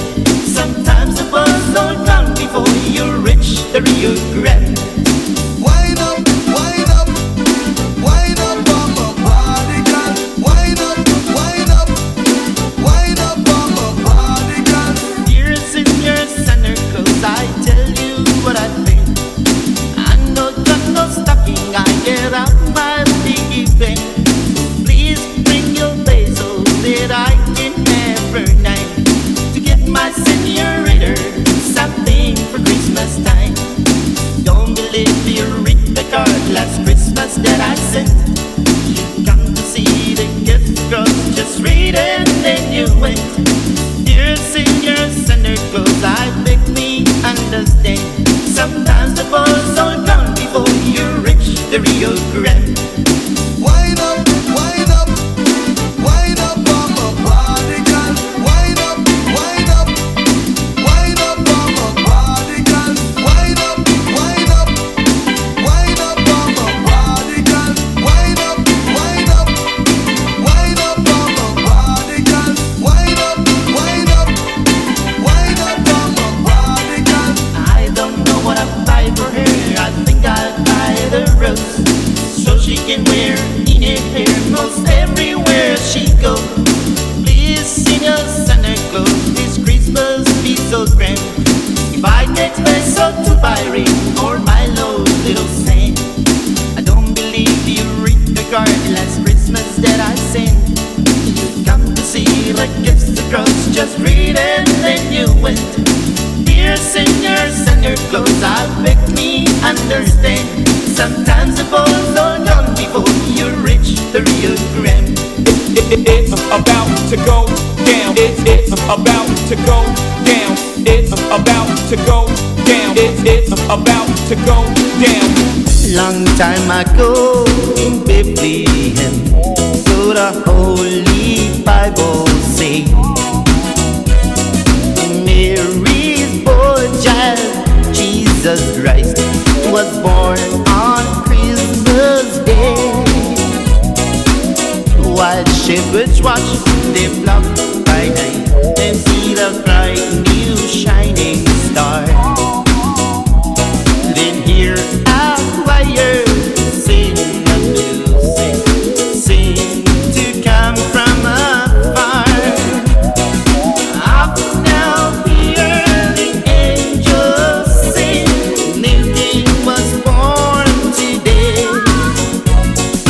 Men will live forevermore because of Christmas Day. Isaac full of Vivian Christmas in Mota Jolly late time. Full Jolly minute of Jadele Julas follow. Now for my to little to black down level to Salva Massimino, Macha to Jala Iva for no level for Jao. At the police for Bopong or to Salva, so Jao, Charlie to Laim. Papa Lottie shot that to what to know, Lelo Mafto by Nungal Jadu Jua. May say this la tolo mafuto by Donald Tatu to Samoa Malo, for Lau Malo, and Tower Tai.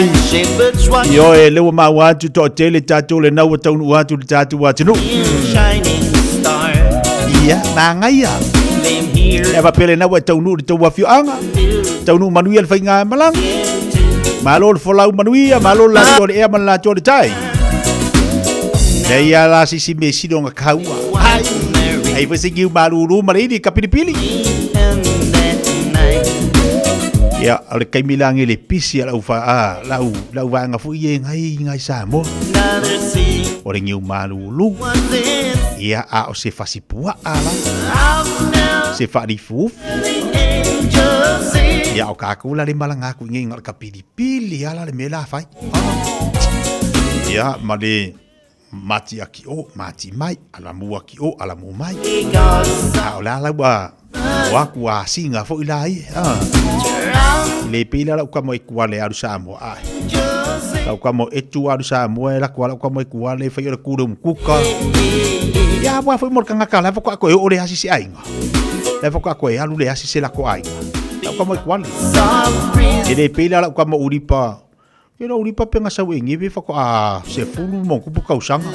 Ia wa le mere uripa. Ile ko ngongo era ku ni wa suin me la ko fali. Ola ka ba uri pa kusanga saungi. Kusanga saungi ola pai ma alla ko fani. Arke milangi ala kui a wasima. Ma kwale lo ai usol me la ko fani ke.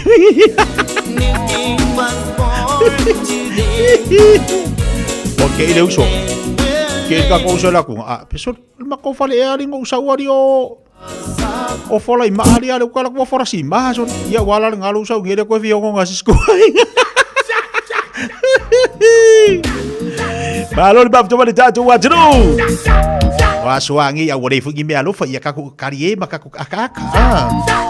Ya wari fu oi le ufa mana tu langa ye nei tatu pa anga na fa mai te au. I me yo fa nga fa tau anafi ma tu fi anafi. Ola la wa inga yo to ai pisi aku si ai pisi aku si do ba ku nga wore lo nga ako. Ala ko ngol ka vale pa vai le me ku sala ngalo ko ngol ka vale ala wa pisi aku fa lo. Kalu wai wa ngala ko e su e ba se ofor ko inga ala ko fo ilo o me ale ka ko kasi le ngala ko kilo mai ele o te manta tu atu do le tatu felo ya tu la le sungal fo mai ya le to fa ya le mwanga ya mali tau tu tatu unanga mo tatu mai America Samoa pe ona ile tatu pokala be liva ngol le tayao ai ole ngala tala fo ile le tawo mo le ati oi a e alu se me se ki de le ma fau se ki de le ma fau na e alwa ilea ia ai a fa penga ki ala ko su me se ofor ko inga ala ko foi ko su mai o mau vari varinga ola ia la o so a vari su e ba bola fo si ko inga ye me ngai manga ko inga e vilonga ofu ia nga ka ngolola ia le a bola valor kupe ia fa ka me mangisi la ma ka fa ma fifi no Fata pola maka ide vea ya. O se da fia ta pola maka. O vai kai mo wo ko ke de da ko malanga mai fo ingia ku u. Ka fo inga fa de vari ya ma. Ma fa de ko si ya. Fa si ka fa ngi. Mo fo de la ke de fu maka ya ka fa ku ku fo ko. E ala lai, la tati tani wati Samoa ile zungal fo mai. E ala to fa ya le manga le fa si mai nungal tati po kala be le va ngal tayao. Tatu asia foi poa me de lava yaso ma le tanga de yaso ya ai tatu a malo tele America Samoa pe ona i fatalo fatu lu moenga malo se fo manuia le nita ya fo fa tai foi le ya vano tatu e filo tatu ma futa le nita ya fo malo se fo manuia ya fa malo le lang se fo tia ya fa pe foi le malu tatu pa anga masani lo mo mai tatu fasol ni tai au malo le folau langi ba le moenga fa tai le li o le o to mo ni maftanga mal ni fu ilau lau ia le ni va yaso i le tapo kalame mal ta fa so inga ia vi ia le li o le o to mo ta maftanga ia o lo o mo lunga pe le anga le le o le tu lo soifua yo tiu te mo fai va se pi ona ile la va yaso si ho o mai la vole amtanga ni va yaso fa fitai le tu le malos ia a me se fu o le holo a mai ya ta Tatu i whera ni tai o a mai a le tau pito no, ia po a mai tatu i nei America Samoa lau sungal whamai. Ia, o lo o susulu manea le la ni tai au. Ia, ai o se swinga mai ia so lua ma vai sa to lu foi wanga ma. Fatim uia le no whanga nei. Ia, ai e au ngā foi le ulo wanga mati munga tia. Ia. Ia e tau fa malu ai ia lo mato foi motu ne ona ua o foi tato le vai tau. O le tau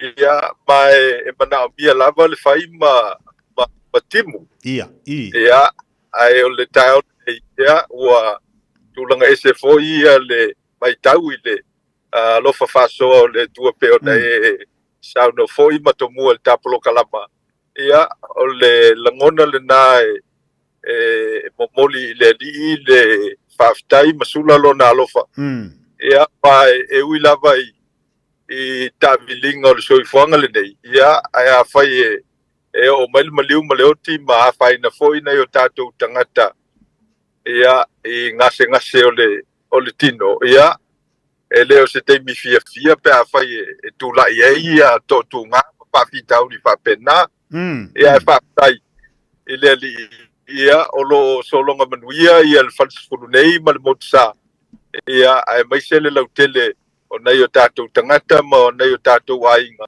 ia o lo e papa au ia Rick Samonei malo faftai le moenga faftai mavia le ia pe ana vatu sitala e tu maua le viinga o le faftai le atua le pe ona tala nei tai e se le manai mo walunga le lofo le atua i nei o tatu tangata mana i tatu ainga nei amuksa mo fa pena foi matu nei swinga le tau o le mele we wa faiasi malo si mele vela ya matu nei ya to tele foi la tu tatou ni o le malanga tu nei Samoa ia le alo to tele nei tatu ainga le wa fai malanga tu e asia tu nei ainga Samoa pe ona yele nei tu sanga ia o le si me mana ia matu nei de bonga o le wa ye nei matu fo ia le na fa mani ina le city seni fo ile le na pisa i matu nei e ile nei to ina mana ile matu tu ana mai le masi de uma vai ngo me ta fa fa la tu fana ai ke wo mai hi apala hi wo mai le va ve ke ia le ala wa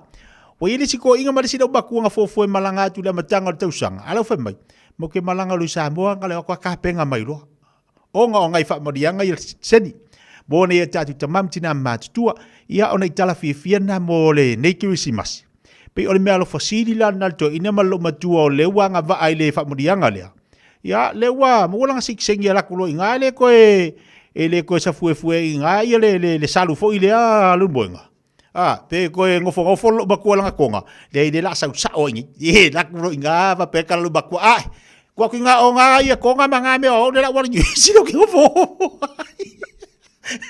ia moni le tau nonga tia ia wa silfia folta tu no ia vai la to e fata tonu ngata moni ia e pe ia o le fatalanga le lino fa toma se no vai ia matupu ai se swinga no tata tonu pela le te fafta ia ina ua fa manuina ni si o na yo tato matua si se New Zealand o ton woi tangata sa le mauton ia matale tel ton e moni ma fa maoni el matau pule si seni e o te faftai la ia wa o le telefo yo nga luenga lo fa yen ele ngata o sa mo lo itu malo ia e fo ine Rick Samoa ma America ile tele o ila to lo e papa au Rick Samoa ma America ia o mato nga lu el tapenanga o la to pepa fatu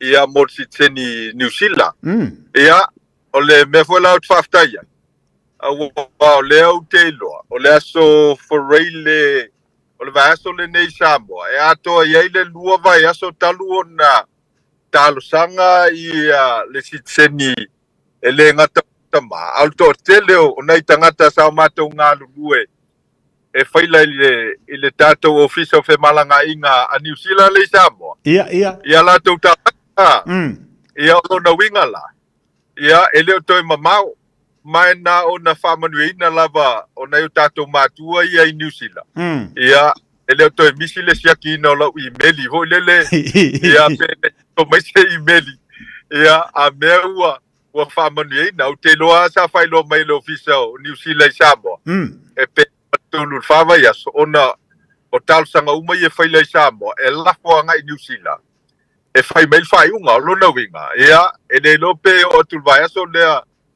ai le fai kilismasi pole uma for kilismasi ia o maua le tali ia a faila tau nul melna ia fai fata tonga i Samoa pe a fa pe o le taiala le nao le nei mata upo e whātautoi la tau na whaila i Samoa, pe amoa la tau si teni whātautoi Samoa. Ia on tal sanga lo leo la tau tus folau New Zealand. Ia, o lau ko inga vai angel whaafonga le kongo. Ia, o lewa na fia moa se tus folau New Zealand o ka mai tau sangal matua. Ia, malona tua fine valsu tasi tau sangal matua. Ia, wau malana o folfola iai. Na maua lua si tseni. Ia, a tal sanga malua tus folau New Zealand. Na maua tātoua wai New Zealand. Ia, o lona winga whai o na mātou malanga atul masi na fau. Ia, tal sanga ina fau ia lau fionga tia. Ia, i siawa no fai whataltala no. Ai, na ua, whai masuio. O nei mātua na malanga atu Samoa. Sa whamanu e ina. Ile tal sanga ina si tseni i Samoa. Ia, mai o te whaftaila wau ia i lātou sa whina wina le nei mata upu. Ia, to tele ia tama whanau o tātou atanu. Ia, me se foi lau tau pito la au ia la ata ma la ea sa tau mawhainga ia le nei wha moe moe. Ia le ala ua wawai le atanu. Ia, e moni ma wha maoni ia le tau mawhainga na whainei. Ia, patata le tonu ato mai no vai. Ma le foi lau te tūl matai au ia. I le teime au te tauli mai nā, i le whaspepa o le sitiseni alo tama. Ia, patasi e manisi o tau songa foi o lo tama e to tele na wā leisa moa sa talu sanga ina. Lau e te tono lo fiso New Zealand. Ia la tau tau sanga. O le foi e a tau tele o tau sanga o la tau lo e papa au tuila. Ia, e wha moe e malanga i le weekend i Samoa. Ia mawhaila alo ia. Ia la tau tau sanga. O le tele ia tia o le au ngā o le mata upule nei. Nei o tātou tangata o lo o alala ma papa au nei tuila. Me momua. O le maua si te New Zealand ma tus folau New Zealand. E le to e polonga ma mawhati ai nei o tātou tangata e tau whaile visa e malanga i New Zealand, Australia. Ai maise o le visa e malanga i Amerika. Ia, o le ama whai al tus folau New Zealand na malanga i Amerika e whaitonga whitinga walto tele o lato. Uanga pa i benefiti al malo Amerika vo le tau le Medicare. Ia, whai eo na whai lato tau tonga matala vai Amerika. Ai nala na le mawhai o na malanga e whao ngā lato benefiti e whale mai ko ia le lei Amerika. Ona e whai tāna talo sanga ia lato visa e Amerika. Ona le matua so i fuala iai. Ia, wal tele la vo teimi e pei foi o visa ma talo sanga e unu whale New Zealand ma Australia. Ia, o le tele i o mea mana o mia. Ia, whatasi ai ma tustu singa fo ia a fo mai. A mea tangata le alu e talavai i Amerika. Ia mai le whai ngofia wai lo le leia e tangata ia ilo ina tau sanga o visa e Amerika. O le tele o tangata nei. Ia, e una na whai talavai le umana tongel Medicare. Toi foi mai Samoa. Ai whanau foi tala muai le. Ia le vaenga o talavai i Amerika. Ia maa fia ai whale mai o. A le mela lela iai nei. Ia. O le a tele le amanoa e mawhai ai o na malanga nei o tātou mātua. Nei o tātou tua ia i lātou ia ngawā. Malanga ai i Amerika. Ia a wai le whai ngofia o na unwhale Amerika. Masa ni ano o whai tele o tangata. O iste e whai ngofia le alu leo lai wha vahu ilo le unwhale Amerika. E le tau whai ngau. O visa, ia me se lava la ia i la tolo e papa au nei Amerika Samoa. E tau malanga i Samoa, o ise o anga i fiti, o ise o anga i New Zealand. Ai ale talia ina la. Ia, o le metoa tele la vole ngau, e whai o le teimia o le tupele alui i expenses o malanga nei. Pe a whai ale talia ina maile visa Amerika. Ia, e mawheo no ulfale, o no mafuanga whapena. Ia, o le si meta uel mele watu. A wai falling a mai i tusinga i lātou o lo i New Zealand. O le ama pai e nei o tātou tua a i tusfolau New Zealand, na ngai New Zealand e whai a lātou talavai. Tau sanga len te asa mai e malau tamai i Christchurch. E asa ngase e lau tamai. Ia, ina ua maa o le whale mai. Whai mai le tala le tamai ta i tausi ngase. Ia, a whai e leo stangata New Zealand. Ia le mwhai ona tonga fiti se vanga nai e se insua. ia no fatu le ele se ele lo tamaitus for lo Samoa ia ala ia le tupe e mafai ona tongel tala vai ia ai fai na e moni ia saunoanga matulenga to tele malam tau puli nei e fai fua ia tala vai na tatou tua e se New Zealand just for New Zealand ia ua maua foi la lava noanga io tatou tangata mafama ma avenga ele ngata pulo kalama fo ie referral medical programs a Samoa ai fa pena foi Rick Samoa lo na winga o la le to polel malo Samoa na io tatou tua ai fa manueina ia e tau ave I fale mai e telele tu pe alwai a wale la fai ala tu e no fai la tu tala vai New Zealand ia patasiai mana isi ala tau benefite maua ia me faftai ai ia wa tupul melea ia lai soi fu pena yo tatou tua mani so tatou matua wa o le tau tal no tau sanga o le fitu ono ngai se lau tau sanga le mat tu ono tatou tua mai o le memo ia o le lofo le tu e fa mi ai lo latou soi fu ma lo latou wola ia o le vainga ia faltangata ia ele umi se tengi benefite ai latou ia ele foi fa monianga ia ua mawhai o na tino mai ia ono leanga leo malo New Zealand fatasi ai male ngā lue fatasi o neo tatou tangata e langlango ina ia le wha moe ia u tele ilo la pole alo fina ngalo tia ia pole me tonu le tau o le me alo for kilisi masi ia pole wha munianga o kilisi masi ia po whelava tau telo fina ngalo le wha ingo ina o le wha munianga le nei ia o teloa e sili atu ilo o le me alo for kilisi masi sa o le leia doctor ko sa le me mo mua la wa vai o fa mangu o me umanga i fa mangu nga mal me alo awa e ele tama na ofesiri ai o tama na sawe na me ta fa fau apa la ilo la ma war sikisik ave mele tala siana fana o le me alo fa sili le na de matu tamar ki visi mas ai o le fa mani nga sili na to ina ile nei tau sanga malona o langa atua ua sikisengi New Zealand ai kusanga o me ka fafau o le kala la lo makua wale la o le to ina lo mau ale fatali tali lo fai mai le tala e fo ilo Samoa ka penga mai lo o vai lo winga o ta penanga langa pe ana fai atu e le ko kangola lo makua i e konga e le ko se lo makua langa aku ia le piko i e konga o le koia inga ia makua mamau lo ma fau la lo le uru fo ile le sa fai malanga afale sasa ele ko ma for ko e se si lo tia va ponga tato to no ma tapa ya na lot fo ia le sia wo balanga mai New Zealand ma fai lo tama e mo lolo tus fo lo New Zealand ya e fit se la wepe iva se la ta la le benefiti le lo va ya so se fa fo mai ya o fatua wi lo tama ya o ke ma fo ke le nga me i ke wa le to fale le se to ina pasi pio pose ol matua e amata na fatal tala no benefit i te wo fale tonu le ma fo i tama ai maua ya ai le au dia kilisi masi mal tau sanga fo wo lo le tangata ai excited tele ini fa monianga fa pena e te ia le fango tu taia wo le to ala mai ia o le ala fo na lo le so na tala no na me benefit ia tati e ia lava le fa so longo pro kalamba malo New Zealand ia fa ye moni ia lo na winga wo le me alofa wo le fa monianga a wo silia tu la wo triple le e oi pe a fa ye moni anisio o fa mtalanga ana itangata wa inga mawo ia i benefit fo ye mawo na yo tatou matua ia pe ao te me umai ona faile sitseni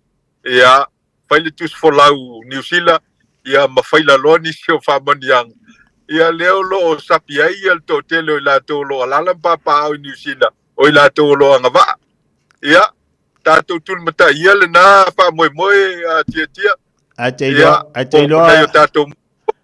te lo le moinga ava pela ko inga malo makua nga sau 5 la mawala le vai fuol forma ia ko e maua malanga pension nga malanga penfik a ko e maua mai la basinga nga fa polo ingi maku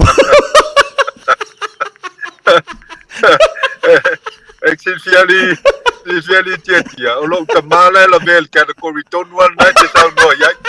Ya. Ke lo fo le merna o lo tu mata yesho tamai. E malanga tu sila wa ole va no tala ile va no lo tama fa ya.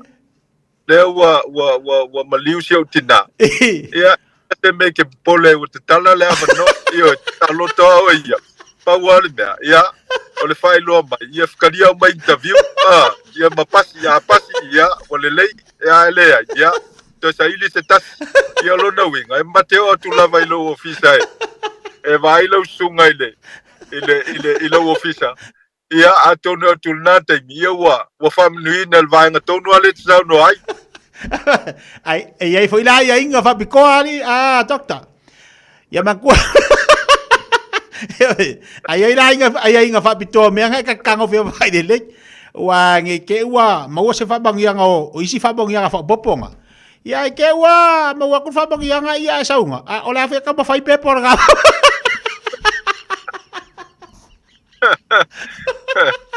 ya a foi o le melna te o le te atai il fa tulanga ina le tula fono ni sila ya wai o lo ia ile vai ngol tula fono o lo fa pe mai ia e anga vai la to fo ia sa fa ipo ia la to ia sa to ipo mai le period talia ia ia mautinoa o tangata ni sa so ipo mai le period talia anga vai tangata ia na so ipo mai te mila fa pe ia o lo na winga e mali telele le matau pule nei ia tauan te tala le avanoa.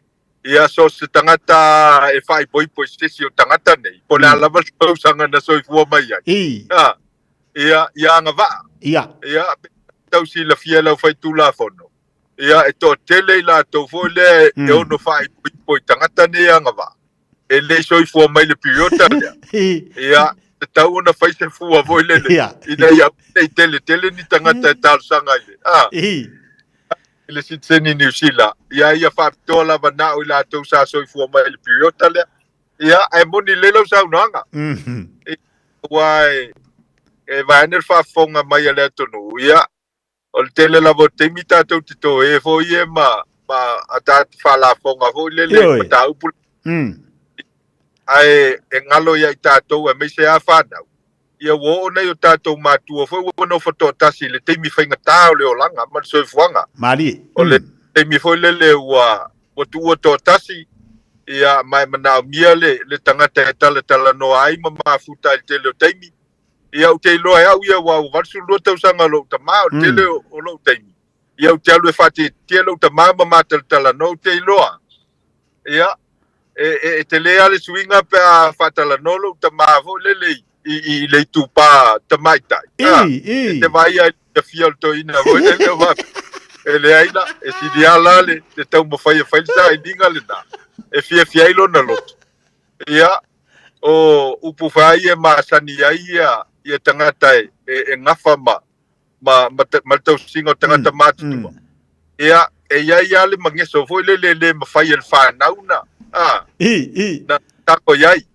Ai au ngala le io le tangata foi le to lua male o tua ia ona e foi la to mana nga fapito e mata mule fai mai pana e ala il tangata ma fai ona tali il mana o me moni mena ti vanel fa fonga le tonu io e leo se mata bu foi le fa pe e ono a fiese fina ngalo se e moni na awa tato tele o loa ia le lave ma le faingata o lai fo e anga ye so i fonga nei o tatou tua ai me se lava i latou lai wo no fototas ia a wai le o tangata uma tusa io o lo grandmother vai ani fa fonga le tonu ia e to titi a luas futa sanga no fototas ia lo grandmother io ia na mali wai vasu lima tau sanga lona soifua ia ai na mafai ia on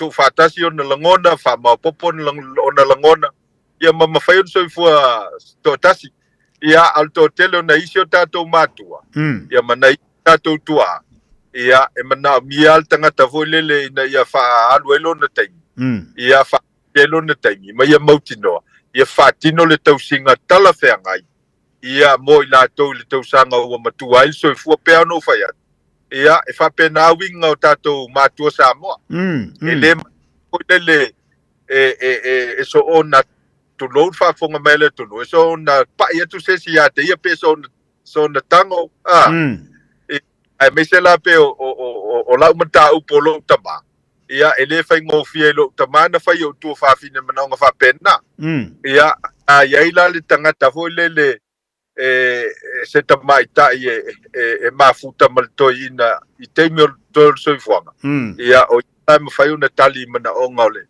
ole to ina ia o mata u pu ai e sila fia ele to tele o tangata mala malamba ia ile tu langa o soi fuo tangata matua ma o lato foi mana o ngalilo ia ina ia mafeno fa fa ngo fio lato soi fuang ina ia soi fuo fia ne o tato tua i te mi lo to o lato soi fuang ile ne o langa mana ia o ka se au le o ta fa so wa tata no nei la wa ta fa so sitseni au mana ia tele le wa tailo fo ia e moni ma fa ma ni le telainga pe o nei lo muenga e se le tau o le vaenga fu ile utata no ai moni o tatu tangata matua e wai pia sao e le ma fai ona fa so tili mai nei to ina mana ilo matua ila tu fa nau ai se i vanga na ua iei se isi to e fa tasi mal to ina ia po le lo matua foi o ina pe la to te tala tu iei le mana onga o la ngono tangata ina i ma fai ona fe so so ani ona tataimi ia ai o mane e tira ta faso o amali tu langolo ia tatu hotel tatu hotel i Samoa ia ua paiasi pisio nei vai tatu falten malo ia e lava tatu potu o lo avanoa ia mo ila to le faia ia ni la to bookings ma avanoa lungol tatu booking.com ia fa pe foi le Expedia ia manisio o vaenga ia o penga ta fai langi o lo fai ia vano ia o lo mafai lava on tu inatu ia vano ia ila to lo tal sanga mai e te mi fo ie cancel fa vo se le booking a lista ngata ia i mafuanga le malfia ia e pe ia on fai lo atu ia o tato transit motel ia eleo se hotel vo le ase palangi tu lo fa fonga ngale to no po la foi business te tele le ia nei e fai ngo fia na fai so tai nga cancel la ia to refund le tu pel tangata la to ia wa e fa tu mo mai le tangata na pa wa le mea ia va ve fai mai le fisu ia inga ai le yo te mi fo le e fa nga ai al tato faltan malo wa le tangata ia e vala mai la val te mi wa ta ona o te tau na check-in. Ia, a whainga tai o na toi fitu nai. Ia, o na pisi al tātou no whanga. E, fia whamauina al whaftai tātou tunu, langlangoina al tātou faltan malo, o le transit motel li mulwhanua. Ia, o le no whanga. Ia, na whausia whapitoa nei whatinoina lau au nanga mal tau tuaina. O le tātou tunu e le ngata o lātou e whemalanga e le wāo o polum savai. Ia, whape foi lātou lo malanga mai whafu. Ia mamana mia se no foanga e toa iai. Ia mes foi la to malanga mai fala lave e alalam papa au i afio anga malal fanga la talata transit motel. Ia mamana mia se no foanga pe ne sa no so ia taplo kalam. Ia e fa malu luai. Ia mamalo lo le iai. Ia mamaua la vanoa. Ia e mau e foi sina termina oi. Ia mama fo wai le li. Ia. Malo fa tai ia mani tele ta fa so wa fa fonga ta tu atinu to tele ta pa nga le ma futa mai le ta po kala mele so fa tai fo ile nei tu sanga to mo le nei ma tanga sa ta ia te lo ta po kala muli le mo nei tu sang ia ba le ta lo ia to mo ta ma tanga le tu sanga fo ia mala fa ta tele tu fo te me to i tau nu mai fa nga malanga pe a fa ortia mai ia ta tu fa so fo ile ma ta tu ta no ia inai tangata ia mai foi ia sio to pe ata un mai fainga balanga ile fa modianga sitseni pi ona iai ia leila ola ia mo le tua ia lo fanga ia sauno ia e mo le ia lo fanga masi mal tau sanga foule nei ia te mal tapo kalame lo moenga fa mo e au ngo fia lava tie so se me te fina ngalo iai au te lo ia fia whaafonga fo i tātou tonu ma tātou pāanga. Ia inisi o tala i mea lo tupu. Ia i le territorio Amerika Samoa. Ia vele avanole nei whaamanuia tuai i lausunga tia ma le pulenga. Ia o le mauta whaasalalau. Ia me se fo tātou pāanga ma Samoa i so se ta whao le lololangi o lo mawali nei whaasalalau. Ia manuia tele le kilisimasi. Ia saunga le mu. Ia mai a vea. Ia o se teimi fia whaatasi mainga whaamanuia te fo tausanga fau. Ia lo tātou tonu soifua mai manuia. Ma lo whaafteitele lau sunga fo mai. Ia la tama tasia pe ona fitala ili nei vaenga le taiao. Ilunga le tāpo kalame. Malangona malanau tainga. La te mawal ta filo inga le tausanga fau le lofo le tua. Ai molmoli atu whaamurianga ru kisimasi. I lau sunga malfaltua malno whaalo. I pia fo ile ainga li. Ia wo paanga umalawa le tātou le tio inai Amerika Samoa to tele yo i lātou. Le olo mafuta mai lunga le tāpo kalame. O i lātou e no nofo i tutuila. Ia mafuta mai lunga le tātou po kalame le tele waso. Ia le afo i lau te wawa i atu olo mafuta mai le nei taia o mori atu ia lo whaanga whamunianga kisimasi. Tātou tau pule olo i le lofo le tua. Tātou mause kisimasi fia mas tau sanga fau manuia i le lofa maleanga leo le tua. Ai iei leanga leo le li i lau sunga. Fo mai, lau telenga lumboenga. Ia iau tiu te mau whaiwa i aso te le tau sanga. Ta iatu lau seifua la tau sanga fau tātou te mafuta fo ilea. Ia ai manuia lava le nei taiao. Alofa atu i lau sunga manuia le nei taiao. Ia whaftei tele manuia fo i lava singa lo toyo le so. Ia, soifo ia. Ia, le le mafuta mai tātou watunu le nei taiao. Pe ona whatisima ilunga le tātou pokalame. Ia, le tō whaia lo muenga. Tau walunga tua le tātou pokalame i le nei tau sanga. We all want to recycle right, but sometimes it's hard to remember what goes where. So paper, cardboard, cans and tins, in the recycling bin. Be a star, recycle glass bottles and jars.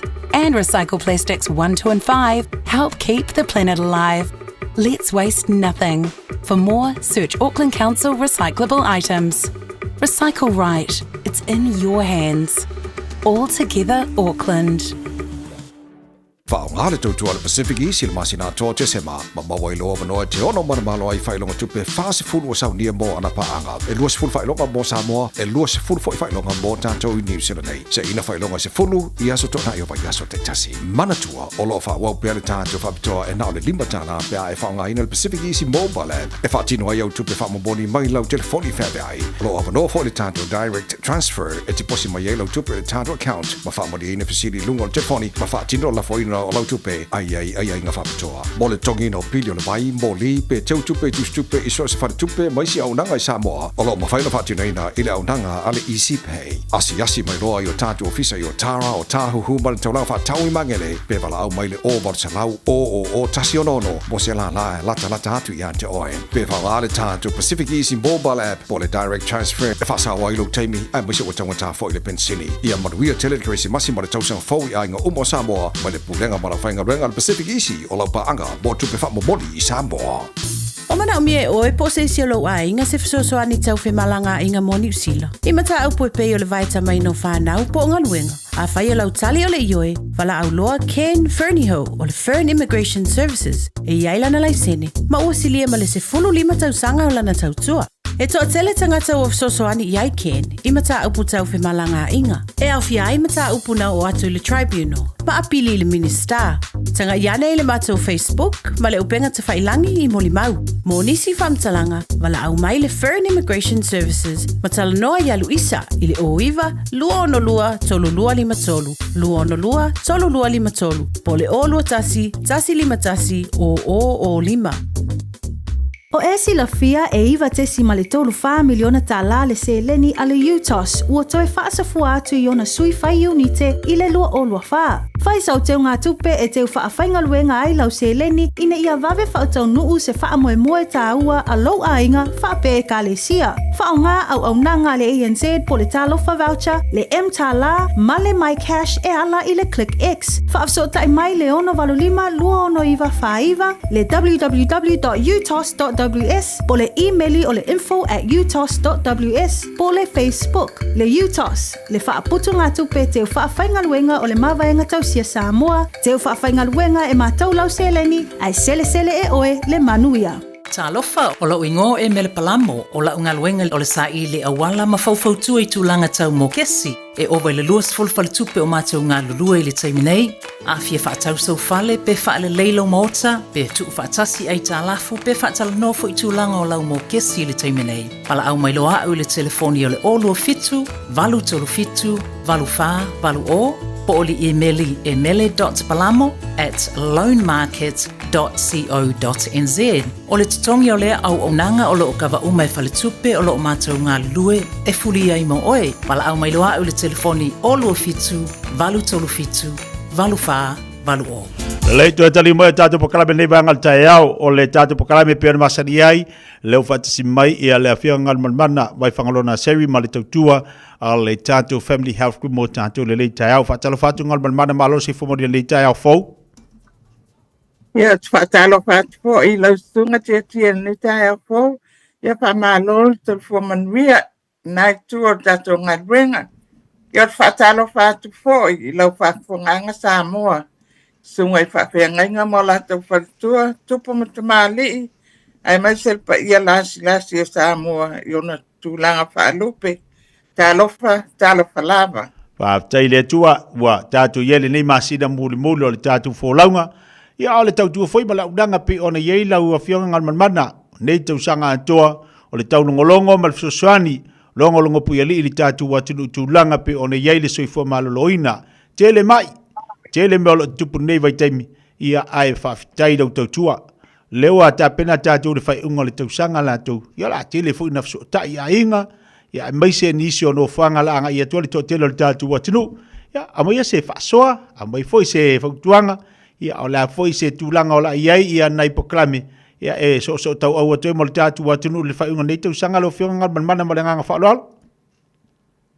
Ia tele a tia sta lele o le tato proklame muli nei o nei foi tautanga ia ona fai ai foi la ia le o fai ngā malo longa se ia pa ia le masina ia February o tautanga pope a pule lofa le atua tato te auli atu ia on toi amatai foi la ia le o le tato proklame i le litio Samoa, ia e whaktai tele lava mo nei ava noa, ia na asina whamanatu atu lu tato nof tāpen pena, ia mo lau saonga le mo, ia le ngatai lea, ia ma lau soifua malolo ina le nei vai taimi, o vai taimi fo nei tia, o vai taimi o whai ngā malolonga, o tele o tā whaonga, tele tangata pe malanga, ia ele ngatai lea, o le tele o fo yo pati mal tele o me fa fia o le alo atuanga ia yo tatu a inga ia masil ne ya tu no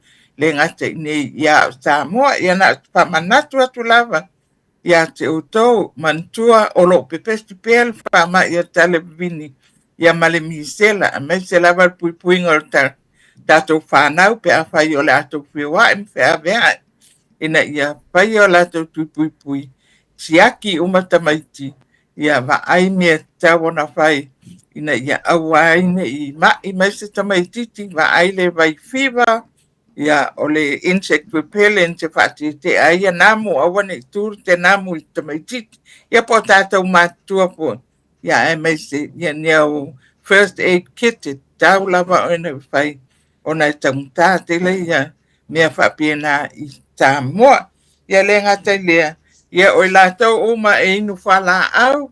Ia, you make sure ia lava lau taplai e te alma oe pe a whapia o le hae anu. A leo na, ia lava taplai e te nofa mo oe le whale. A wa o le tele au nanga wha GPs po maituma oti.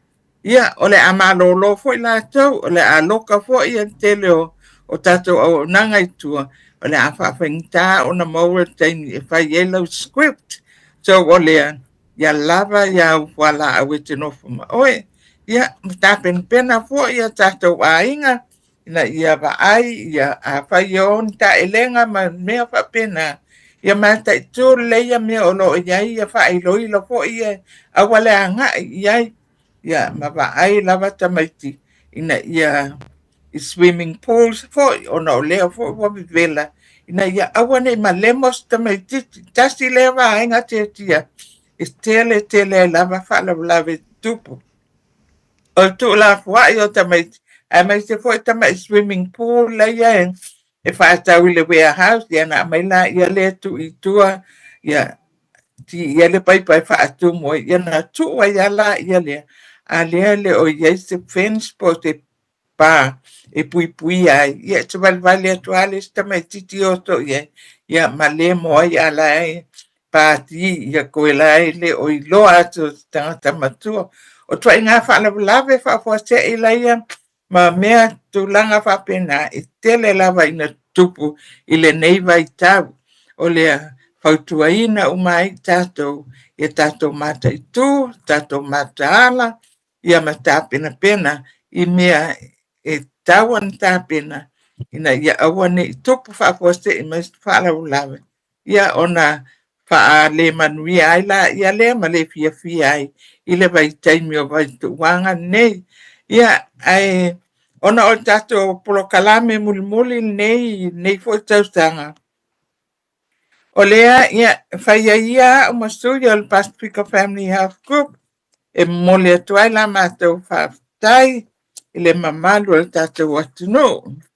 Ia stunga i whawhiangainga mo lātou whaktua ma e kāle sia ta i tasi o so se whatawhai taulanga sa mātou wo o atu iai ma mga ngā lue whatasi ai i le siakina o soi pua maloloina ia ma whai ngā tui pui ia le ngata fo i lea ia o whaalapo potonga ta i tasi o malawa NGO ta whai paanga ia ma ngā lue whatasi fo i whataunu wina wa onga fa sto fo malolo ina ia le ngata ilia ia o fai ngā tui pui fo isa so animalo ti mayanga ia le ngata ilia o tato ainga ia na tamama tina e mawhanau o wopa anga mai mastani o lo le stala ia mato clinic taitas i Penrua ia whapea wei mau ia ma i lātou o malawa o lo whaonga ina so se au nanga al Pacifica Family. E iai ia le World Child Service, Mana Kids Service, le Outreach, ia au nanga uma ia ma le afi, kaya fina support, whaftai tele lava ia te o tō, whaftai le tautalia ina o le se au nanga whatau waa, nei foi whalapo tonga, whaftai fo le tautalia ina i mātou, e whai mā o tō health providers, pe whai mā o tō tangata tō tio o atuanga iai a wā lava tō te mea tau tui fō maloloina. Ia, wha malolo atu fōi, rā fōi te au au nanga nei fōi whala popitonga, e le tau i tō tila sila, pe le o wha manuia, wha malia ina fōi ia tau mana onga, i so te mea. Ia, whamalola lau papale ai tonu ia matua atu ina lau whainga luenga vai.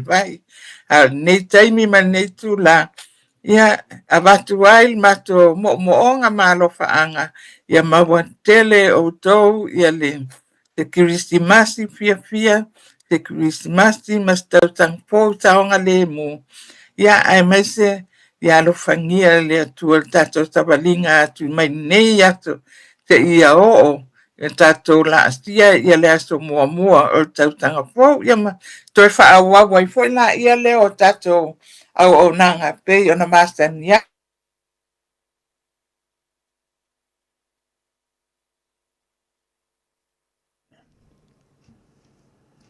Ia, ua As whale tonu mai lau nanga mali tau tua le whianga ngal mana mo tātou pokalame nei tai au. A o mon mea la antolo whaanga ma whaonianga mo le Krismasi mo tātou. Ia. Si toi tau mwhai atu, ia wale wha mai ina fu o le au nanga mali tau tua tātou wa le whianga ngal mana pe ona i le tātou pokalame. Te bale wati leo toi lua minuti ona tālo le tūla sumatasi, wha malo atu le tātou watu nei yaso. Ia nawa fola mai tūlanga pe ona iai ia lau nanga mali tautua le Family Health Group mo tātou le nei tai au ia ile nei tausanga atoa whaaftai fo i le whianga mana vai whangalona seri ai maise le tautua le tātou Family Health Group pe ona tautua le tātou tino e le umalava le taulongolongo ia a lea fwoi tamali po le whianga le whatua ia ngan mana ai maise i a le latu fwoi au nanga ma le tautua pi ona iai e se le tāua o le soasoni atu taulongolongo atu ia atu oe i ngase o te mi o mai wha mai i le mawhailava o na tuua le tautua a le whionga i ngan mana wha malo wha aftai atu i ngan mana ia maise fwoi le latu au wā pi ona wha soa mafso sani mai mo le lautelo tatou le ngate ni tatu tamamtina matutua ia e o lava tatu fanau i o yeri fasoa ma le tufa mai e ala i po kalame le soifua maloloina pi ona ini tau sanga atoa fa moi mo la to mo wole statu po kalame ma le tatu atu tua le fiangan mana tau sanga fou i le lofa ma le anga le leio tatu mataisi le langi manatu o le afa pena ona to fa wa wai tatu po kalame ia to mo fo ilia o isi awala maisi vaenga e fesoasoani mo tātou ia ona leua mo tu whafuse i mari tautua malaunanga ia e manuia ki si masi mari tau sanga fau na whionga ngal manmana vai whangolo nā seri mo pelu malosi mo leola ia a wale tautua ino le tātua tino le tau sanga fau mari tātua tau pule ola ia le lofo le li tu e mo le tātua whilo inga leua se mari te balawati lo tātou nu lava le tula sumatasi usimari whafonga tātua tala fau tina atu i le nei fo i taiao i le ngana Britania. Malo soifua, ol si fufonga Samoa, Radio Samoa, tasilima iwatolu amo, se kia Radio Samoa.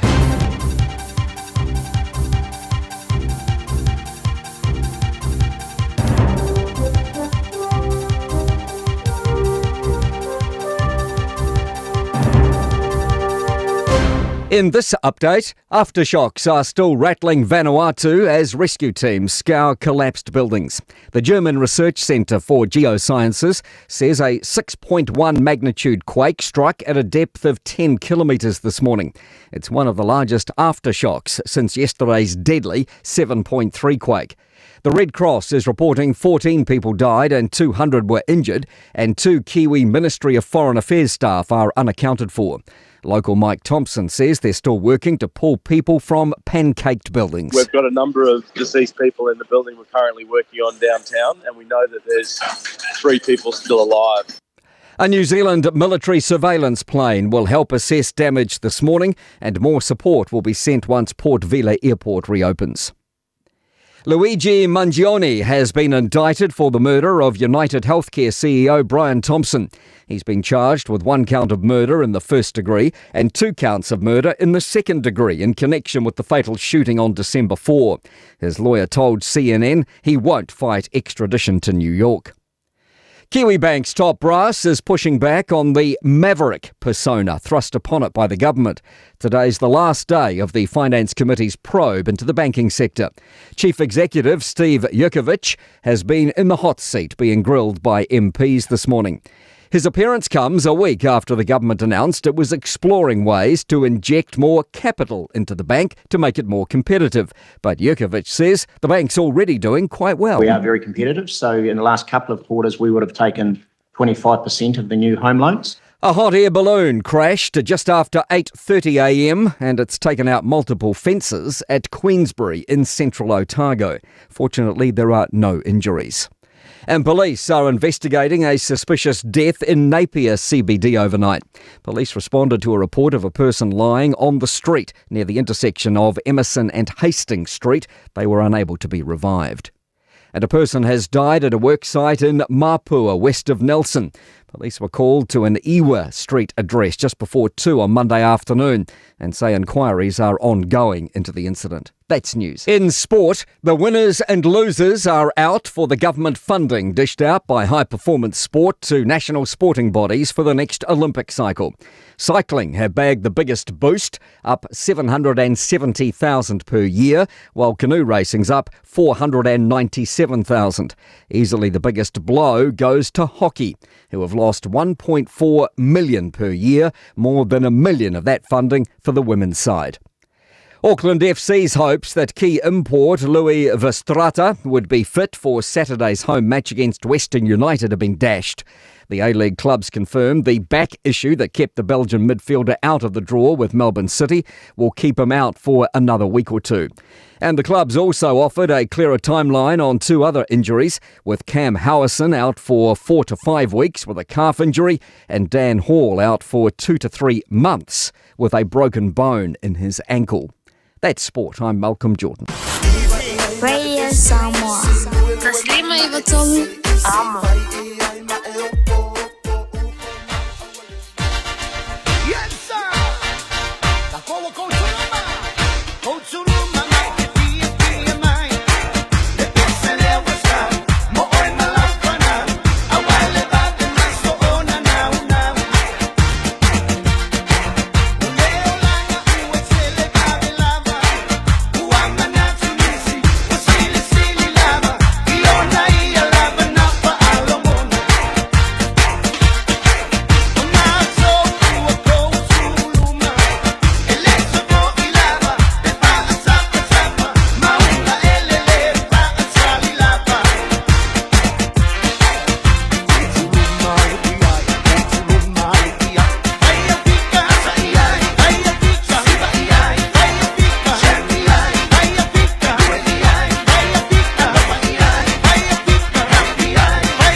Oi, ole koutu luma so fa pengei. Su ale me ma wole me alof. Su ale me ma wole seleng. Kai mi ge ole su ale me ke si ole makapoko. Ole kalar ko inga maluma ko se fa nga de lidi ma fa fa. Yo ka ko e ke ole ma nga yo poko inga maluma ko pika ke de e fa merkal ko fa nga de lidi ma fa fa. Fa nga le me pa nga de hu se tu lo fa fa la nga o kala yer ko inga malo makua e su le memori me alofa. A fa pela na te alu e fa lo fa tau. Hoi si pisio le fa lo na te iai. O i ke le lo me kupu. O le fa manga ko ala le pokala me fifia mai mo tancho. Makwa ku ule le ia lau ako makwa asoa le le lau ako ila lo au. Makwa fa anga pe le ia lau ako. Makwa anga pe le ila lo i ia nga ia lu ale sa ere di makasi. Ia pe fa pe ngai se ringi ko le ako. Au ke fa kamala. Ku sa pe wa fungia lau ako ila lo au a fa anga pe. Ke do yo kasi nga me ke nga vesi ka ko. Au afi o ka ko au nga vesi e la nga vesi ngi me o se ringi. Ia kau kua ngā fui mo kākoro ngi vai kaimi. A maua mai ia lo kokongi le whawa yaso. Wha malamala malesi lo makua. A mea lo kokongi le whawa yaso. Ia ongo sa ilola ia lo makua wha soa soa. Aru isi aku kongi le whawa yaso. Ia ore me kokoe ai wha pe mele lo makua. Ia ore mea alu aku kako mori le whawa yaso. Alu aku le piriri ore kako ke le fongi le whawa yaso. Wha soa soa ngā le lo makua wa ia le. Are ko inga la le anga ko fongofu. Are ko inga fongofu. Aru ia le whaasua lo makua, aru ia le whaasua. Ia ore kupe lea e whaanganga mō kako mea ai le whawa yaso wa lele koe whaingaruenga ko inga. Ia whaasanga ko lo makua i kāra le whaangau whai mai ia. Sau oe lea pili. Ia sau oe si au kama susuangi mai si kako mea e whai e ke lea me le loko. Ia susuangi mai ia pili e me le loko. Vai ngau kupe lo makua wa oi pi o ia le wa ua kāra le sko inga masi lo mangai kamai. Vai le pa ke ki le ke vai le fa so fo ia ruakua ai umare ka walunga kala lo makua fa lo makua o ka ikalengo ka vai lunga upenga ilunga Facebook e le kampangi fa yuru le ile fia fa lo ka uru le bako break up le fa al fesidal ko inga e fia le ka wala ngame ka lo makua ele ngal se ko se la wa ka ko wo ngali or ko kongel pusa isa ya berkar ko wo Ngari ole siva yaso ko nga usu le la ave failo uruari. Ia wa pela me fa pe basi ko inga ia olo ka uru fia fa keri de se piko a pe fia fa poem ai pe fia fa highlight de si ia highlight nga lu bakula lu ko inga fa so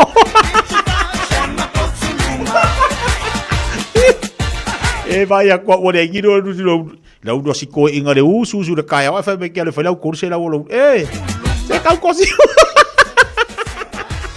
e vai a ko nga ka e sko inga le pa vai vera pa or ka malu lu fa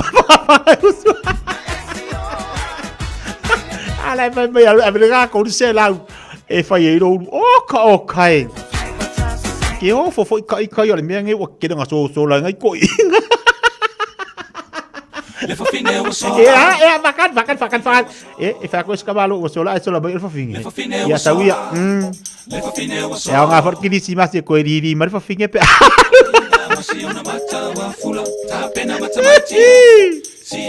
ka ko vai varngi kaya o ki popole fua sa pe sa le pider pai pari ko kongi yo le ale nga le pingifiki ale fa ro si vai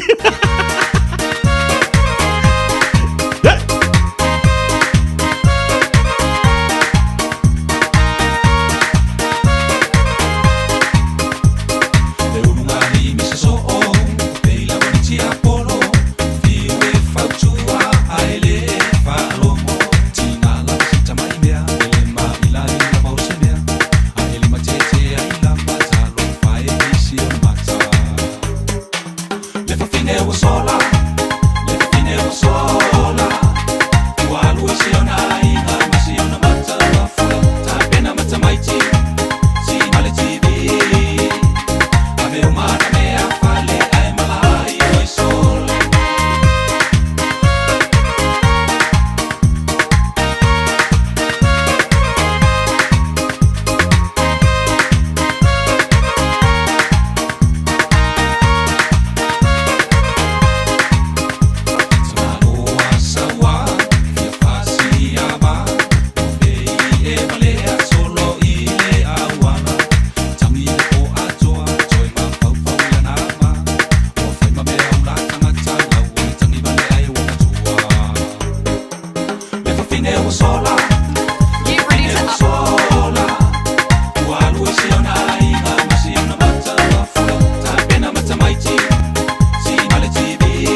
Si fonga mali le songa ya office sa pele fa fonga ba ia ile fa fine wa sola ki di simasi le wa ka.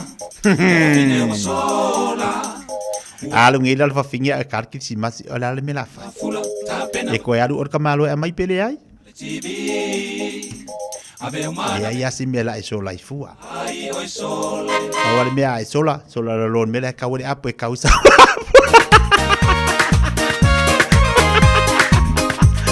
Sola la lor ka nga.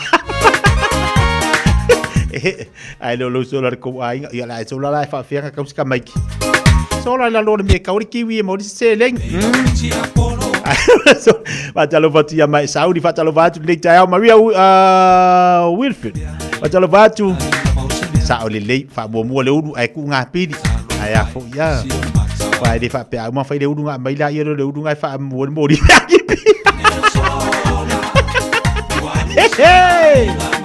Ai de fa ma highlight de udu nga mai la equipe de pe pa fa pe mai la ya mai la ya le ki ma si picol pe pa. Isole. Ale bere e kako. A fa ya ko fa mo pide fa be fa mo le. Oi. Ata ula ira le pepa vai vera o kipi o fa feran ka de pa. Ia nga. Ba kalo fa ku ngi ka ya uri ya ke or kausala. Ma lor se fo mangi. E ke sa ngi o le ka fa se fa ngai. Ia la fu wala ka ki si masira ko. Ayo. Ia langi matafi soifua manuia ia te oto umalava ia mese foi oe tia la vitalainga ile nei taiao ia wo foi le asululu ia pela na ta wa ia ole tirtilo lava ni vai fofoe ia waine ia o mai le Christmas ia o fiu ki ia kule paipa por ki le moli wale ola mai ia wa ia fai pingsala ia o le Christmas ia sa ole le ia la mai bo ko mai ia wa ma ko foi la le do tofi. Ia. O kai mingi, o fe langu wai. Ioi. O fe emo wai. Fe emo wai. Ke lo fa ko singa le wasa. Ioi. Sa le. Fai o me o fa ko singa ia o lava. Ia o mea ila. Ia. Ia o mea omi. Wai dei misi kamanga omi. Ioi. Sa le. Ia o paki. Ia. Ia la lau fai mais. Fa mo lau. Ai ahora nga kipi la pe. Pe kipi de moni. Ia. O la ngira le mela fai. Ia. A mai la ia masingi nga fai lo. Pe sa la highlight e fai le pili le le kipi. Ai mo ku nga fa foi le so ngi ia te o ma e o kai. Sa le. Ala ka kala mua kwa. Oka. Ai va i mongo foi, ia o ngo fo si timu. Wa emo mai au ka fa. Ia. O wa pe aka sa fa ngi la lo ngo aka ko ngi ngo emo kai. Wa emo ko mo ia ilo sa fa ilungon ngo fo. O ngo fo si timu ma emo. So se le makau ki o le oi. Ia wa pena ta wa ese foi nga nei vai tau. So week nga le wa ai le tele va nga ia mo le fa to sina le wa ai le pela na me ila. Me felanu la noa ia tu langa ia. Ia ai pe na e ta wala ni si foi mo tunga afa ia o se tu alalo. Ia i le tapu kalam. Ia faile me fa mo le me ta ona fai. Ia ai fa mo li highlight pe la vale half highlight wala full highlight. Ia vale si me. Ku sai pele varia ia varia ngu. Ku sai fai pe var ia afa. Ia. Oi sele so ia. Ele dai ia sa blai afa. Mu ia uluri. Ia o le singa me ari mo me yo ka vale so. Ia. Ka ke fiu e fai e la kapu. Ale para. Ole mala ka falo ko. Lea. Ale ka. Lea. Lea ia.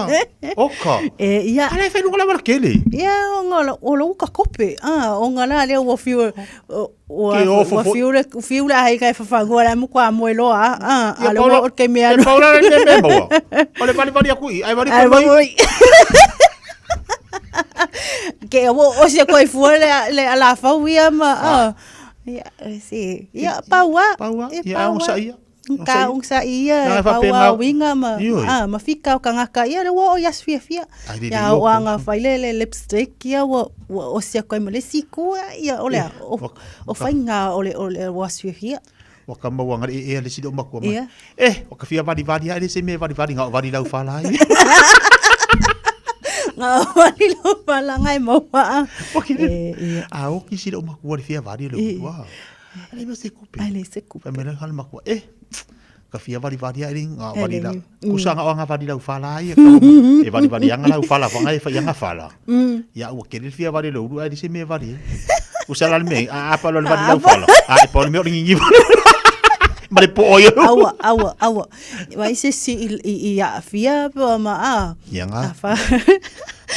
Fia nga ke are wa end up o le emergency. Ia ale fa kali aku ia ngai ko inga ia ile celebrate ole Christmas. Ari la mo si foi ko inga ri ka fa isu do bolengi lo Ka le vari fuan. So nga fai se malo tia. Awasi nga vari fufu. Se me la so nga fai fuanga ina uru yo nga fa. Fai le natural hair. Yeah. I kire makua ya o e paua. Paua, makua. Paua wo foi ai le makua. Ai mai se ala le vai kai mingor kirisi. La fai ale vari ke le ya so ya ala vala se le ngalo e vari.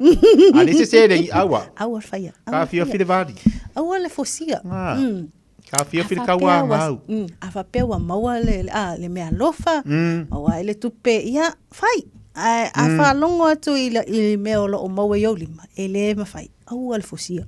E wa mai woro kinga inga. Ke era o kinga inga a kingu fua lai lesi. Ai le fai a kwasi ko inga makakal ko wa inga ke alu e fai me. Ai mai fai mai fa mo mo si o so va so le ko kong yo. Fai le after pay. Ai se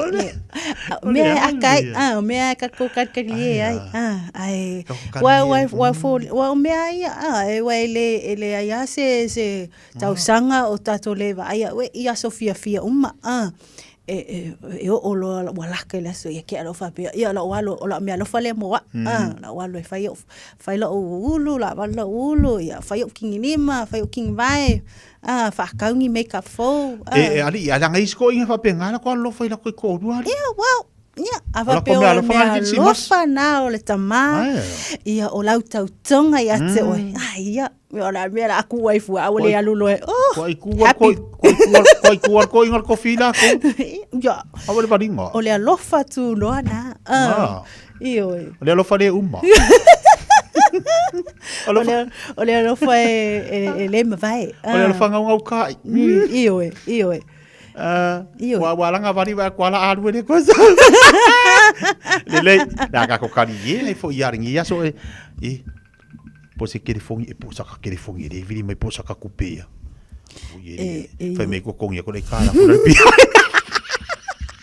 la fa mai hurry up o fe o yai fa me ko kongi ko le kala fo le pi hai le na tatu se mai ni so tatu tala o le nei fo tai ao ile te tu la nga mo tatu mana ye yer tu langa le wa atoa ia le sa fa inga fo le taf tolo le to fingo le su ya o le malo pe o na ba wala sona na fi mai tau foi la sona na fi le na to tau au fi ai le palmeni e tu sai foi ma lato fontanga o le masina munbulio ni tau sanga la so sfun mal fitu ia o le na fa pena ona ma ai foi la ni si o vaenga e pe o fa ta tia foi le kapeneta ia mal palmeni ia e pe la ona ia na fa ali ai foi la le vaenga ta ua it's tonu foi le tulanga ia le fa vai ia ora sia tatou malo Samoa ia me se for sa fa inga pela ona ia le tu sai foi mai tatou urutala ia ua mawhai ona tu fa atasia mai Samoa le ato ai o sa fa inga to tolo le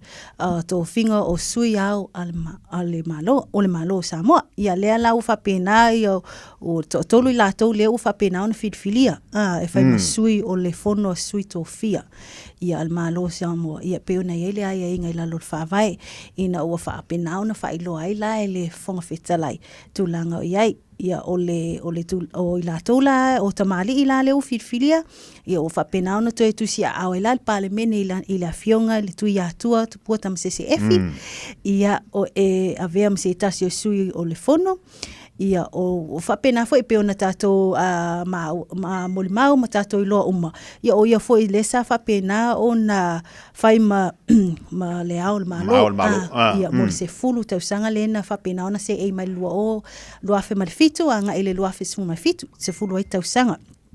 Ia a o le isi vaenga o le isi e toa lua iai ma le tui atua ia o le whapena o na i le awhionga le tapa au whasina ia i mali atoa mo li le lua mali atoa ia ma le tasilo ta mali i leo o whapena o na whiwhili e toa tolu i latou le awhionga ia la ulu tia ma pesone mapu i le sua ia o se sui o se tamali i foi o whapena o na tau vai le tofio le tu malo palauli le falfa ini palota utuana ia whapena fo le palota tele le tau sanga lo olo tasi ia o tulanga lana ia o leo whamauina o le tau sanga fo o le whapena o na loa ia i loa ia le saufa inga le nei ia ma vea ila tau o sui o le o ila tau nei to tonu ia whapena o atoa iai ia whapena mai tau fo i o le awhionga ia le mamea ropati le sa whapena o na iai i lea foi tofinga ia o whapena o na wa mae alo na foi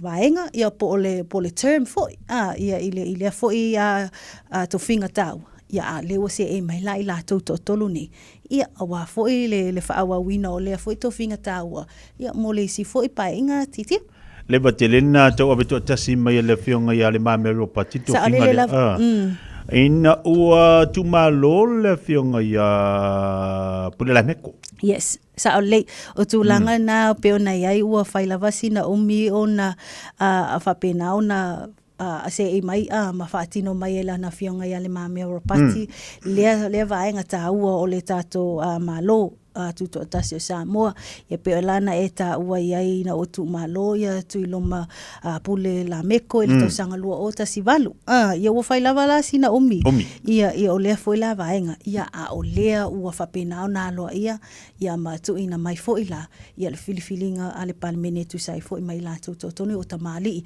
ia ua ilonga foi le la tau tua tutono Samoa i le tele o vaenga titia alo fafta et foi le unanga male tautua le tamali o tatu atino la fionga ia le mamea pule le mamea ropati ia iona tuti mo na faiva pe ona iai se imal fo ia suine tolu mal malato to sanga fo o la fa pena ona fa to ina ilo ila to ia ni to finga pe ona iai diso tatu tala pe ona tuina mai mo tatu le tai awa le awa umsaina ngaluenga fo ilo le tatu fa toto ia sa ole o nisi o mai tau foi le tato reporti ia matato o tonga le nei foi vai aso le o mafaiona tu ina tu ai nisi o vaenga o mafaiona ilalo le mtanga luenga le soifo maloloina ia le tele o nisi o vaenga o fapena ona tala lo ia ele ngata ine ipolu fapena foi ia le motele sala fai ia le la o famawina foi o le no foanga lo ia le fale mai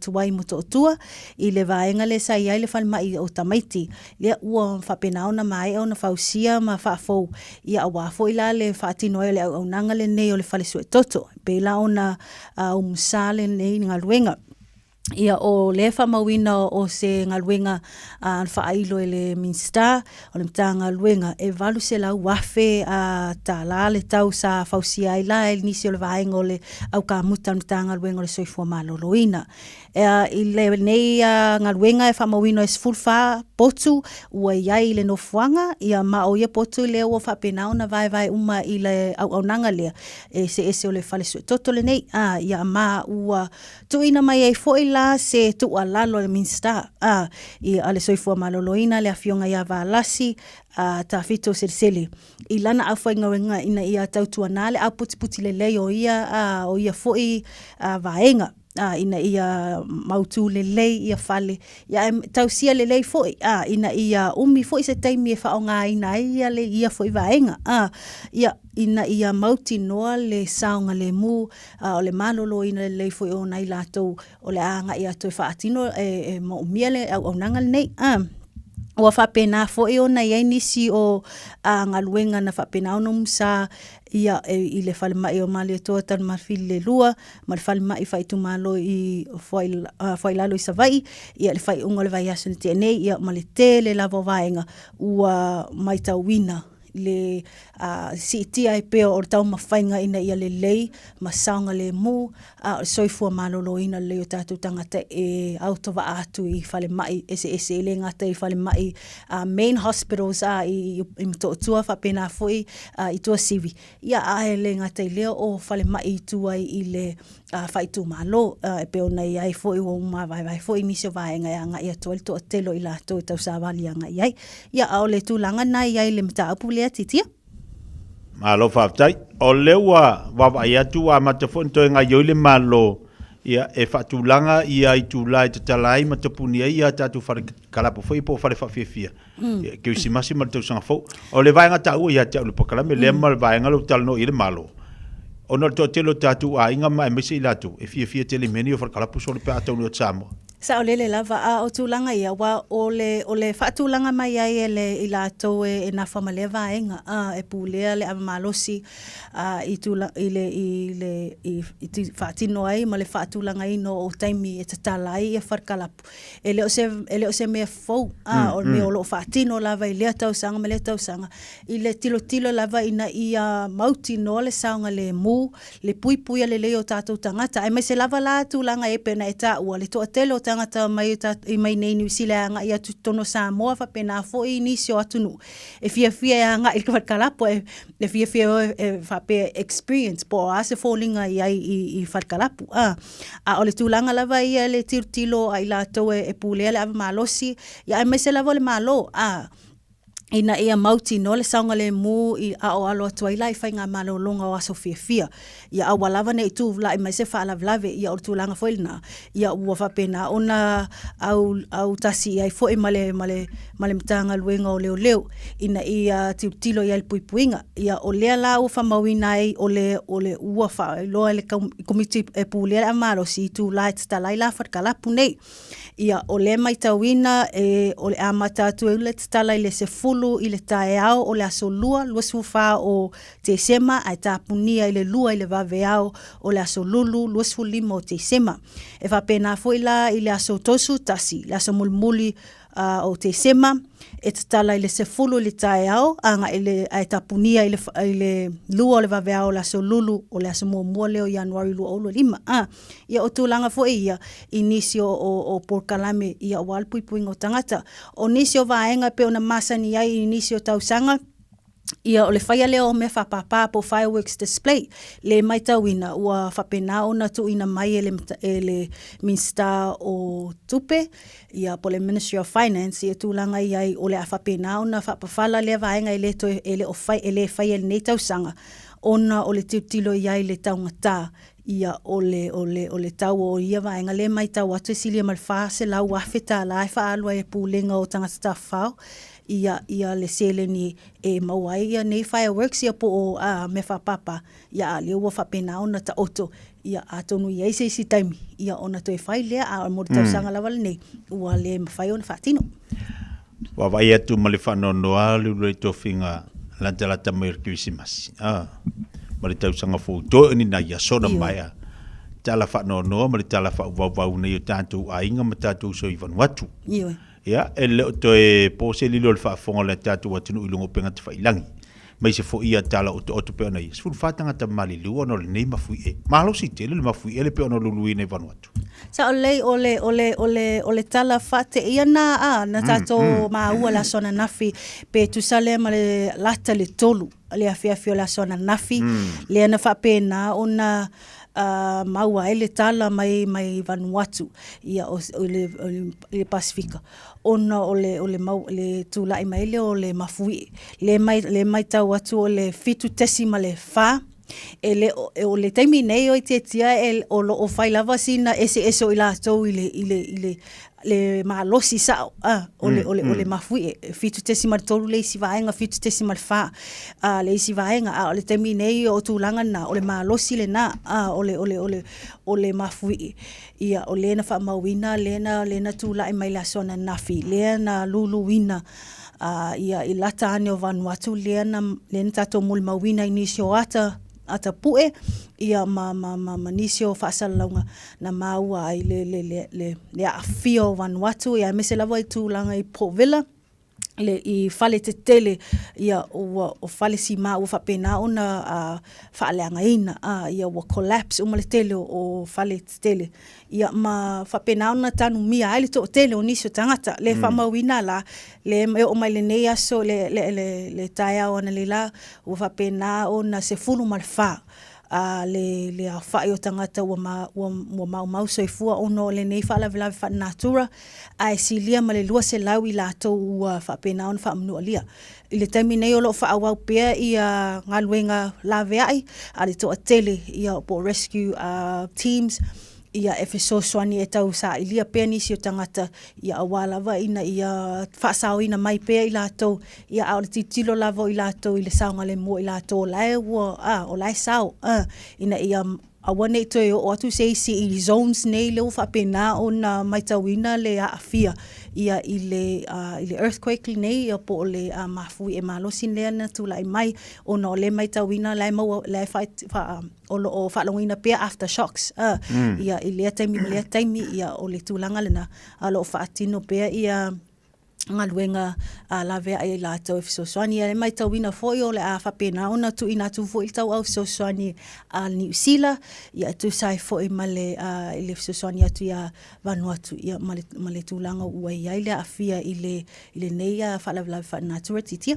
Te arsia nei ainga nei whanau o i la tau wafia nei whaalawilawi ia anga le foi le tua mafsosani atu ma whaamani atu iniso i ainga o na o ainga fo ile o le la tu so tanga ina ainga nei sa le wa te lo ile fa ngo fia te mi fa pe nei ma so fa pe nei o ta pena uma ia le langi matangata uma ina i ma fai ona maua uma tangata se ki masi fia ma se tau sanga fo manuia pe tai o me tu tupu ile tal no mastangata sa le ai o le tupu mai fa la vende tau fu un tatu lo ma tatu manta lai so se taimi ele tala noa tatu ma whaavlawe ia ai pe ona o le whaavlawe le watu lai mai i nei tatu ai ngai Vanuatu ia tatu talo pe le li Efesoswani whaamawhanwhana lo na nganga i nei ainga i nei mawhai ona mo e la tūri file mua le tua au tape na tua le whaiunga nei tu sanga nisi nao tatu tala o to pe ona mawhti mali tatu watunu tape na ina fo i ma tu whatsia le tatu whainga luenga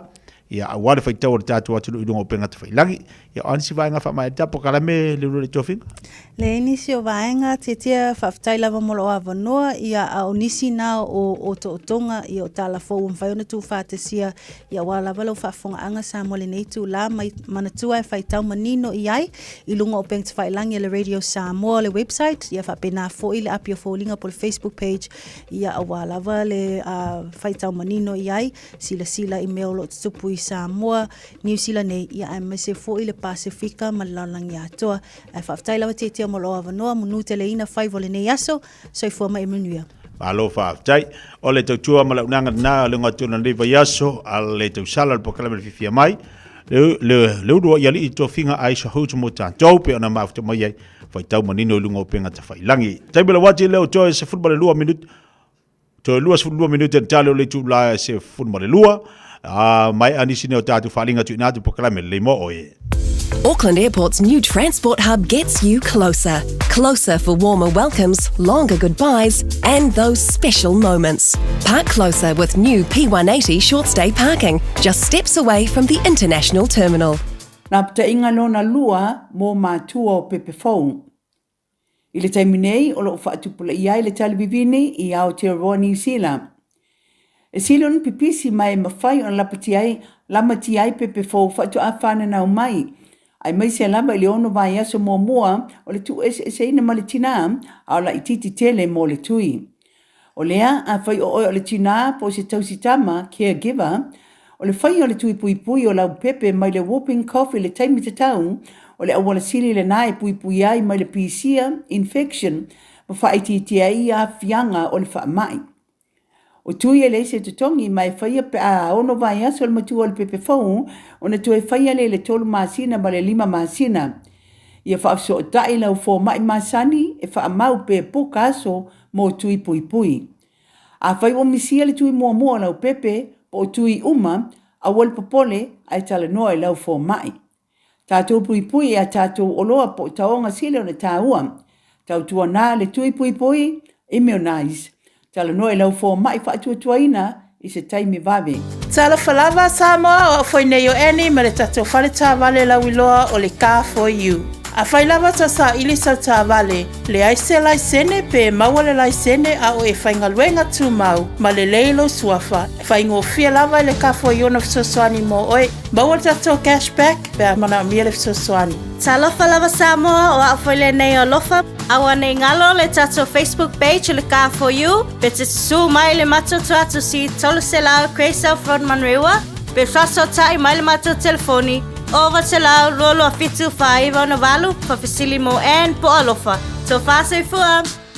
O le Furniture City I le tolu fitu Sales Yard Road I o Tahuhu. E te mawai se ti mea a whale, mai le iwa se lau iwa iwa tā la. Afe wha se lau iwa iwa tā la, ma le afe iwa se lau iwa iwa tā la. Maua se ti no fōa o le potu malolo, no fōa ma le lau lau ai. Whaapea moenga ese. Asili atu ma le afe walu se lau tā la lau whaatau. O na maua leo lau pepa tala o loa. E se lau tā la, ma le isi se lau tā la. Mo lau e ka le sia, wala au lua le Furniture City I le ono tolu wha, lua lua fitu lima. Ono tolu wha, lua lua fitu lima. Whai mea alofa I a inga maua I Samoa, e ala I whaatawina o se hotel tā alofa voucher. E mawhai o na whaonga ina mo aso tā ua whailonga ina. E pei o aso whanau, whaipoiponga, pe whai malolonga mo tā whawhau ai whaiungo vai aso. Whaatau e oi New Zealand nei, ai piki e lau a inga I Samoa. Tanga I ane I le pacific40.com/hotel. Ma whaatau nei loa. Pe wala au I le o lua tasi, o valu tolu tolu, lua lua lua tolu. O lua tasi, o valu tolu tolu, lua lua lua tolu. Tasi lima I watolu a mo. Radio Samoa. Ua mawhai o na aura tula polo kalame le leimo o ia so taitasi o na o le langolango malo si le whale maliu a se alo le atunuu o ese tātupu Funeral Directors I Manukau City. O kalame leimo o e tālo whalawa. E tā ua le tā pene lei o se no fuanga tū mau. E umi se taime whai ai se whale ua iai le whamoe moe. O le ae nofo ai leo langa atoa. E tā ua tele le tā pena le lei. I le whaatopetopea, a wā te tau o na saunia le lei. Le nofo anga e tusa, ma le umi o lona whaonga ina. E fua fo I le te leo le whale, I le numero tangata o loo fuafua, e na nofo ai I se nofoanga o loo fausiaina. E masani o na ufaalongo whaapea ni langona o tangata se talo sia vave o mai le toia fio mai o Keriso. Sei umai le nei lalo langi ua tumu le angsala. Ai o lo tu sia le vangalia Ioane le whaama whananga Yesu. Ilana so popole vale. Aua le atu vale o tau loto. Io tau whaatua tua I le atua. Ia whaatua tua mai fo I a te au. E tele mea eno nofo ai I le whale o lo tama. Ana le ai. Pa ua o whai atu I a te o tau. O te alu e sauni se mea. Eno nofo ai o tau. A whai foi o te alu e sauni se mea eno nofo ai o tau. O te toe sau. O te talia o tau e whaatasi mau. Ina ia iai o tau le mea. E iai mau. A mawhau ma whaitau le lei I whetalainga nei a Yesu. E whae loa mai ai, o le tasi lea vaenga tāua o lona toi fo I atu le awhio anga o le tua. O le tāpena ina lea o le whale no nofo ai tangata whaatua uma I a Keriso. E tātou tui loa, I whetalainga ia, e leo whaata mala le tua, I ana sauni uninga mo tangata ua talia ma whaatua I a Yesu Keriso. Po tau tino mai tangata uma e aua le popole ma atu vale. A fai o lea ua alu le lua afe tausanga o ta pena fale na nofo ai tatou. Lona winga o le a tatou va aia se nu umata utia lona matango fie. Male mausali e o le whaavavau lava. Ta fefe se te leo se potu malolo, ma se potu e te malolo ai malau ainga o lo sauni lua afe tausanga talu o na saunia. Lona winga o le nofoanga mau, o te nofoanga e matau tia lona matango fie. O le miliona ma miliona o tangata, o le ano nofo ai maota ua saunia. O le nei awa tātou te talo sia ia vave mai keriso, awa a tonu o loo whao popo nisi fale, mo tangata Musa lemu ma Hindus, wa latu le talia Yesu, wa e piliona ma piliona tangata, o loo fia whao la ina i keriso. O le nei, wa e tā pena ma e sauni e te nofo le fale wa saunia, e leo tua mo tangata whaatua tua, talo sia. Ta si lava le ala i de nofoanga o le tua, wa na o Yesu keriso amene ma amene. Talia o ia, i lo loto i le ne yaso, ma mana tua, e le lei mo oe. O le ese tatupu Funeral Directors o se fale maliu Samoa o le tali fo ilea o taimi whaingata o na o le malanga al maliu maleoti e mawhaifoi o na latu awina atu ma awina mai tino maliu o e pele mai so o se atu nuo lalolangi mala auno le ese tatupu Funeral Directors i le lua no lua tolu fitu o pea fiuane ele se fulu malevalu Norman Spencer Drive in Manuka City. Talofa, oa ua mele. Le tinao ana ma John. O se vai aso pisi le nei vai aso. O lo o afia John i le fulu. Ai o lo o maua ana i le tino mangeso. O lea fatoa o fo i mai le fale talavai. Masa maua i le fisoso ani mo nei fa afita auli. O fa matalanga ta ua. E pei o manu anga i titi. E iai ma o sia o le tino. Ma fesili e winga i vai la au. E iai fo i le no fuanga mo tala noanga taito tasi. Pe amana o mia. O le fale talavai foi.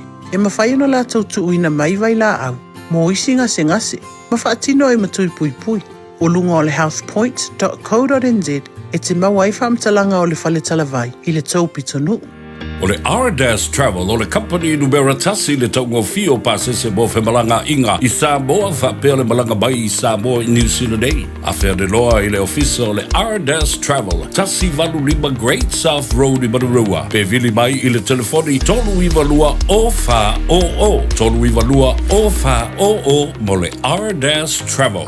A umaloa ona piki tamaiti onga i le asolua ma le asolulu o vai aso taitasi. Ona ki mai loa lea o lauleiti o Facebook po le YouTube a le Radio Samoa. I le afa o le tolu i le polo kalame o le tulituli matangau. E a o ai whanau i le ngangana Samoa. Awane imisia e le whanau le polo kalame o le tulituli matangau. Ma le whaletua i a Natasha o le saasia i asolua ma le asolulu o vai aso taitasi.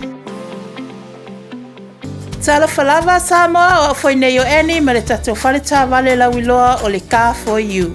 A whai lava ta sa ili sau tā vale, le aise laisene pe maua le laisene a o e whaingaluenga tū mau, ma le leilo suafa. Whaingo fia lava i le Car for You na fisosoani mo oe, maua le tatou cashback pe a mana mia le fisosoani. Talofa lava Samoa o a whaile nei o lofa, awa nei ngalo le tatou Facebook page le Car for You, pe te su mai le mato tuatu si tolu se lao Craysau Front Manrewa, pe fraso tai mai le mato telefoni, over te lau lolo a fitu whaiva na walu, pa fisili mo en po alofa. So fase fua. Beta Drive Doctors, i le tau longa wha tau i mangele, wha pia manrua. O le vainga o so ngase pe amana o mia. E wha tino e fo i matupui pui o le whana witi, o tupui pui la ko witi sfulu riva, mo i lato e sfulu on tausanga malunga atu. Wha pia matupui pui o le fulu. Pala au telefoni, 255-25 mo so wanoe wha tino ai nei au nanga. O fisa fo mai mangele e taftafane o McDonald. Amanrewa e taftafane o Faletusi po le Public Library. Beta Drive Doctors Clinics.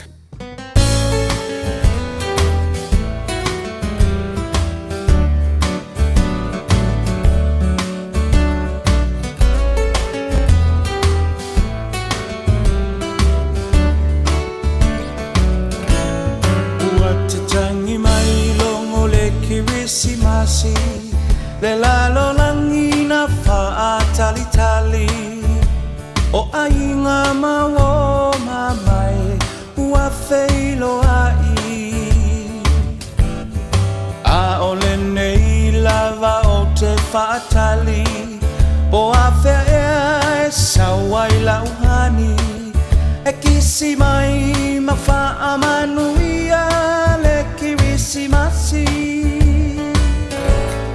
ua tatangi mai longo le kirisi masi le lalo langi na whaatali tali o ainga mawonga mai ua feilo ai a ole nei lava o te whaatali po a whea e sawa i lauhani e kisi mai ma wha amanuia le kirisi masi le atua ua whanau mai i le whale o manu olu i tau te lelena mo o e mau tau taia e ia i le tau sanga fou le whaasino manga uma mo i tatou manu ia le kirisi masiwa le tau sanga fou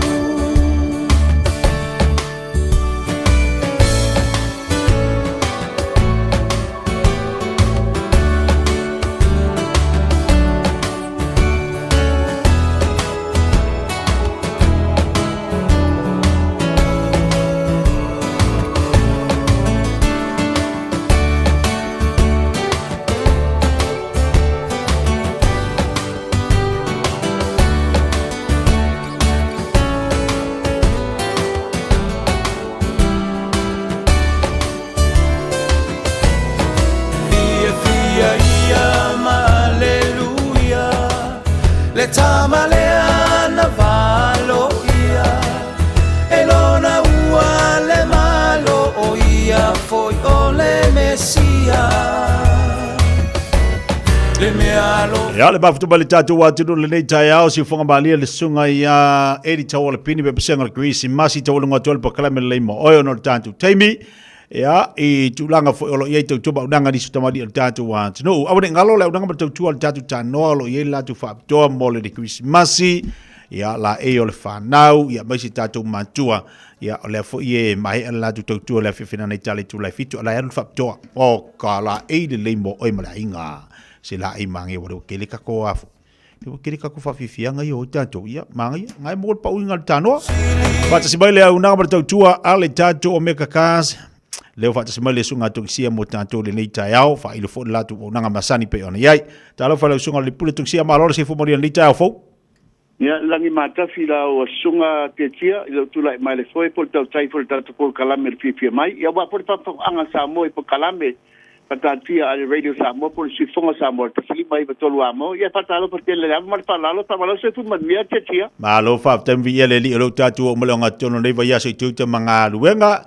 ya te lo fisi pisi on le foi va yaso ta pena tu mo le va ya for Christmas te le ne tatu ainga fia sa ile la tu sala la fatu ye lo sunga le pule ya nga la ma fa te tia ya sa le la ba la sa no anga te tia ya fa fa sina pisi le ni mai taula to a me se la ni mai aso ana le lua aso le baso fo ya au dia lo le aso lo fa na tu ai so i folo ta to a faula den marimo oi ma a fa tai te la te tia e mo le tu la bo tele le fa tai ale pulenga le radio sa moto si mai to ya mo le fa lo longa fo le tai au o mo le ke la ingo ele tia to sia le tai au ele te mo le to le nga le fa tai tele la mo le fa lo ia pa ta lo fa tu la fa fo anga sa mo ya mata mai la ben mango tele se pa ia se titi a tinane po ila fenga renga sto file tu so si fata fa taulanga ya lo patino apel fina ngalo lo tato tapa au langi ya wa lava lo na malo tu to ta si fa ba lava a mene ya tinane foi fata lo foi tuatin sina so tato tinu ya lo foi mai pel faiba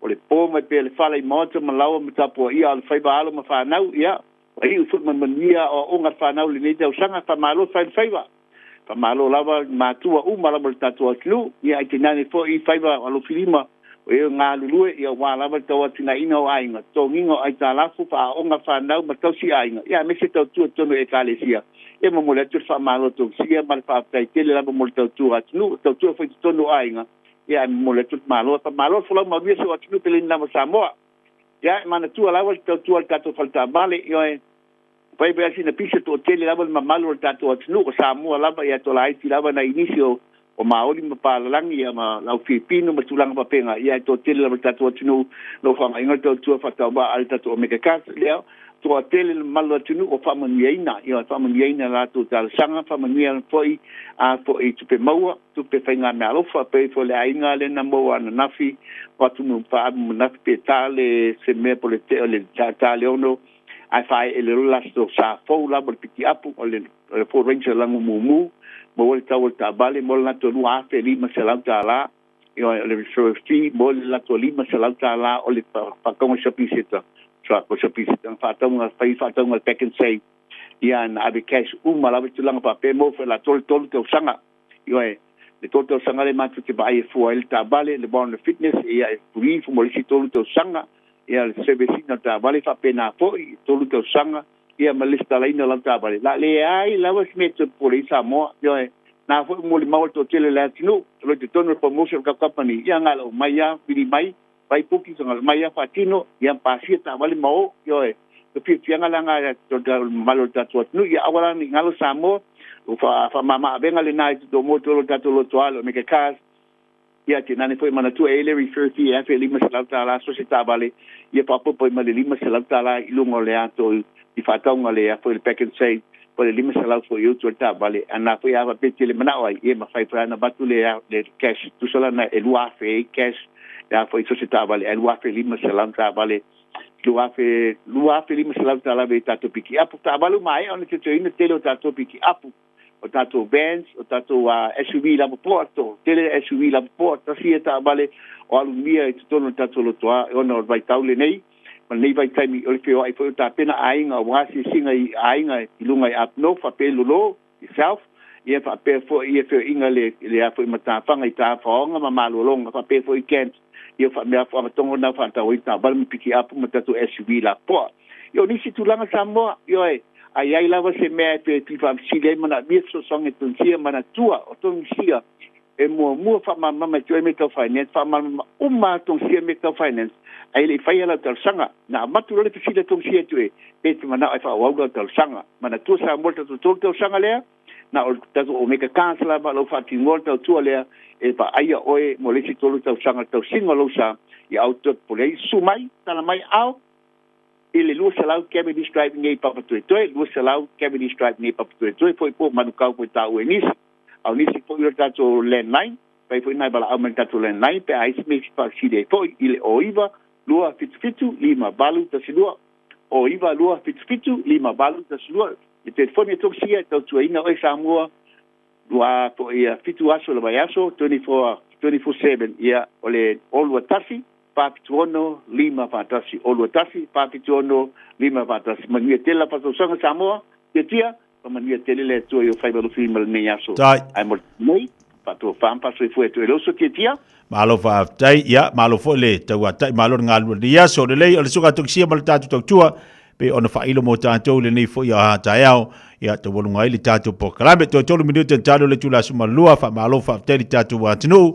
wala wana le telefoni sunga tungsia le olo tasi fa fitono lima fatasi olo tasi fa fitono lima fatasi mafutuma le tatu wa tino to tele ni tatu pa anga leo lo fa na fatasi mai lunga tatu tua fa malo fa tai tu te manga luenga ya ngata fo ileo la to le naulo mafuta mai mota malawa fa talo fatu ida ofi fale ainga fa malo lava fa le faiva ya to malo le on sai talo fatu tu sa mau la ofion sa mo mal fatu ya lis mal tatu finga luenga tu sa mau le uritoa fa talo fatu malo fulon sai Evelina ia ole San Pel o nisho tatu fa inga pe ona yai ia ole love save for love o aunanga le tala ale lale lei tele yo aunanga matu atu mali o tatu atinu ia elo mau tatu pokalame fa malo atu ile nei taiao ia fa pe ona te mau mai si tala te tia fa malo atu ia te uto o ngasi senga tau maftanga fa pe foi la to lo fenga mal fatu ainga tausi tau lunga pokalame te tia mo le nei taiao mo le nganga fa te tele lava sa mo le atu pele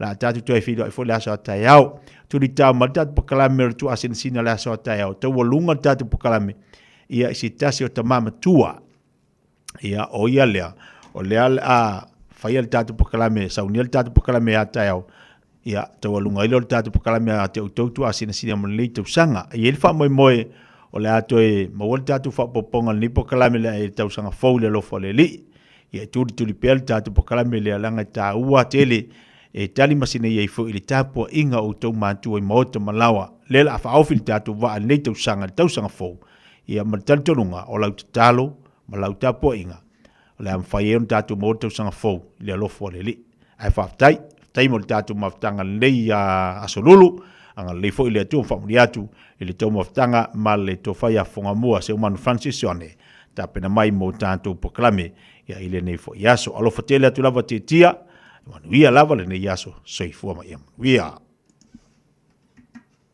7 days a week, Radio Samoa streaming live on www.radiosamoa.co.nz. Usi mai alau whaafafonga, telefon mai Samoa yaso taitasi, wa au mai amo oe ona o le langolango mai a le talofa voucher. Whatalofa ilo tātu utinu ina nei aso fou, o tātou mafutele o ngā tutonu o le vāiaso, tala tau longo usi mai le whaafonga. O le ua atoa nei le tolu o sui o le fono o sui tofia o whiriwhiria le pālemene, e tūsa o aia inga o le whaavae, ina ua whaelo aia le whonga whatalai lea whiriwhiringa, ina ua toi usuia le vāiaso nei le fono o au whaitu la fono, mo le masina whai o le nei tūsanga o le amaea. O le tolu ta mali ua whiriwhiria, o toi tusi au ai le pālemene le fionga le tui atua tupota mse se efi, e avea mse tasi o sui o le fono o sui tofia, i le tuana i o le sifulu te usanga na se e iai, i le tofinga ao le malo, le ana amatalo na tofinga le te usanga e luafe ma le fitu, ai mai ai le te usanga e lua o sifulu ma le fitu. O sui e to lua u whiriwhiria vatasi ma le tui atua, po le fionga le tama ainga le tofinga sui o le fono o sui tofia, o le fionga le tapa au whaasina, sunga mali etoa mo li le lua mali etoa, ma le fionga la ulu tia ma pesone mapu i le sua, o se tamali ina tau vai le tofio le tu malo palauli le wha le wha, ini palota utona i au fiei ma le palota tele, o le tau sanga e lua o lua tasi. O le masina amata le tau sanga fau lua o lua lima, e amata alua i ai tofingo i la tau e to tolu o whiriwhiria, i le tofinga sui o le fono o sui tofia. O le tui atua po le fionga le tama ainga i atu pua tama sese efi, na whiriwhiria mua le tofinga sui o le fono o sui tofia, i le tausanga e lua afe ma le wha. O se tofinga sa ia tau ave mo le tolu tausanga, ai whiriwhiria i loa le pāle mene le tausanga e lua afe ma le fitu, e avea mao le malo. Peitai na whanau ma iei nisi o te utaunga o le whaavai mo lea tofinga tau aloa ma whaalo alungia, ina ua whaate pula ai le lua no fua inga ta ilima tausanga, a se e avea mao le malo, o na whaamuta lo lea. O le tausanga e lua afe sifurfitu le masino i ulai, na whiriwhiri ai le tasi o tama a inga na ia tau ave le tofi sui o le fono sui tofia, le fionga tui me le li whano vale e toa sua lau vi le lua, e na te tau ave le tofinga ao le malo. Ai o le tausanga e lua o lua na toi whiriwhiri ai, ina ua tusi a ao le whainga malo o le whātua tua i le atua sa mo o tasi, le a foina talia le pāle mene, na te toi tau ave le tofinga. O lena no fua inga muri fo i leo le amaea, ia i ulai o le tausanga e lua o lua fitu. O le fionga le mamero patina whiriwhiria, i le tofinga sui o le fono sui tofia le tausanga e lua o sifuruono, i le masina o Februari. Ma le amae alo na tofinga i le wha i unga o le masina nei o te sema, e peo na wha i loa i le pāle mene le fonga fitalai. Sa whiriwhiria whatasi le mamero patima le fionga tui loma pule la meko, e tau aveina le tofi sui o le fono sui tofia, i le tausanga e lua o sifuru ma le ono. Aina ua tu malo tui loma pule la meko le tausanga e lua o sifuru valu. Na tau ave to tasi mai e iloa le fionga le mamero pati molia, lea tofinga ua tu sai nei ma le ono o tausanga. E ieli tele tonunga o le toe amatari o ngā ruenga uma le malo, i le masino i anuari pe amai a malo o longo le kirisimasi ma le tausanga fou, o le afa mautuwai seaso e whaiai le wha tautonga, o sui whiriwhiria e tolu mo le tofinga, o le sui o le fono sui tofia, po o le sui a o le malo. I le mai ai o le aso e tasi na fono ai le pā le mene le aso lua le neiva i aso, talu na tolo po mai a au kuso. E 5 komiti wha pā le mene o talia e le fono au au alato lafo whatu, wa to e talo sanga ai ni teimi wha o popo mo alato ilo ilonga, ta pena ai li poti mo le tu inatu ilu mo le fono au au whaitu la fono. O le komiti o tu la fono tu mau o lo ilo ilo ina teu teunga, o le wha amae wha pele tu la fono whanua masuafa, lua o lua wha. Fa peli poti ale sue tu sisili mo na ofisa. O le komiti o tupe maua matu pe tutongi e tolu li poti ele imae a te pena. O le komiti o vaenga tau tamau ainga e fali poti ele imae a foi ona te pena. Fa peli komiti o vaenga o atina SS e lua li poti fali tau sanga ele imae a ona ilo ina. Ma le komiti sue fa bitoa le pale mene. O le uto e fa o popo le teimbe fa tino ai ala tu sa ili ilinga. I tua inga le sui fai pule o sa fata nu mela mua, fa sanga ili min stau fa to anga ma fainga faiva. O tau urumanga le pā le mene le masino iuni, na fatu ina ai le lafo na pasia, na polo ina ai lea sui mamalu, le fionga lea ana Ronnie Posini, e tu ina atu fa maoninga o na tua inga, ma fa peo na tu ina atu ai le komiti su e fa pitoa le pā le mene, ma ua savalia nei le ono masina, taru na tu ina atu lea mta upu i komiti su e whapitoa, a ele i mai a lātou sa ili linga. O tōru pōnga aruenga le pālemene to e tau wau fia, i lea so lua sfutasi o le masino i Januari, o le tau sanga fōu lua o 5. O le nofuanga lo i eile fale mai tuai mo to tua i le vaenga sa i eile fale mai o tamaiti, ua mai ona toi fausia ma wha fōu, ma ua i eile au nanga o le fale su e toto. Se ngā ruenga e peo na wha iroa i min stāl mta ngā ruenga, i le tatalaino le ngā ruenga, e valu sela wafe tā lalo na tau na fausia, e le vaenga o kamuta, ale mta ngā ruenga o le soifua malolo ina.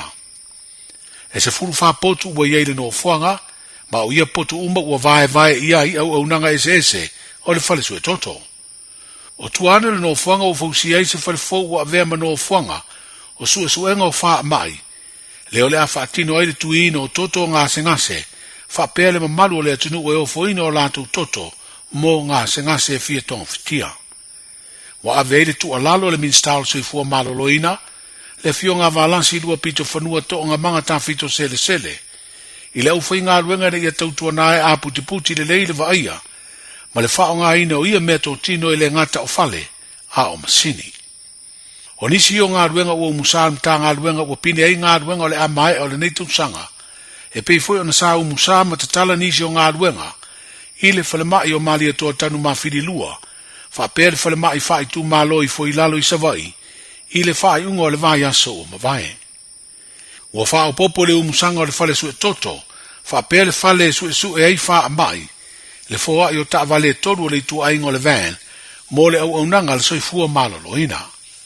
O le whalaputonga o le UNICEF, wa wala mai ei leanga le lei mo ia ta vale o le a whao ngā. I le porkalame o tuinga o lo wha savali, e le ufai ngā luenga o tau si soifua. O le atofu whale mai e peo tupua tamasese mea ole, o le whale mai whai tu malo i le unu moenga i upolu, ma ta vale, wha pea le isi ta vale van, o le a whao ngā i le whale mai o mali atoa tanu mawhiri lua i savai. O le o nanga lava le amta ngā ruenga e peo na whailo e o wala so te inga le malo. Ua whailo ai le te talo ngā ruenga na toe whaile le iai. Le whale mai whai tu malo i le lomanu, i le atua le pata. O se ngā ruenga ua whausi ai ma le whale wha mautua ai le fo mai, e ngā lue mo lea mauta ngase ro tātou motu o upolu. E whase lau valusuru i wafe, valuse lau fitu tā la, le tau o lea ngā ruenga o nisi o fuanga, mo le atina e manui o le tunu.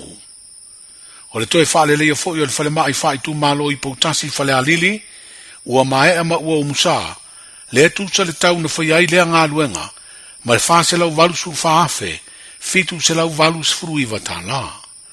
O le tau ua au fiai ma le fausia o le mauta ua mae a, wha mautu ai pe no whai le fo mai, e ngalue le whale mai whai tu malo i pautasi. Wa tuana ina masina o ke topol nei tau sanga na amata whao ngā ai, Le fale tali malo le Sheraton Hotel li vai singano ia pia. A o whea ngai le atunu umala na tali ngā malo. O le whono malo le tāpulenga. A o lea ua whaelo nei le toi te talalo ia o lea pisi nisi tau fale tali malo. Na tāpunia mo le sidia le lua tūsanga. A mata mai le pepesi o le wha mai COVID-19 fruiva. I le tūsanga e lua awhelua sfulu. E valu te sima le 5 miliona tala a Amerika na toi wha le ai. Nisi o vaenga le fale tali malo o tāpunia. Se iau ina wha auau i ngā luenga mo le toi si tio lana au aunanga. A o loma le fono a malo le tāpulenga. Stasi leo ati na e tau tangata tā whau e tūri taulanga o pia, ma o iei awa noa e se lau fitu sfuru 5, e na no foi tangata tā whau e au fi ai potu, ma whale po bungalows e lua sfuru ma le tonu.